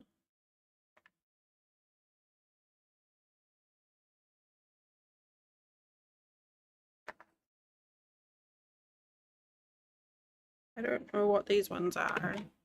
Whoopsie. That's all right.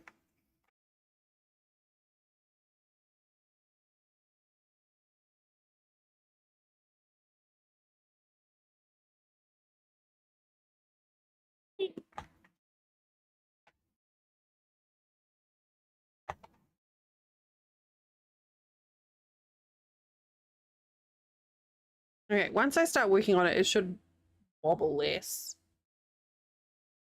I'm mindful that that sort of thing makes people feel a bit squeamish sometimes.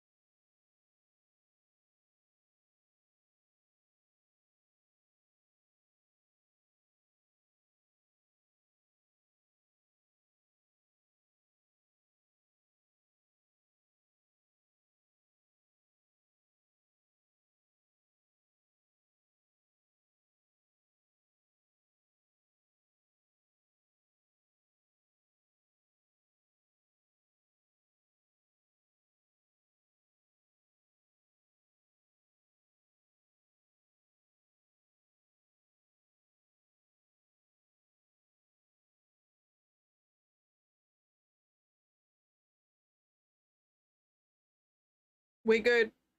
I'm just choking my own slobber.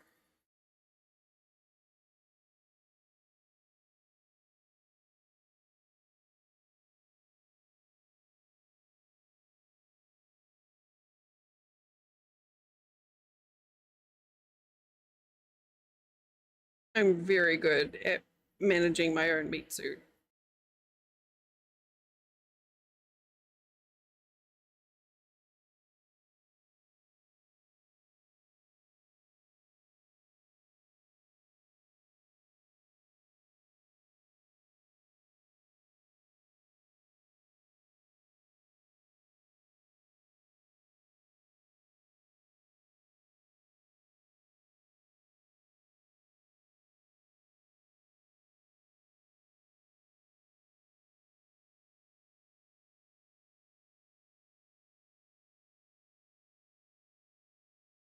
Oops.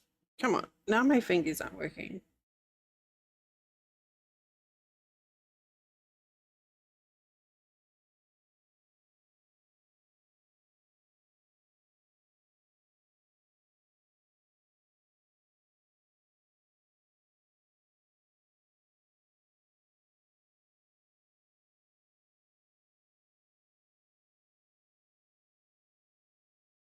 Increase the brightness.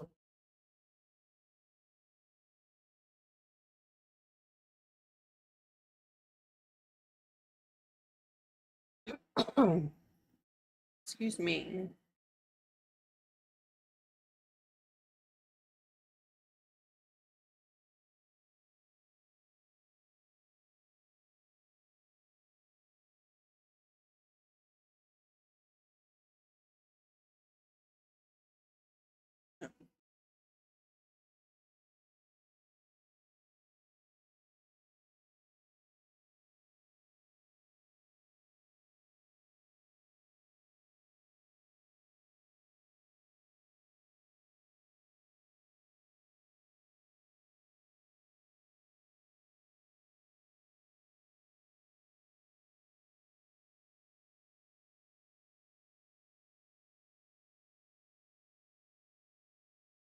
Is it a little bit overexposed?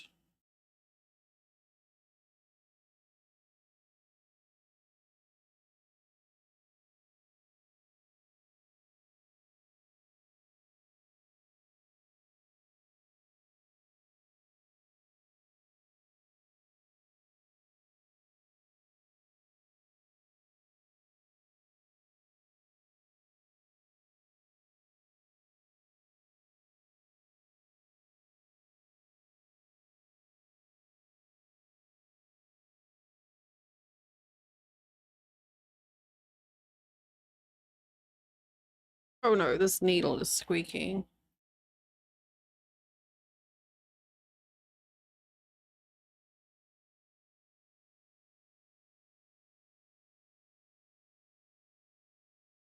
No, the camera's not working. Go, gadget. Oh god, I can see. Okay.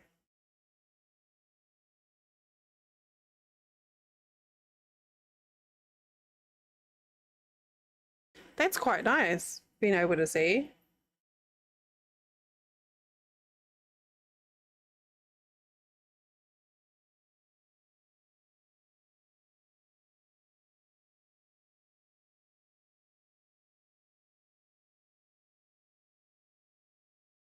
Okay, but my needle is still squeaky, which is not cool.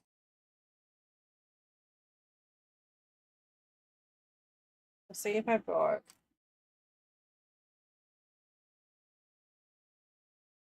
Where are my fabric softener sheets?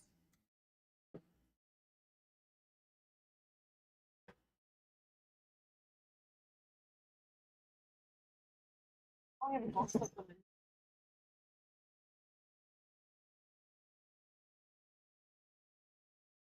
Shit, without these.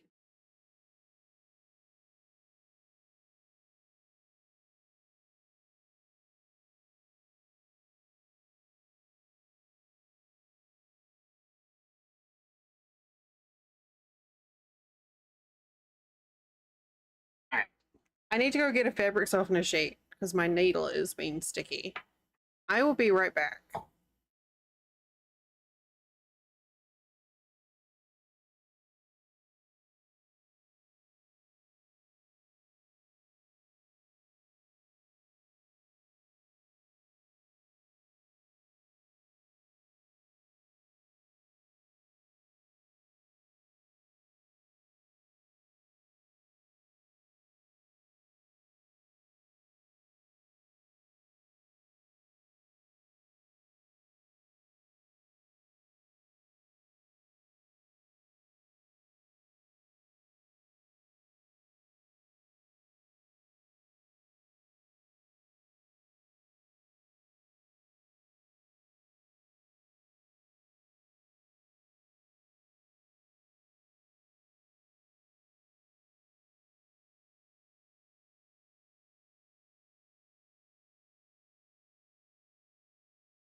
Alright.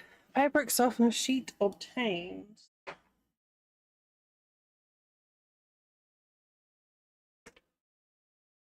Whoopsie. Paper softener sheets are great for if you've got knitting needles or crochet hooks or embroidery needles that are a bit frictiony.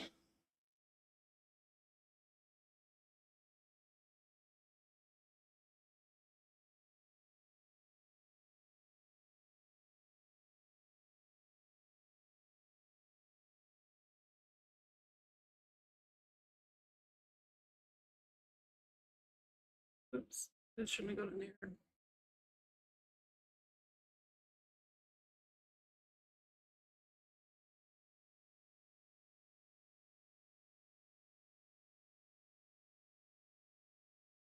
you're welcome.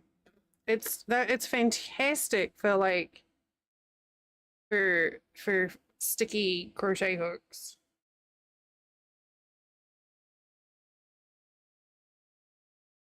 We don't really use fabric softener sheets here anymore, but I've got a couple that in a box in the laundry that I keep just for, well, craft needs.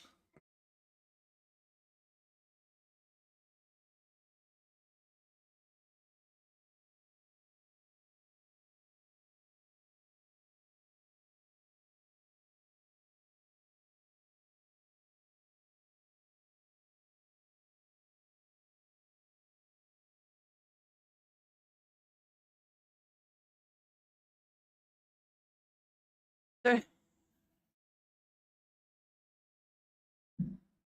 need to bring this lower. Now you have a use for them. Yay! Oh man, I just put like a massive greasy thumbprint on my glasses.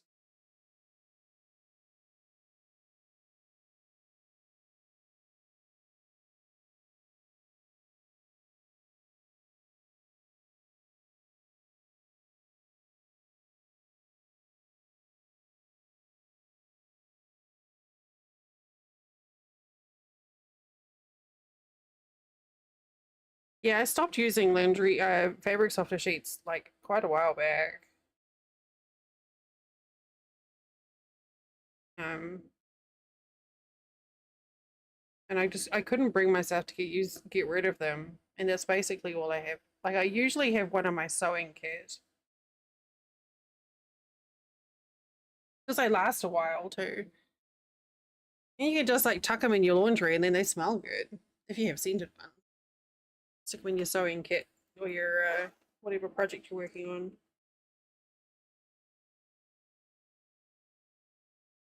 But like the Red Heart Super Saver fabric softener sheet makes that stuff so much easier.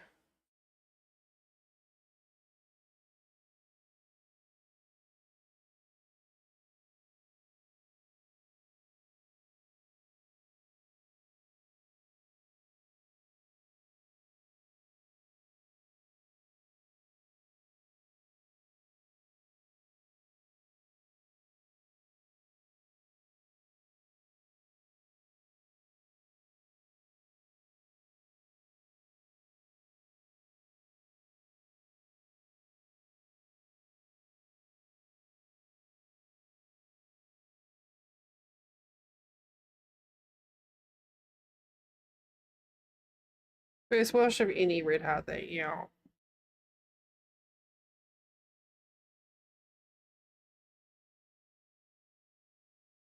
I have a blanket in my room and we've made from Red Heart, and it's like it's all pale colors, which helps, but it's incredibly soft.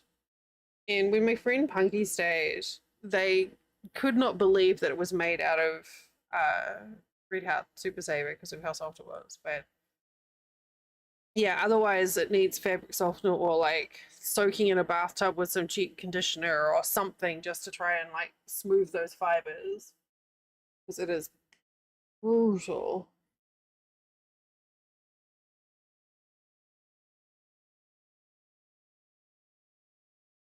Yeah, I just replaced the our dryer balls that we use.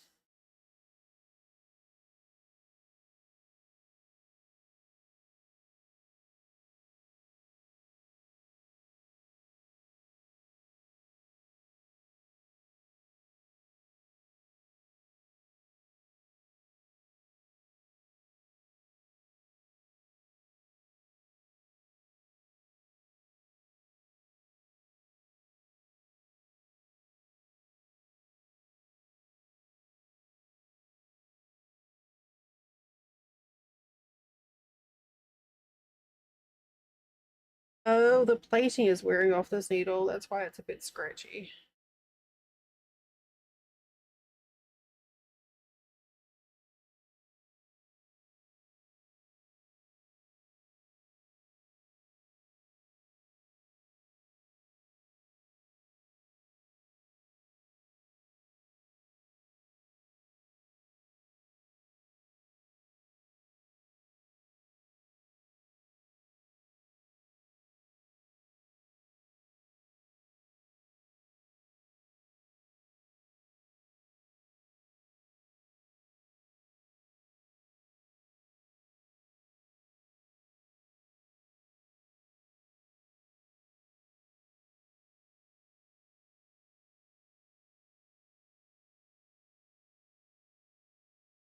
I miss when we did this every Sunday.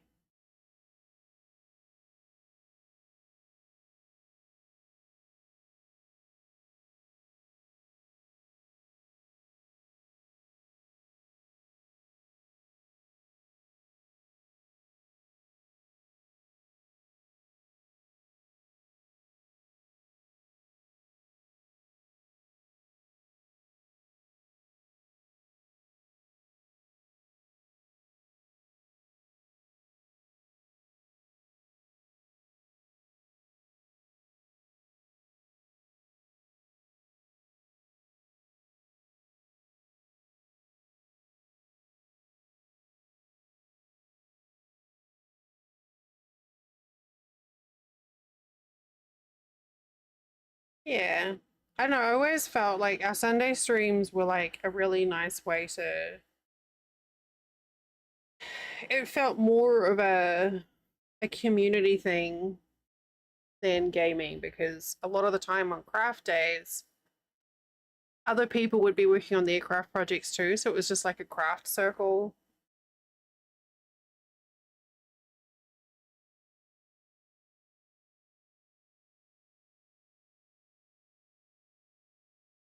So, you know, there'd be quiet patches, but that's because everyone's working on their own stuff.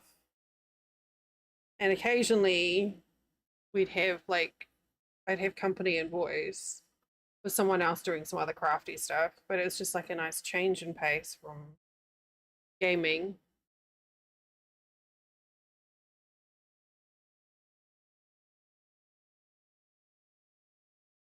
You can hang. Oh, oh, bored. Well, I'm glad that you like to pretend that you use your Soma. Soma. This is not Jenny A. Soma, thank you for the raid. Hi, hello, Pandorica. Hello. Welcome in. Yeah, we used to do this every Sunday. Oh, hi. Hi, Fran. How was sorry, camera's a bit a bit shaky. Well, actually not the camera, it's the embroidery stand. Um hi Winifred. Hello, hello. Craft stream, yes. Oh my god, that's a lot of emotes. We've done crochet, we've done knitting, and now we're doing cross stitch.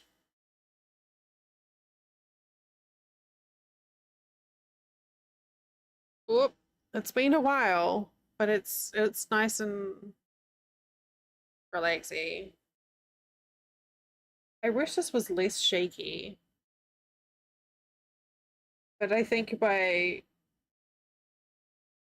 the process of engineering, there's like not much there that can be. Everything's braced. It's just elasticity, I guess. It's acting as a giant spring. So, thank you for the raid. No, we're not doing anything to do with soybeans. And I don't have any Mod Podge, sadly. I do have lots of stabbing tools for other types of crafty things, though, like punch needle and felting. Oh no, most of the craft things I have are stabbing and or setting things on fire.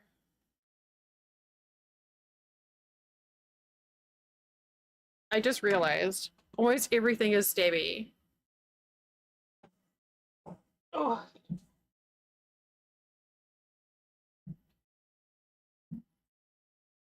I'm serious when I said about doing fire. I did wood burning. Siri sent me a pyrography kit. Um, I I wasn't very good at it, but I had fun.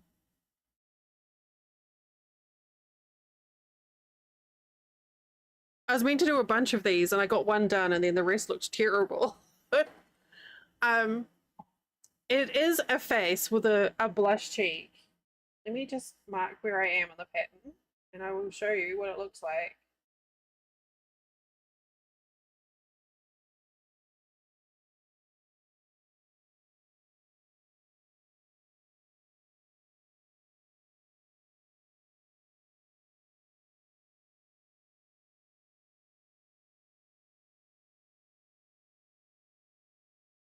No, not there. Stop it.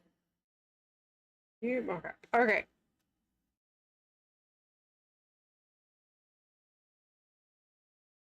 Reflections, please.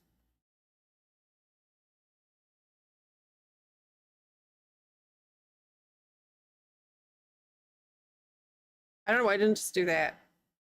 Isn't it adorable?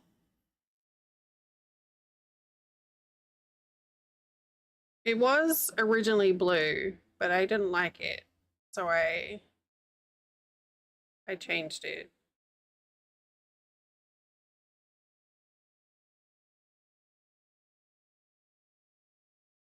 Jenny, that's amazing. Isn't it the cutest?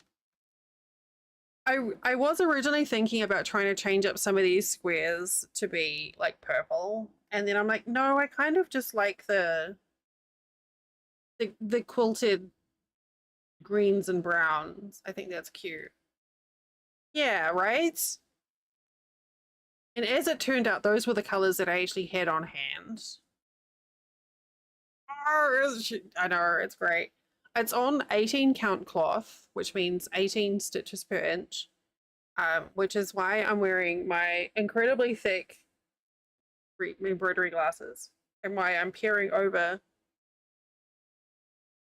I'm doing my best granny impersonation right now.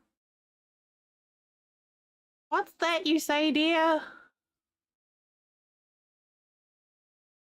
So yeah. So I haven't worked on this in ages. So we're doing a little bit on this, just sort of putzing around. So welcome in everyone who came over with Soma. Hi, I'm Del or Deluria. My pronouns are she, her. And we're crafting today. Ordinarily, I play games of the survival exploration type.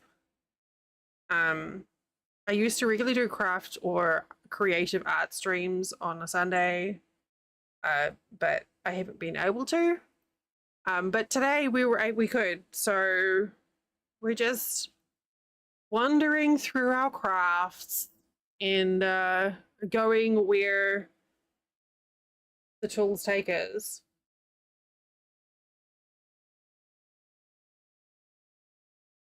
A little journey of turtles, as it were.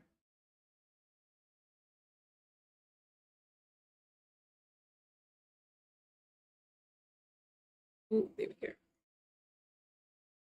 I almost need another clamp to hold it steady on the other side. I've tried like 3 or 4 different embroidery stands, and this is the only one that hasn't driven me bonkers though.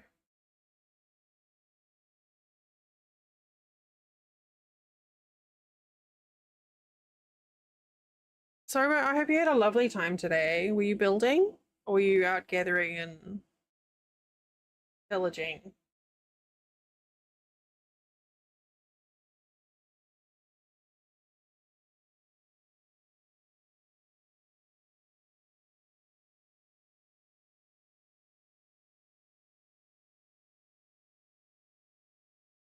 Also, I know it's taken a very long time to acknowledge the fact that there are now 2 Jennies in chat, and I'm not at all confused, but it's fine. Yes, please go defrag and feed yourself and your brain and do what you got to do on the Sunday evening. Thank you so much for coming by. I appreciate you heckin' bunches.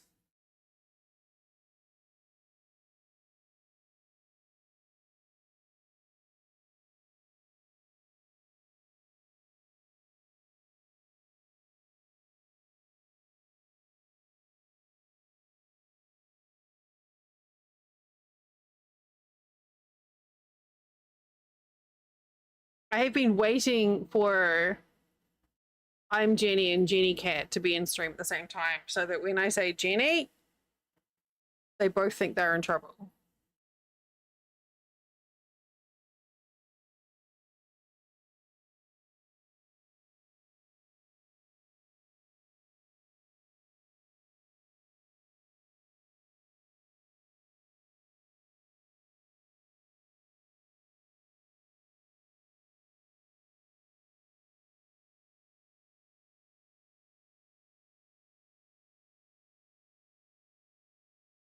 Yeah, I was like that with Catherine's.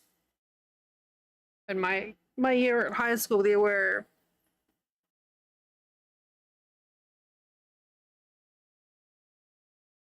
have been, but I think there were 5 Catherines in my year at high school, and they were all spelled differently. But uh, we all had different surnames, so yeah, Catherine was definitely a popular name when I was born for sure.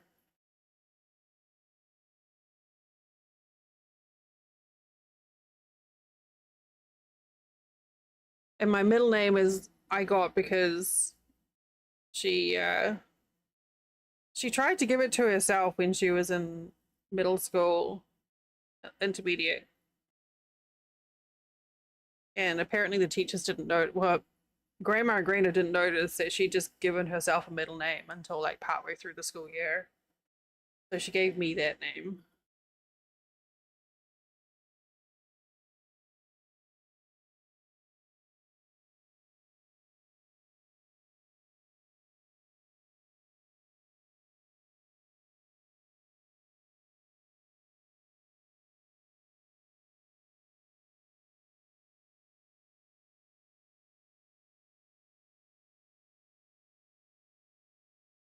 1 of 6. Oh my lord.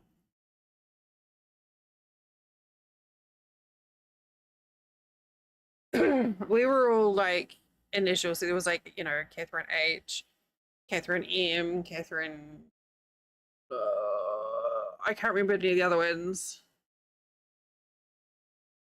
Catherine G, Catherine S.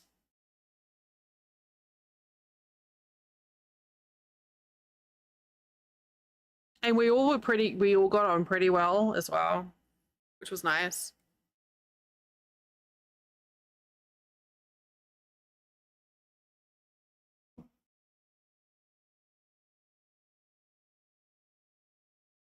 JC.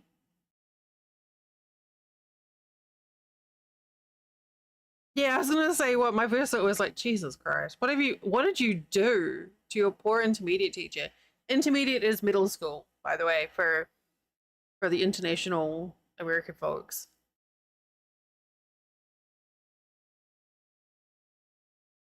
Oh my god, yes, Luna, that's amazing. That's so fun. I've seen his posts before, and they always just crack me up with like the just like the spews of red yarn.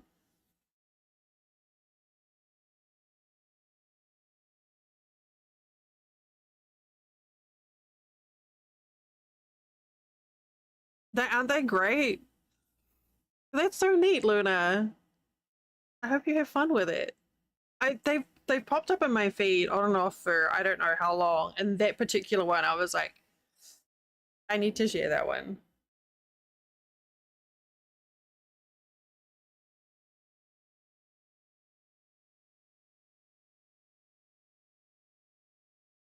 Yeah, do you have a link for it, Luna? If you wanted to, you could share it in chat. Look, I can make the bee move without touching it. Woo!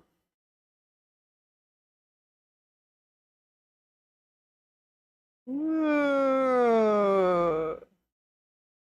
It's magic.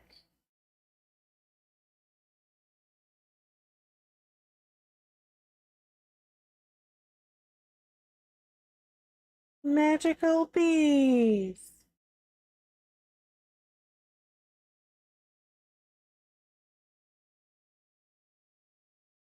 Yes, thanks, Luna. Why is that one marked as being done?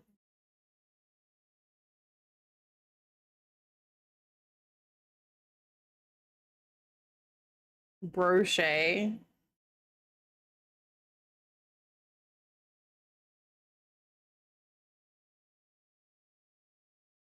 But yeah, his social, like, I love that you knew exactly who I was talking about as well. Oh, you're welcome. Have a wonderful evening, Jenny. Thank you for hanging out. And I'm sure everything will be great tomorrow. Thing broken? Oh, hang on. Let's see what I can do here. Oh, it is. Hang on.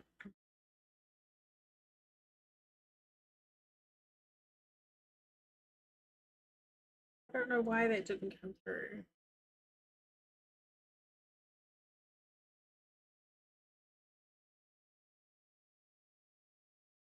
Try that one.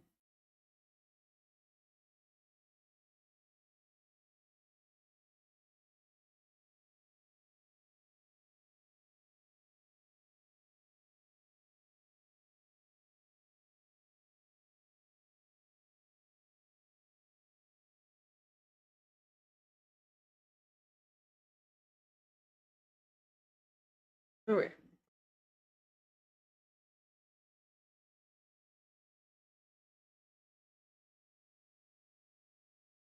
Oh, yeah, makes sense. Yeah, the code that starts with B is like their product code, so that should be okay.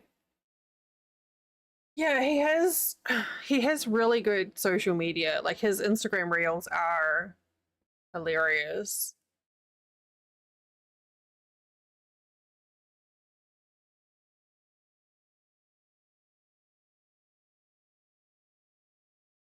You're confused now? Why? Oh, have we been hopping around too much?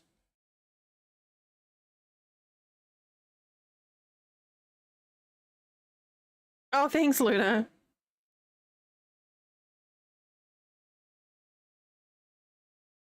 Oh no, there's clips. Oh, Ollie got clips. Oh, the brochet guy. Isn't it great? Luna, look at the little Kona face. Oh, Jenny, I saw the pictures in Discord of the hard cardigan. So pretty.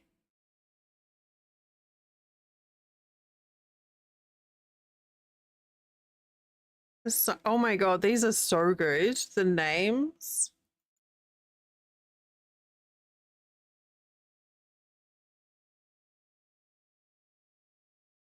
But yeah, brochet guy is fucking clever. I can appreciate the skill that someone takes in like making a weapon because I crocheted a tiny scythe and a tiny sword and it was something else.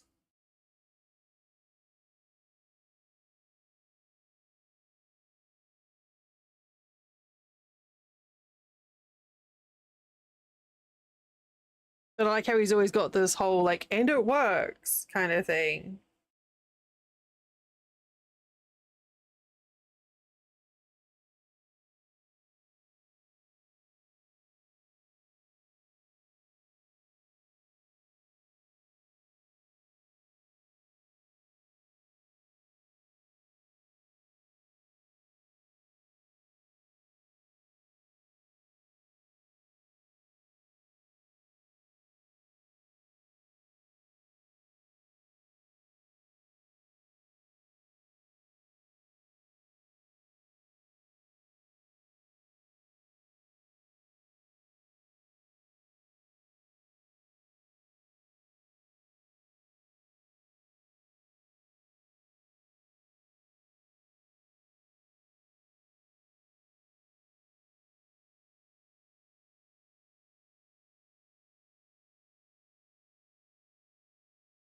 Really? It's been an hour already?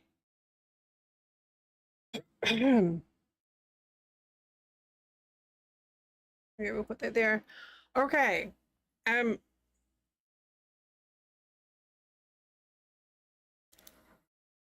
I can see just fine.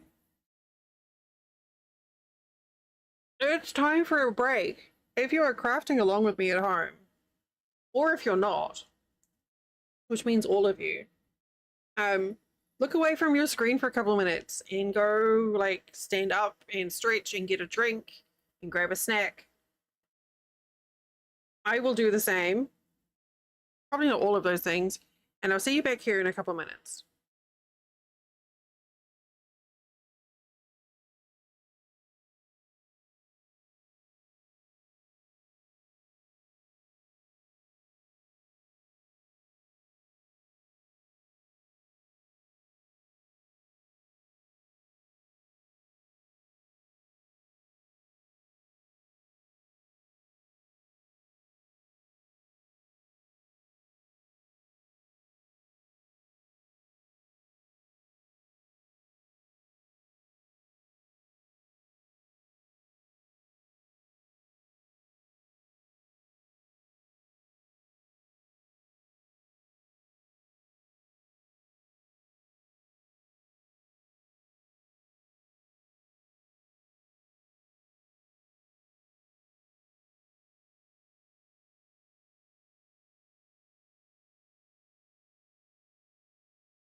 Alrighty.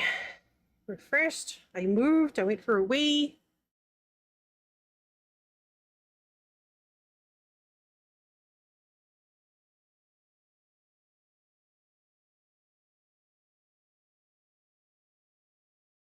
You're doing great.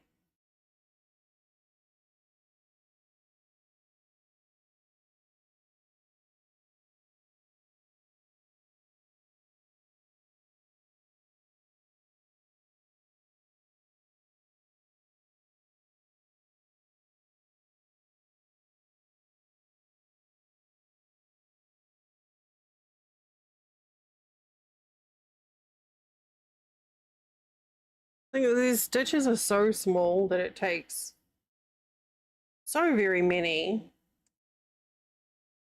progress to happen.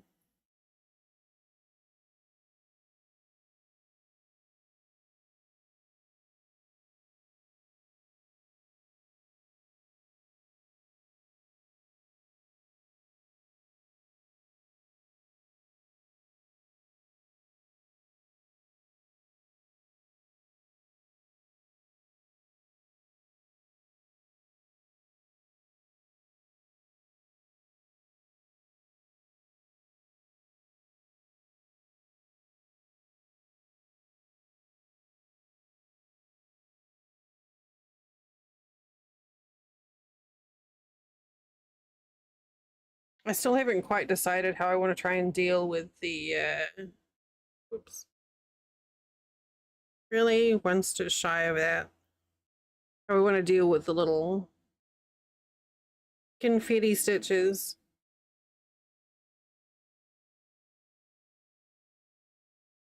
It's tempting to just ignore them. I've decided to leave the tails and then just work over them and trim them. I'm gonna see how that works.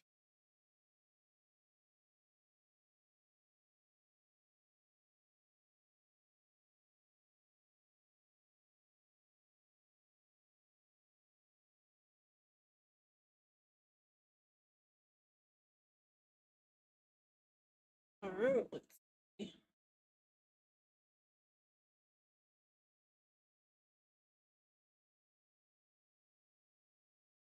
There.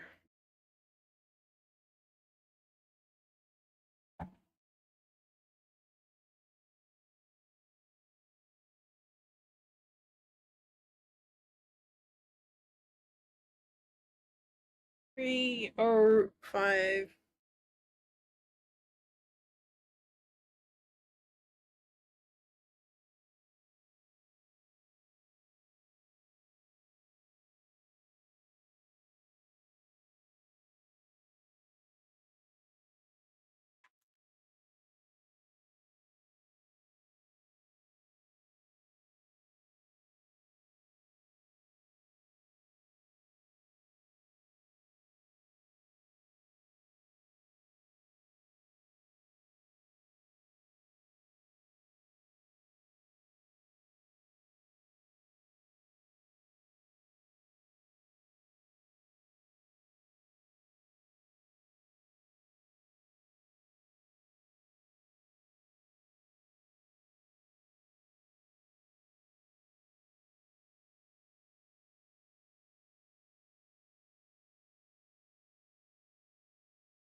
Here.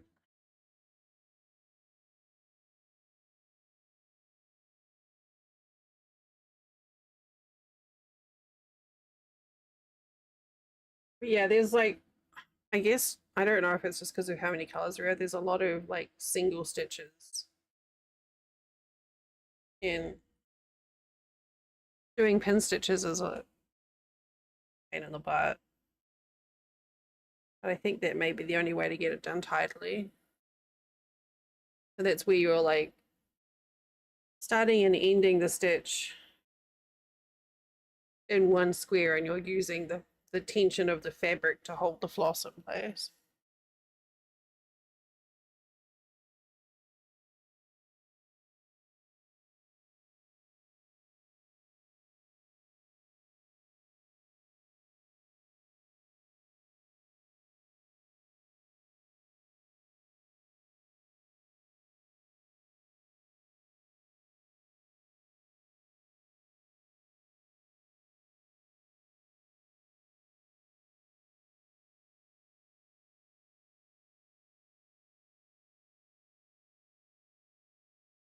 This is cross stitch plasma, which is kind of like paint by numbers, but with a needle and thread.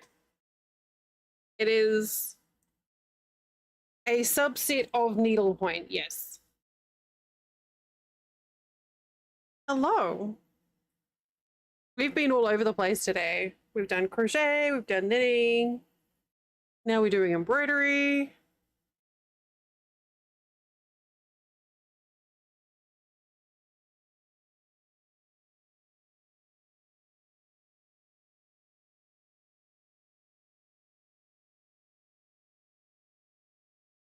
We're all over the place. Oh, I did this around the wrong way. Okay, it's fine.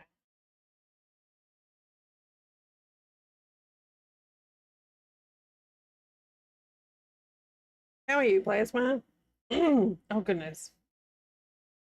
I'm getting croaky throat.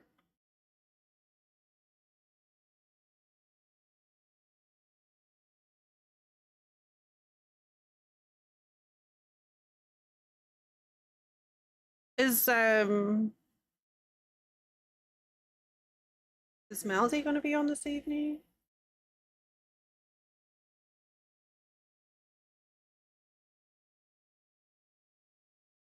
Getting hooked on BT3. You're welcome. You're so welcome. She's got a family thing. Oh, I really love reading into her on Sundays. It's so comfy. Okay.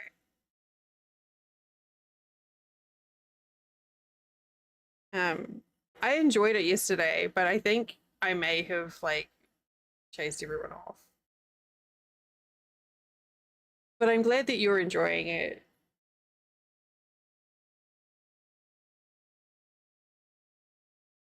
There's such a steep learning curve. Like there's so much stuff going on.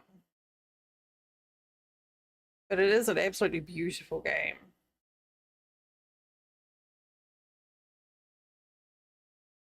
I was trying to decide if I should get it going on the Steam Deck and then get it playing through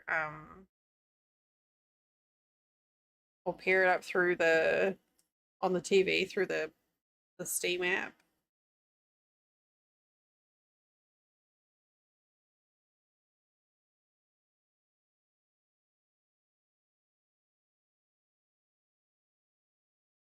Where do I want to? Oh, there's a lot.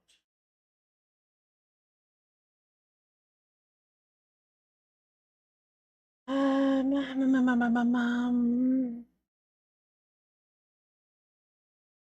Sometimes the tricky thing with embroidery is trying to decide like where to take your stitch.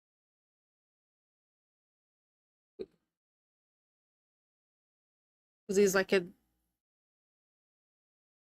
when they're all over the place, it's like which direction do I go?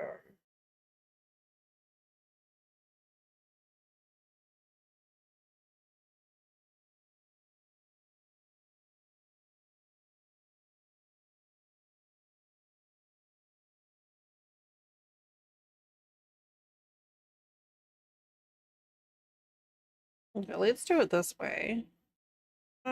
No, actually, let's just complete the whisker. Astarian's real. Color me surprised. He's such a smarmy git.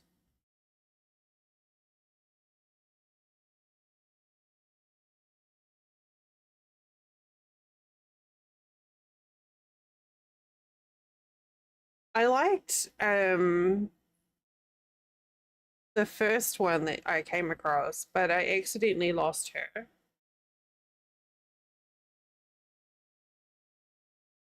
I got distracted picking flowers or herbs, and then I didn't take care of her fast enough. Uh, yeah. And then she's like, "Oh well, I'm out. Bye," which is fair.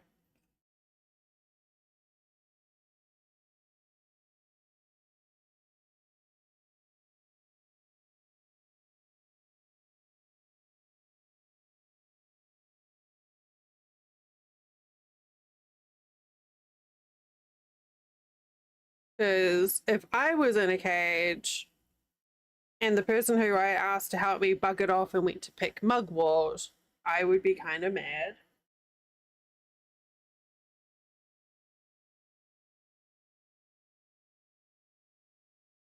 You're playing a rogue too, so you don't need a Starion. I think I'm keeping him so that I can kill him at some point.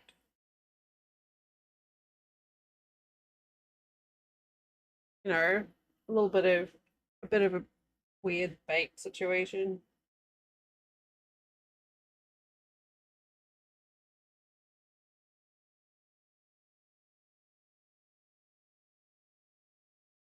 Which is a thing to say out loud.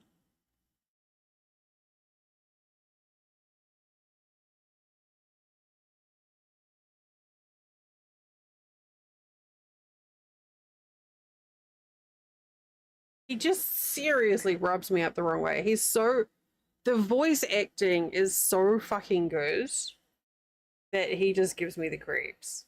Like, they nailed it.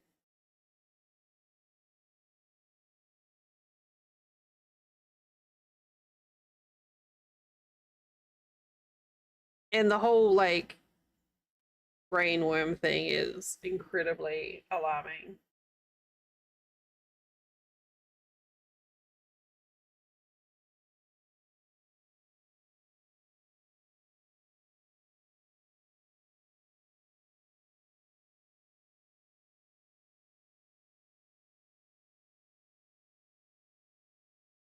You got any more of that color down there?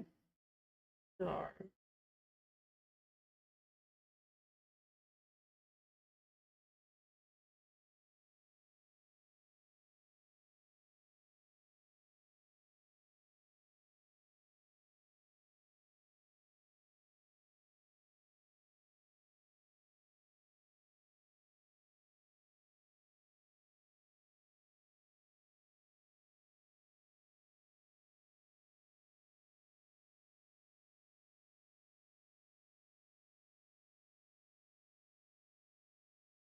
You have any other stitches on the back for that too? I don't think I've got Will yet. I don't think I've come across Will. Lazelle is the one that I accidentally lost.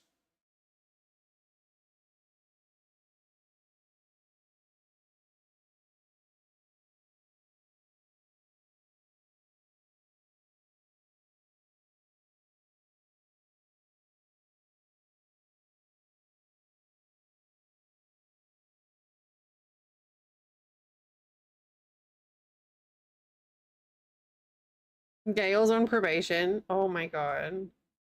We had a bit of a situation with Gail last night.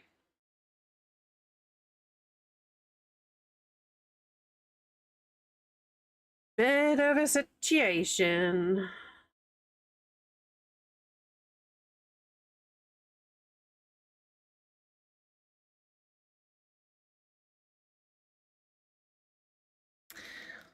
I don't want to do spoilers.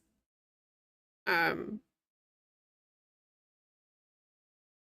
and part of the situation was me being a shit.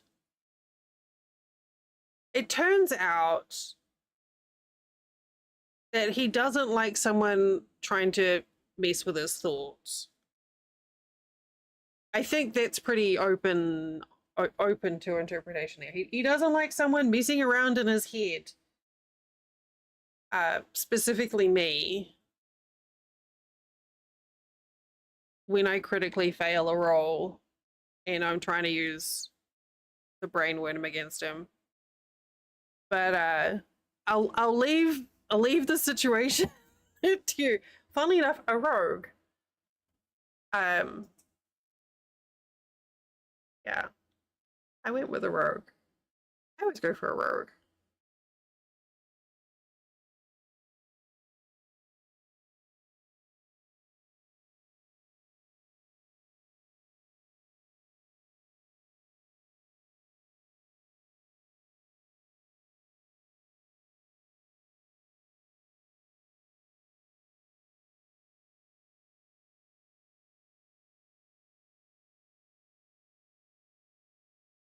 So, and I was like, okay, fine. Basically, he got his knickers in a twist because I was an asshole. So fair, and he stormed off. Um, but then I did some more dumb shit, and then I had to load back to a save, and the save was, well, I hadn't was before I did the dumb shit, so I kind of got a bit of a redemption there.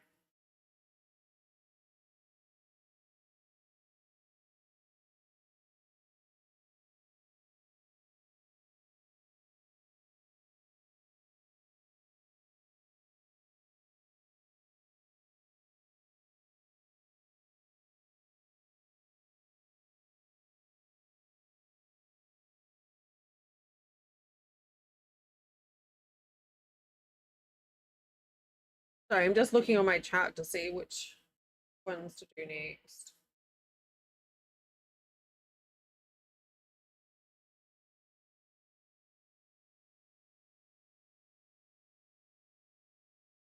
Oh, I have no idea what my stats are really. Oh, I went with a drow for the hand crossbow thing because it sounded entertaining. It was a toss up between a drow and a halfling. I kind of like the idea of being close to being a hobbit or maybe a dwarf.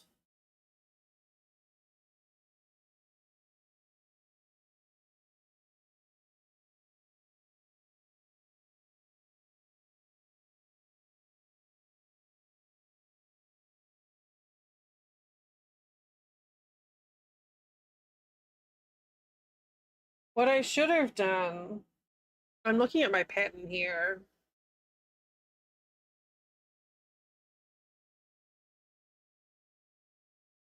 Looking at my pattern. And these bright green spots are like the small single stitches. No, this isn't Pokemon. I can understand why it almost looks like one, but no, it's a little turtle, which I've changed.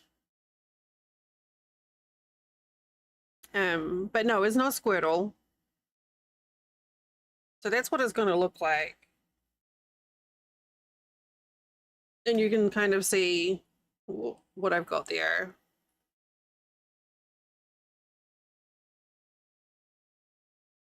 Yeah, it's a very slow process. But I've just realized I should have thought about it. These ones here with the bright green are the stitches of one particular color. I should have done them first, so then I could stitch over the tails.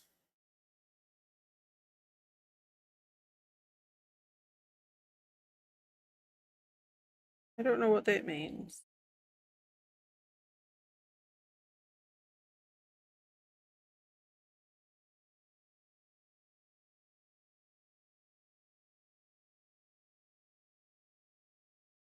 I have no idea what that button means.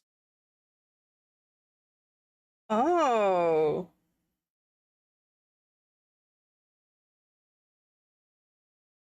so I'm still learning this app. I just realized this tells me like how many stitches there are of each color.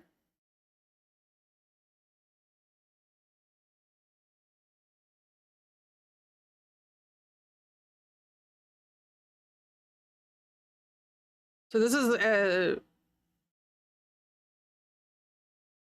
zoomed in of the pattern.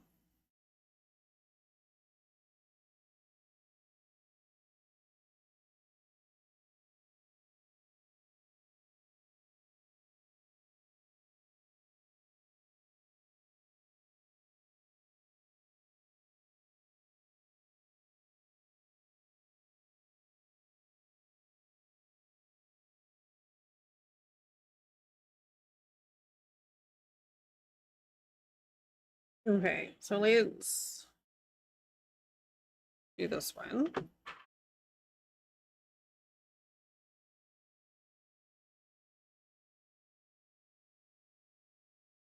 So 972. This is all my embroidery class. Enhance. Uh, uh, uh. Enhance. I can do it. Hi, Bakma.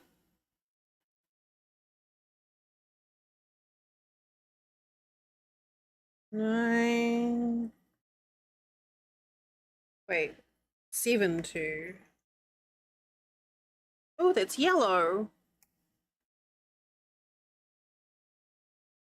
Is that supposed to be yellow?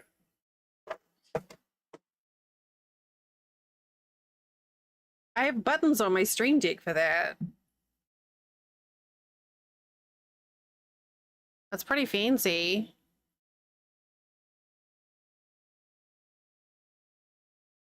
You can get up real close. It's very, very good quality. If you look closely in the reflection of the eye, you can catch the license plate of the person who ran over this tortoise. Oh gosh, this thing is tricky. The tortoise has not been run over. It's fine, by the way. Oh, unenhanced, Molly. Unenhanced. Yeah. Wait. Are you referencing the clip that Ali got earlier?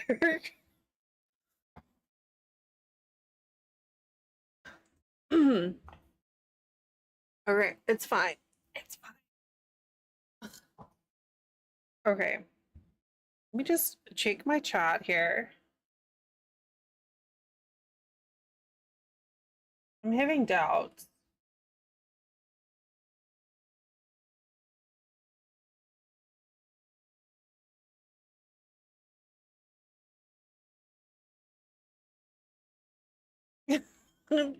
I oh no, plasma. That's a combination. I would never.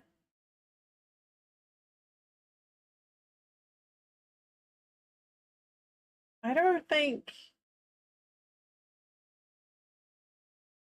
I don't think that's gonna work there.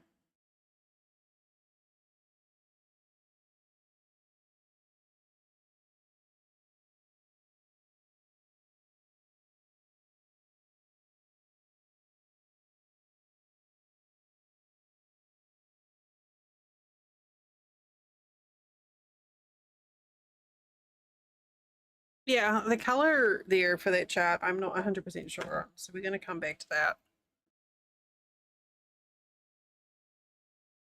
5, 8.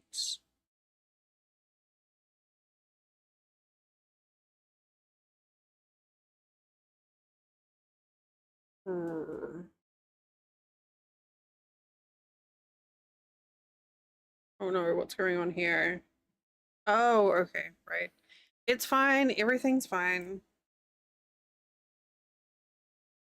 A lot of this embroidery thread has been collected through like thrift stores and yard sales and stuff. So some of it is in has been treated in a very weird way where they've like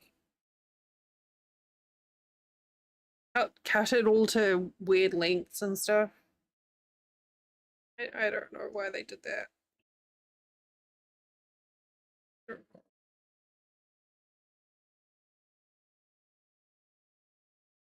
But that's okay.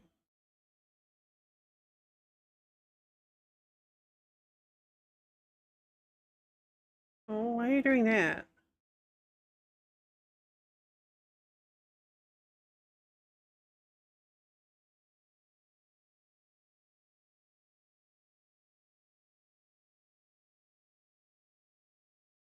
Okay.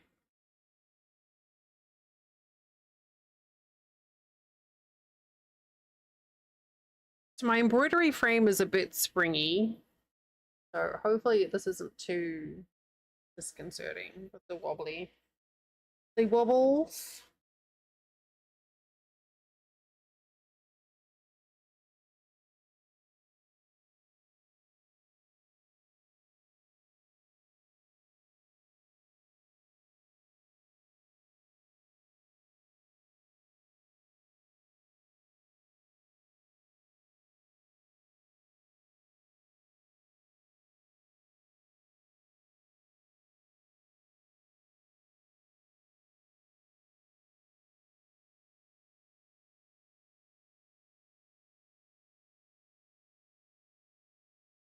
All right, here.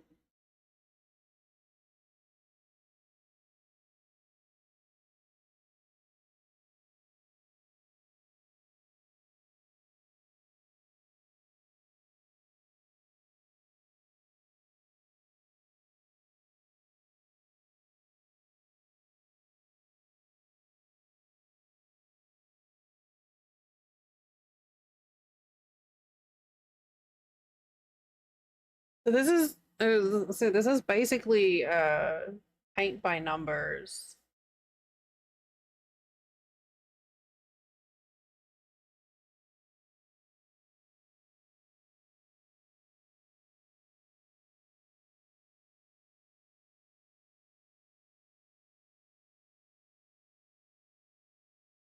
But with a stabby stick.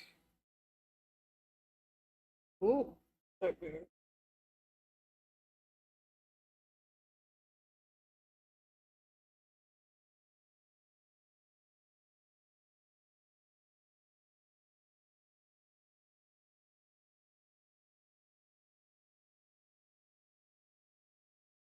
It has been really fun doing craft streaming.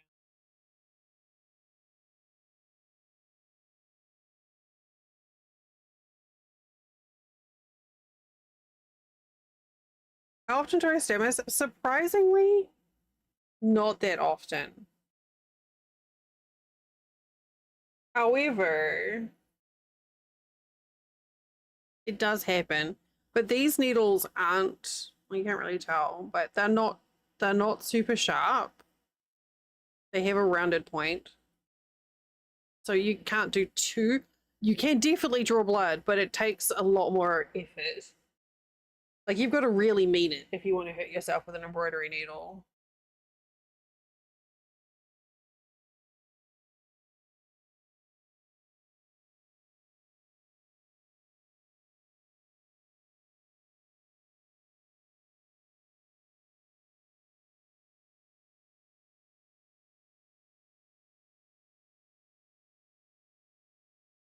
But usually when I'm stitching, I try and keep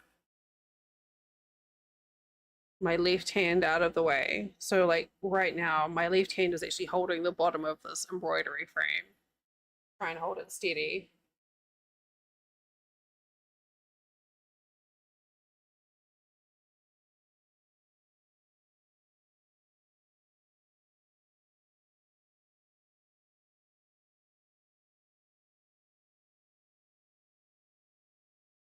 I feel like I've got a stitch on the wrong place somewhere.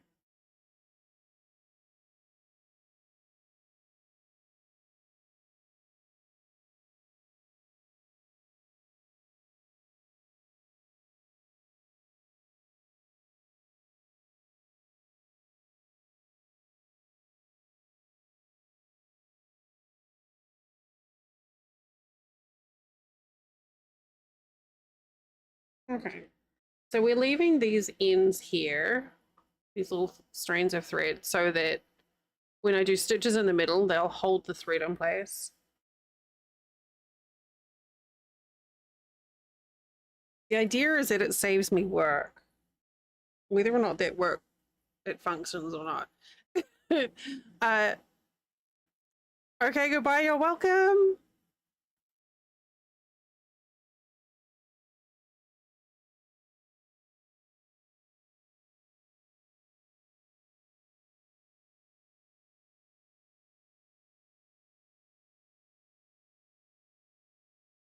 Don't forget to eat and drink and breathe and stuff.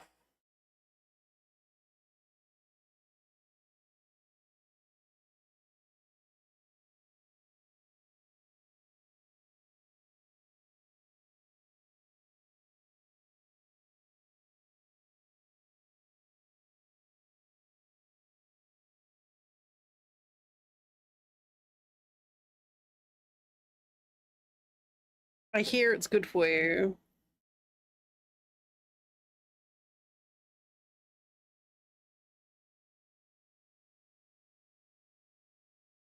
Yeah, good.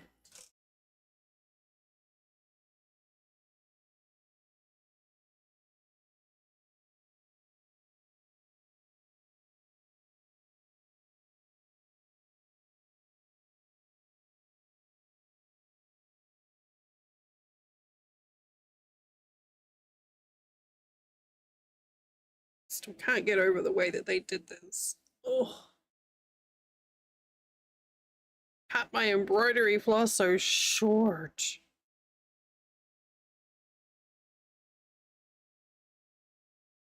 In there.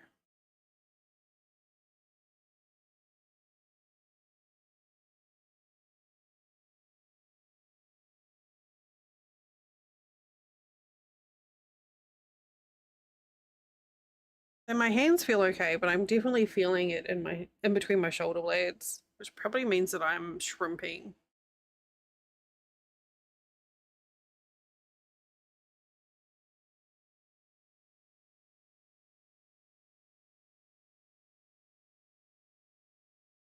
Even with my very, very strong glasses.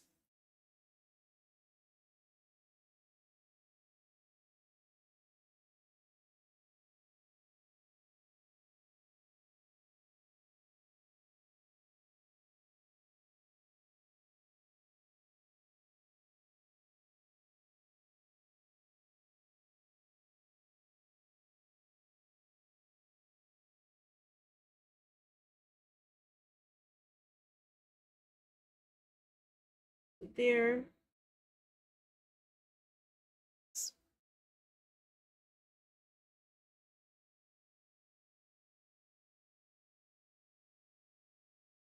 Okay, my new thing now is I'm gonna try and do the smaller number of stitches first. Then I can go over the tails. It's only taken, I don't know how many years of me doing this to get that out.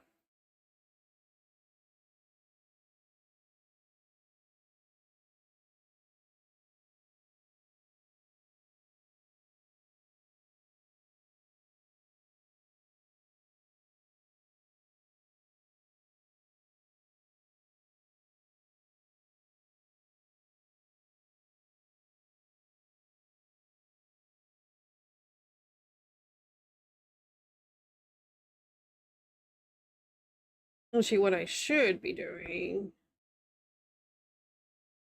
is that.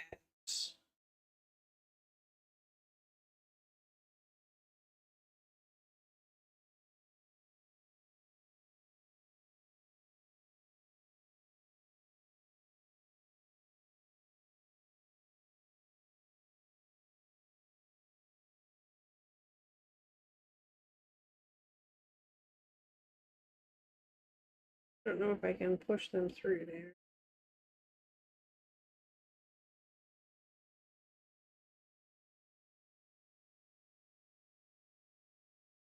I need a teeny. I don't think I have a small enough crochet hook to do what I want.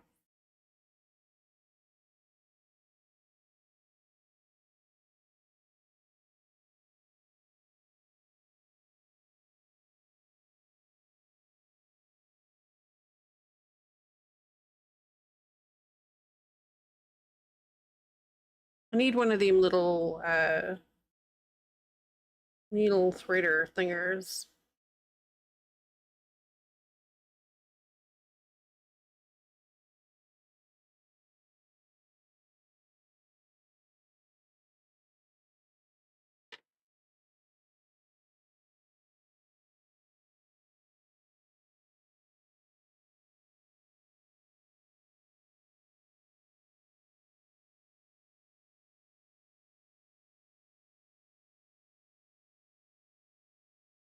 Oops. You down there. Where is that even going?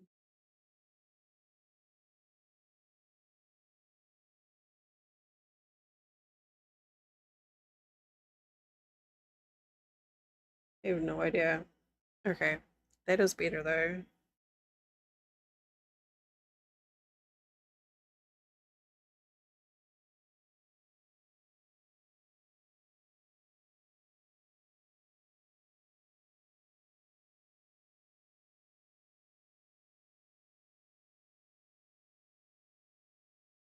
Here, that's a bit tidier. Whoop. Making it.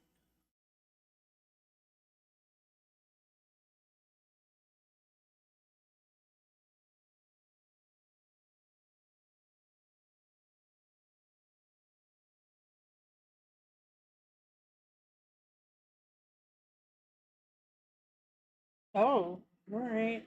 That's more than I was expecting. Oh, oh,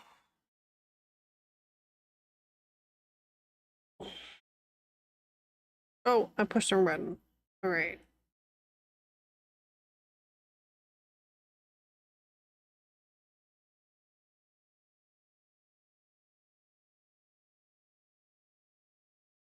4, 3.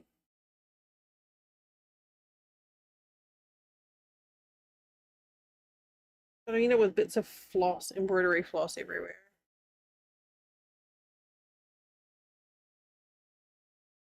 I'm hoping that doing this little break of doing the embroidery will just like help my hands relax a bit.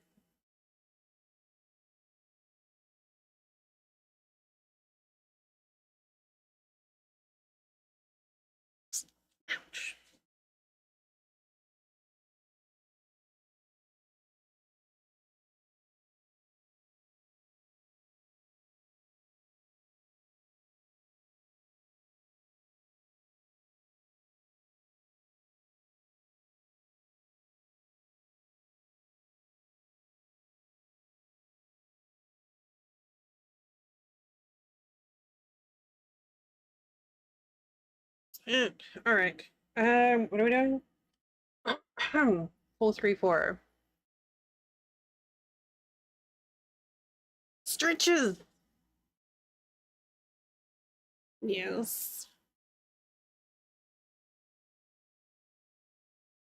I feel like maybe 4 hours or so of knitting and crochet is probably going to cause some discomfort tomorrow. But I will. I have a massage glove. It looks ridiculous, but it feels glorious. I will use that after stream as well. The massage glove is so good. Flint's like, should I be jealous? Because I was just like, oh my god, this is amazing. It's like, I mean, you could also give me a hand massage.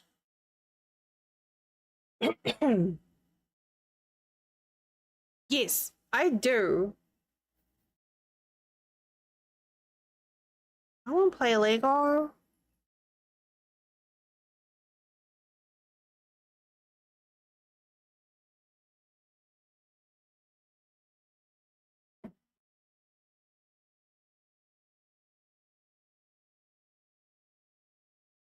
Oh, that's cute. I like those.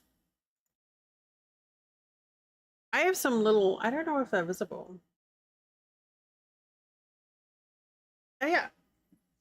Up with Evie. I've got some Lego succulents right there. With Evie that was Evie from Dean and Jesse. And I got some Lego. You can't really see it.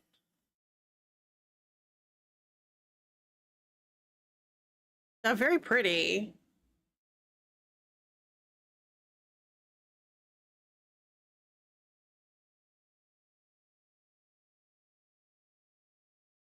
I don't have the enhance on my own camera. I should though. So I can do like awkward eye contact.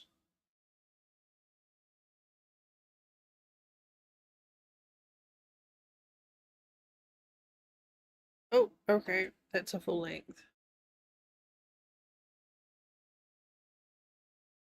Oh, that's really lovely.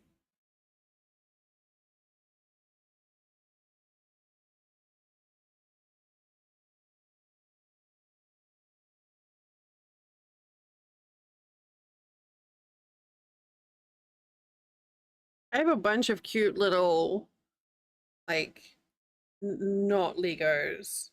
Well, a couple of Lego sets as well, but like some not Lego um kits that I need to make up.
Oh, for fuck's sake.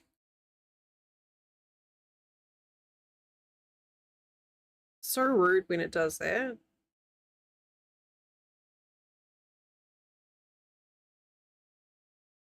The needle unthreads itself.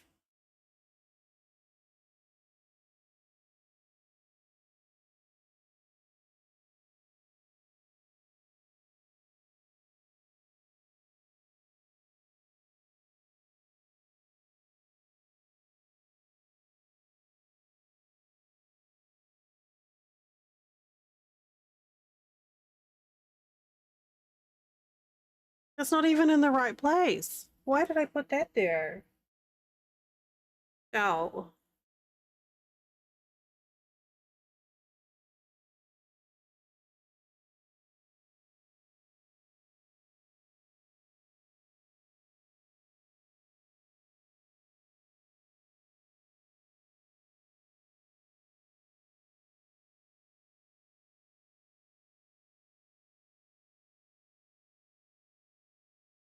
Oh, for fuck's sake.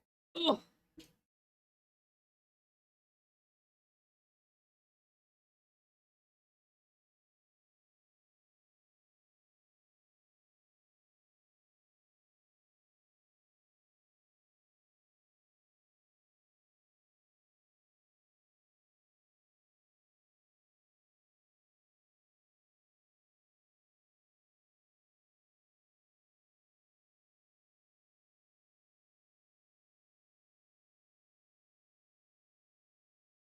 I can't see.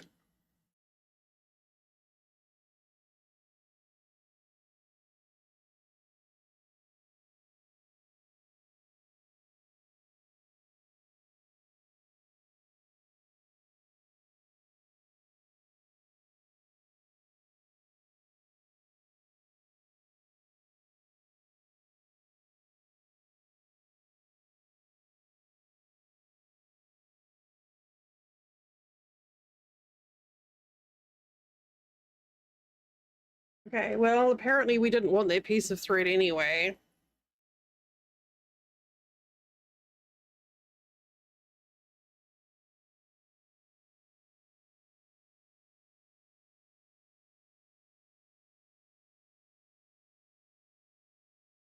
Apparently that was a dumb piece of thread.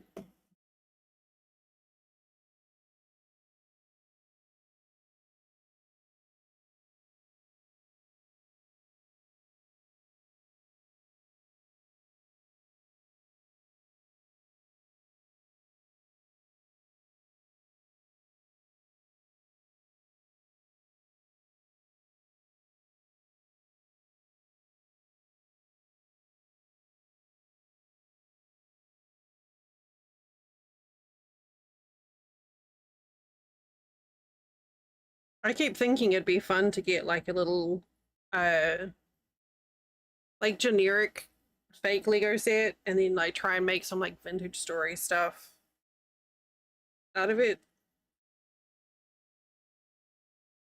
Make like a 3D model of a vintage story house, but with Lego.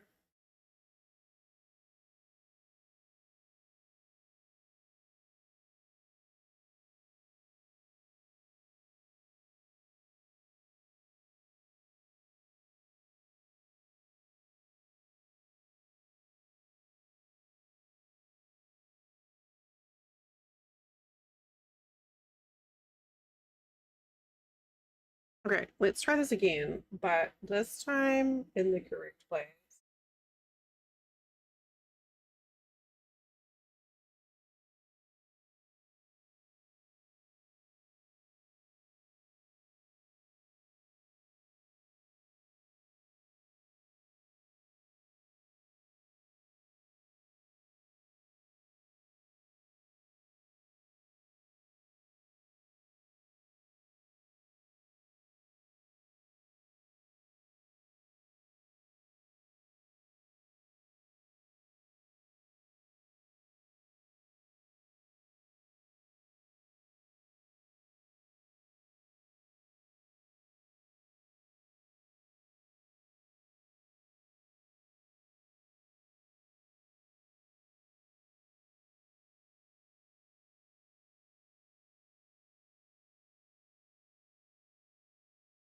What is this?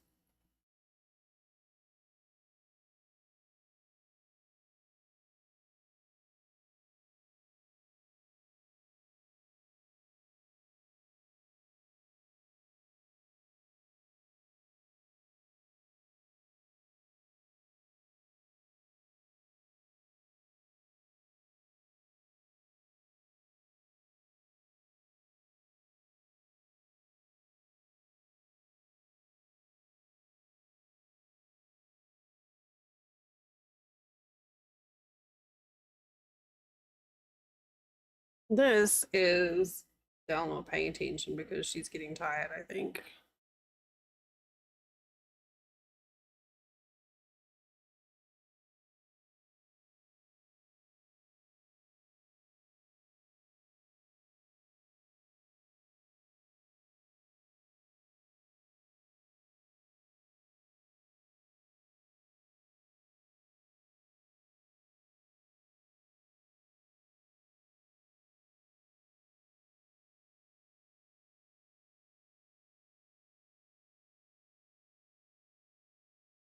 Now I'm irritated that I did it wrong and I want to start all over from scratch, but that is not a thing that you do with cross stitch.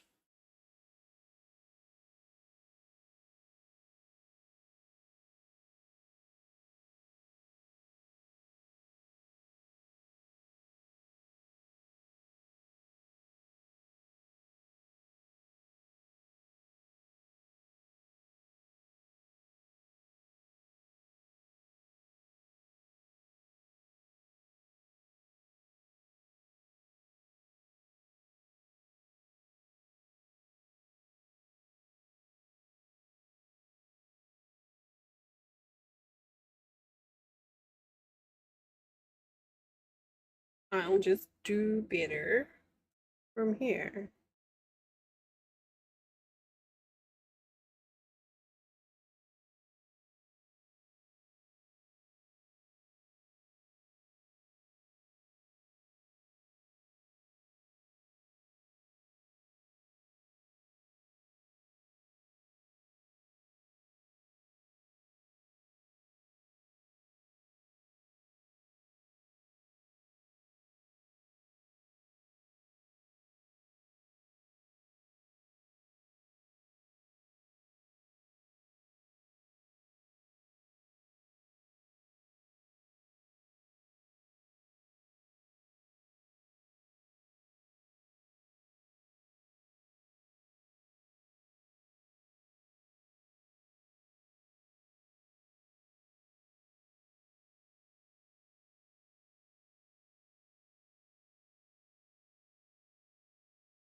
I think we're good now.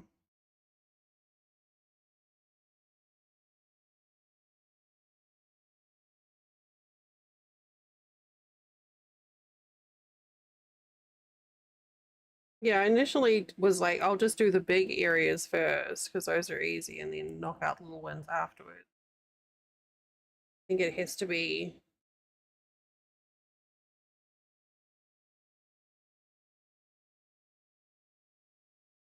like a larger area and then a bunch of small ones in reference or in relation to that large area. And then another large area on top of it. And that way you're covering all the little bits at the back.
Mm.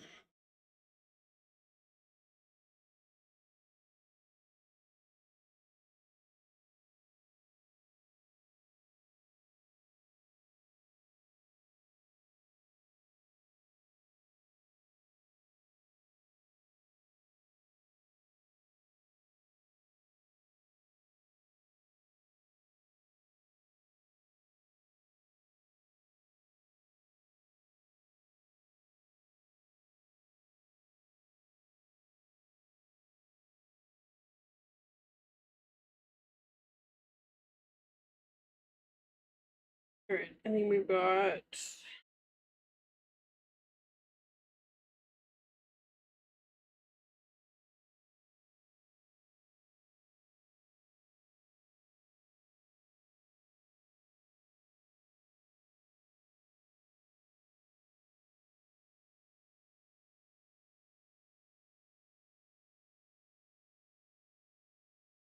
mm,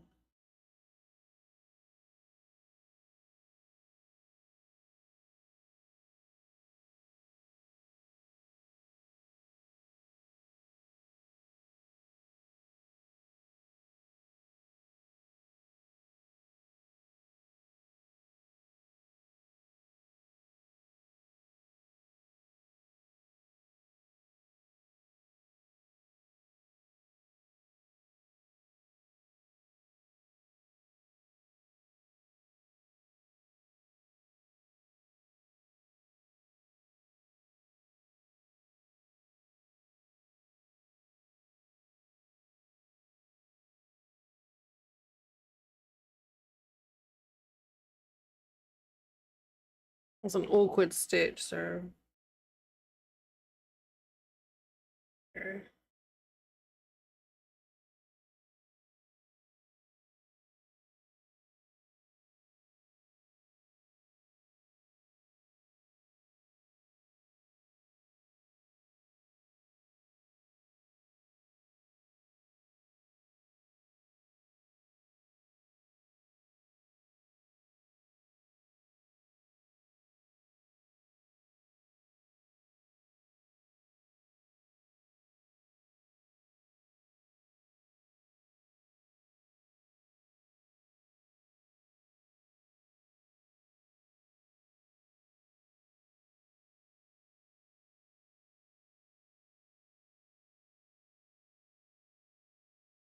Okay,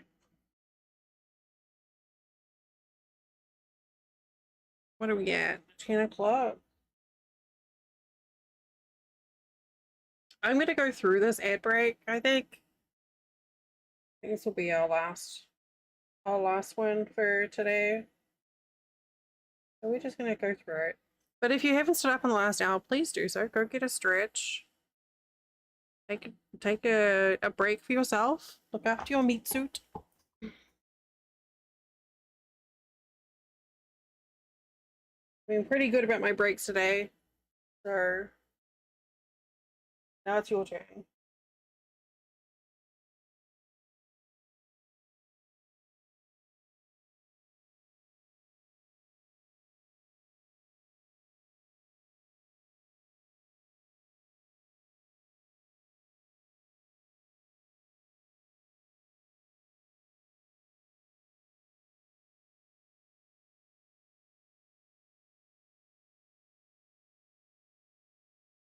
Yeah,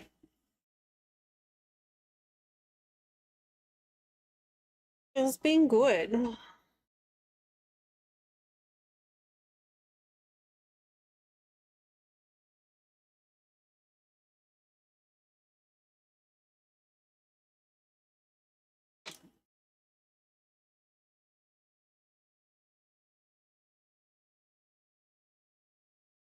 Oops, what was it? 4, 3, 4. That goes there.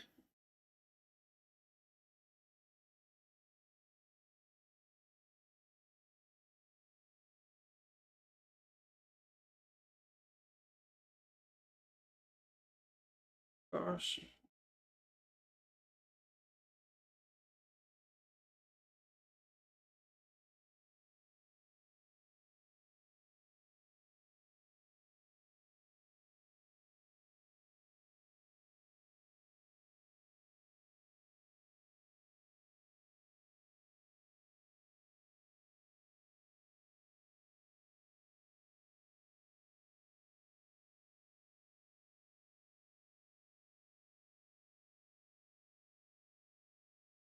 Hmm.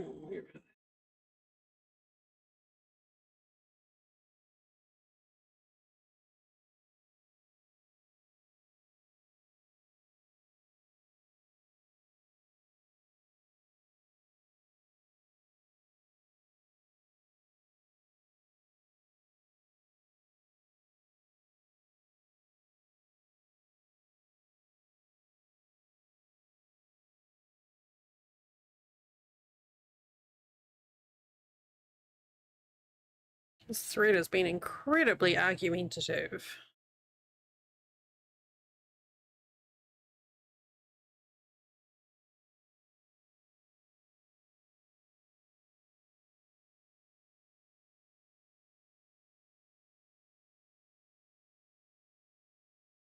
Is rude.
Three, four, five, six, seven.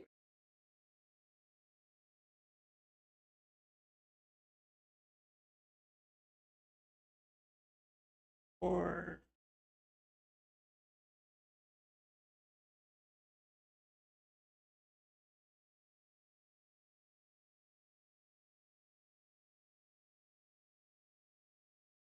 5,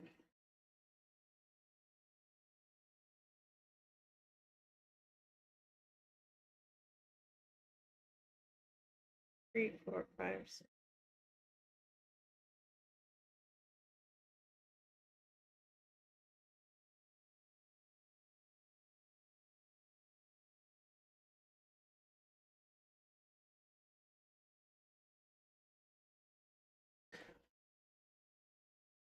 So I'm not sure where we're gonna go with what we're gonna do next week, games wise.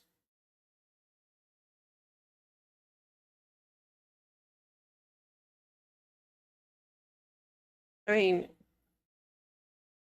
probably some vintage story in there. You know, it's been a while since we played that.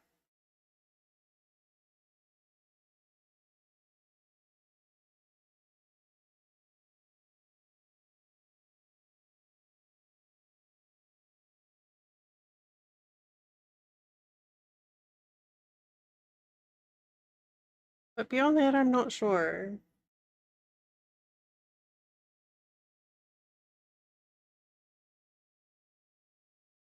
We shall see what pops up on Teardrop and other thingers.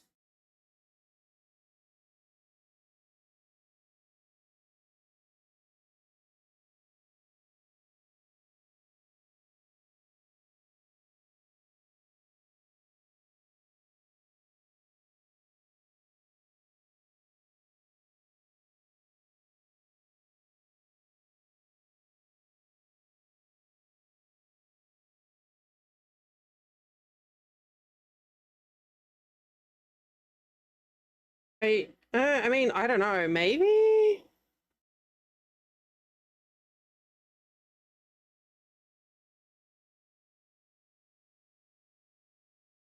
Why am I doing...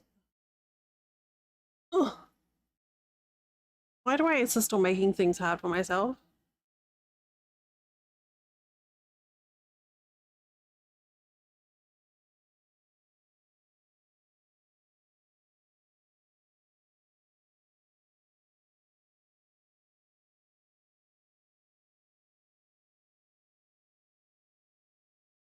Where is that even? No, it's fine. That is where we are.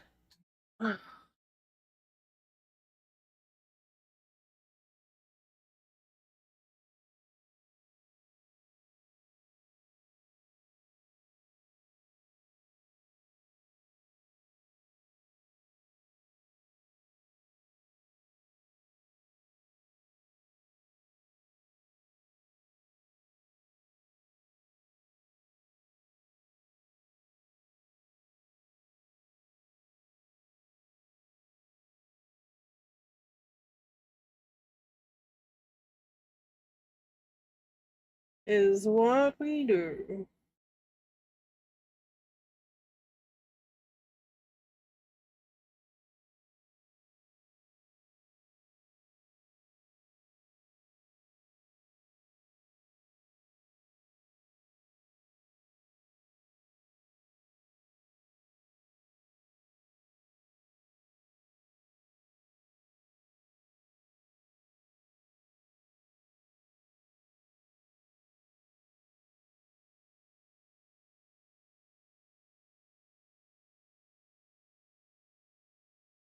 Things are slightly out of whack.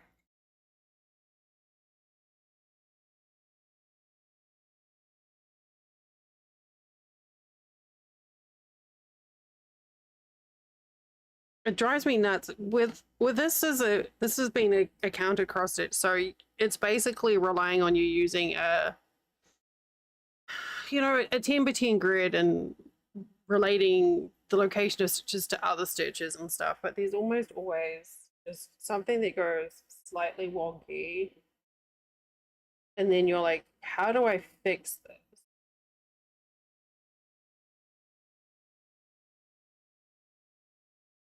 Where some stitches will be like to the left or to the right by like one.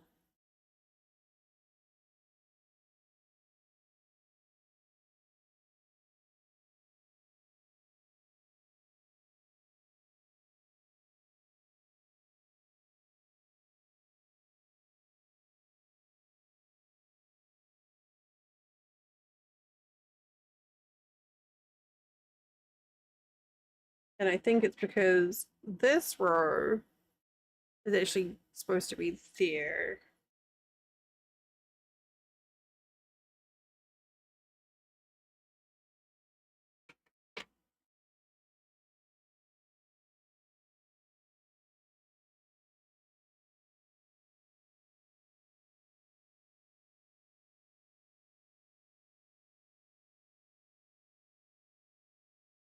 But it can stay where it is.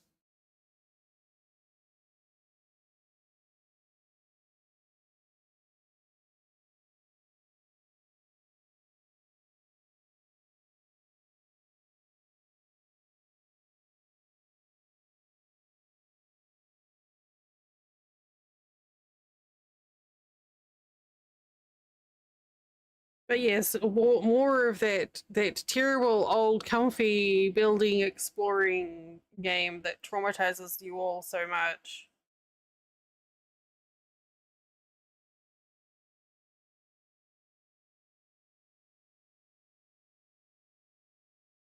For sure. I mean, I really was enjoying Baldur's Gate, but I just don't think it's a stream game for me. I keep saying the same thing. It's like these story games are great, but they're just not meant for me to stream, and that's like totally fine. Like everyone has something that they're really, that fits them for stream and some that don't. And it's always good to be able to identify which is which, but I keep on trying. Keep on hoping.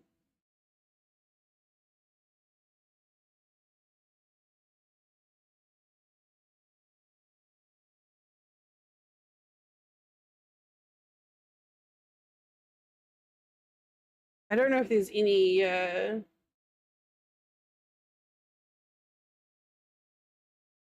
big title releases next week. I think everything is the week after.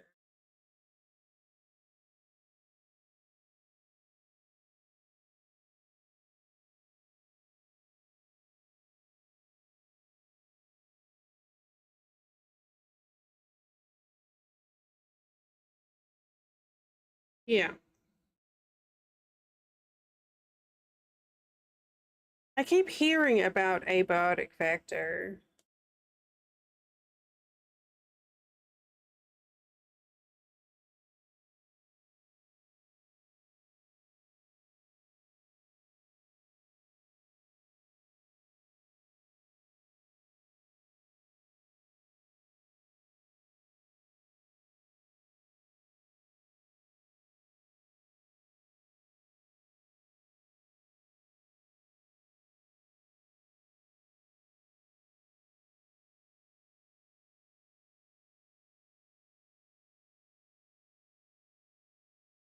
Oh god, my eyes. I'm trying to focus on this.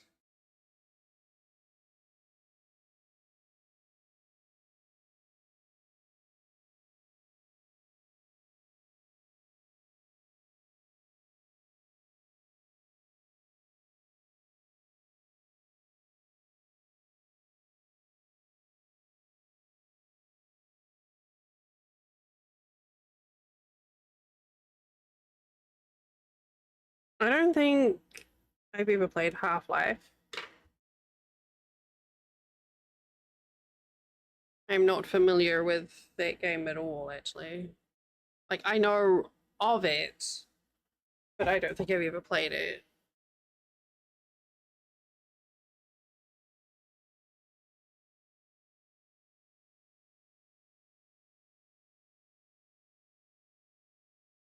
Okay, so the app tells us today that over 2 hours we've done 94 stitches.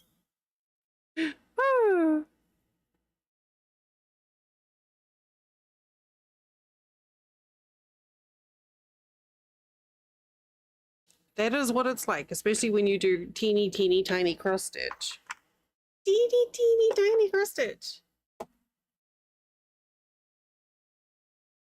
Oh. Did it start on, was it a console game to start off with? I find that that's why a lot of the times where I haven't come across them.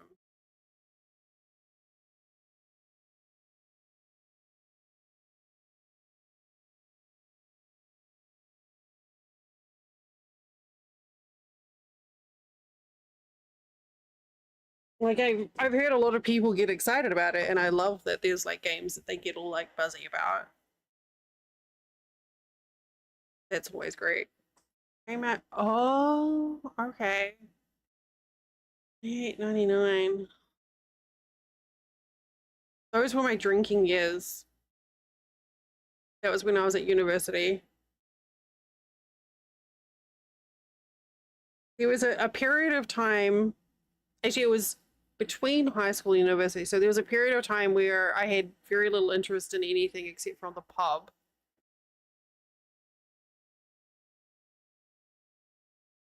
And that's that period.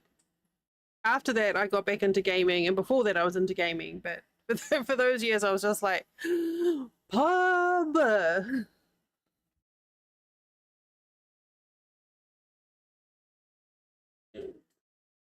Whoopsie.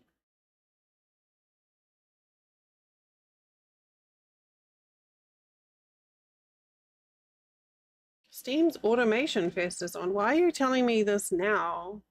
It has been for like 4 years. Days. Days. Well, we've got, you see, we've got Vintage Story. I still have all our usuals installed, you know, Stranded Alien Dawn, RimWorld, etc. Foundry, Satisfactory. We have plenty to pick from, even if nothing pops up on email or like no sponsored games. But I think I'm gonna wrap it up there. I'm going to stop raids. And I'm gonna wrap it up on YouTube. So good night, YouTube. Thank you for hanging out with me. Bye, YouTube.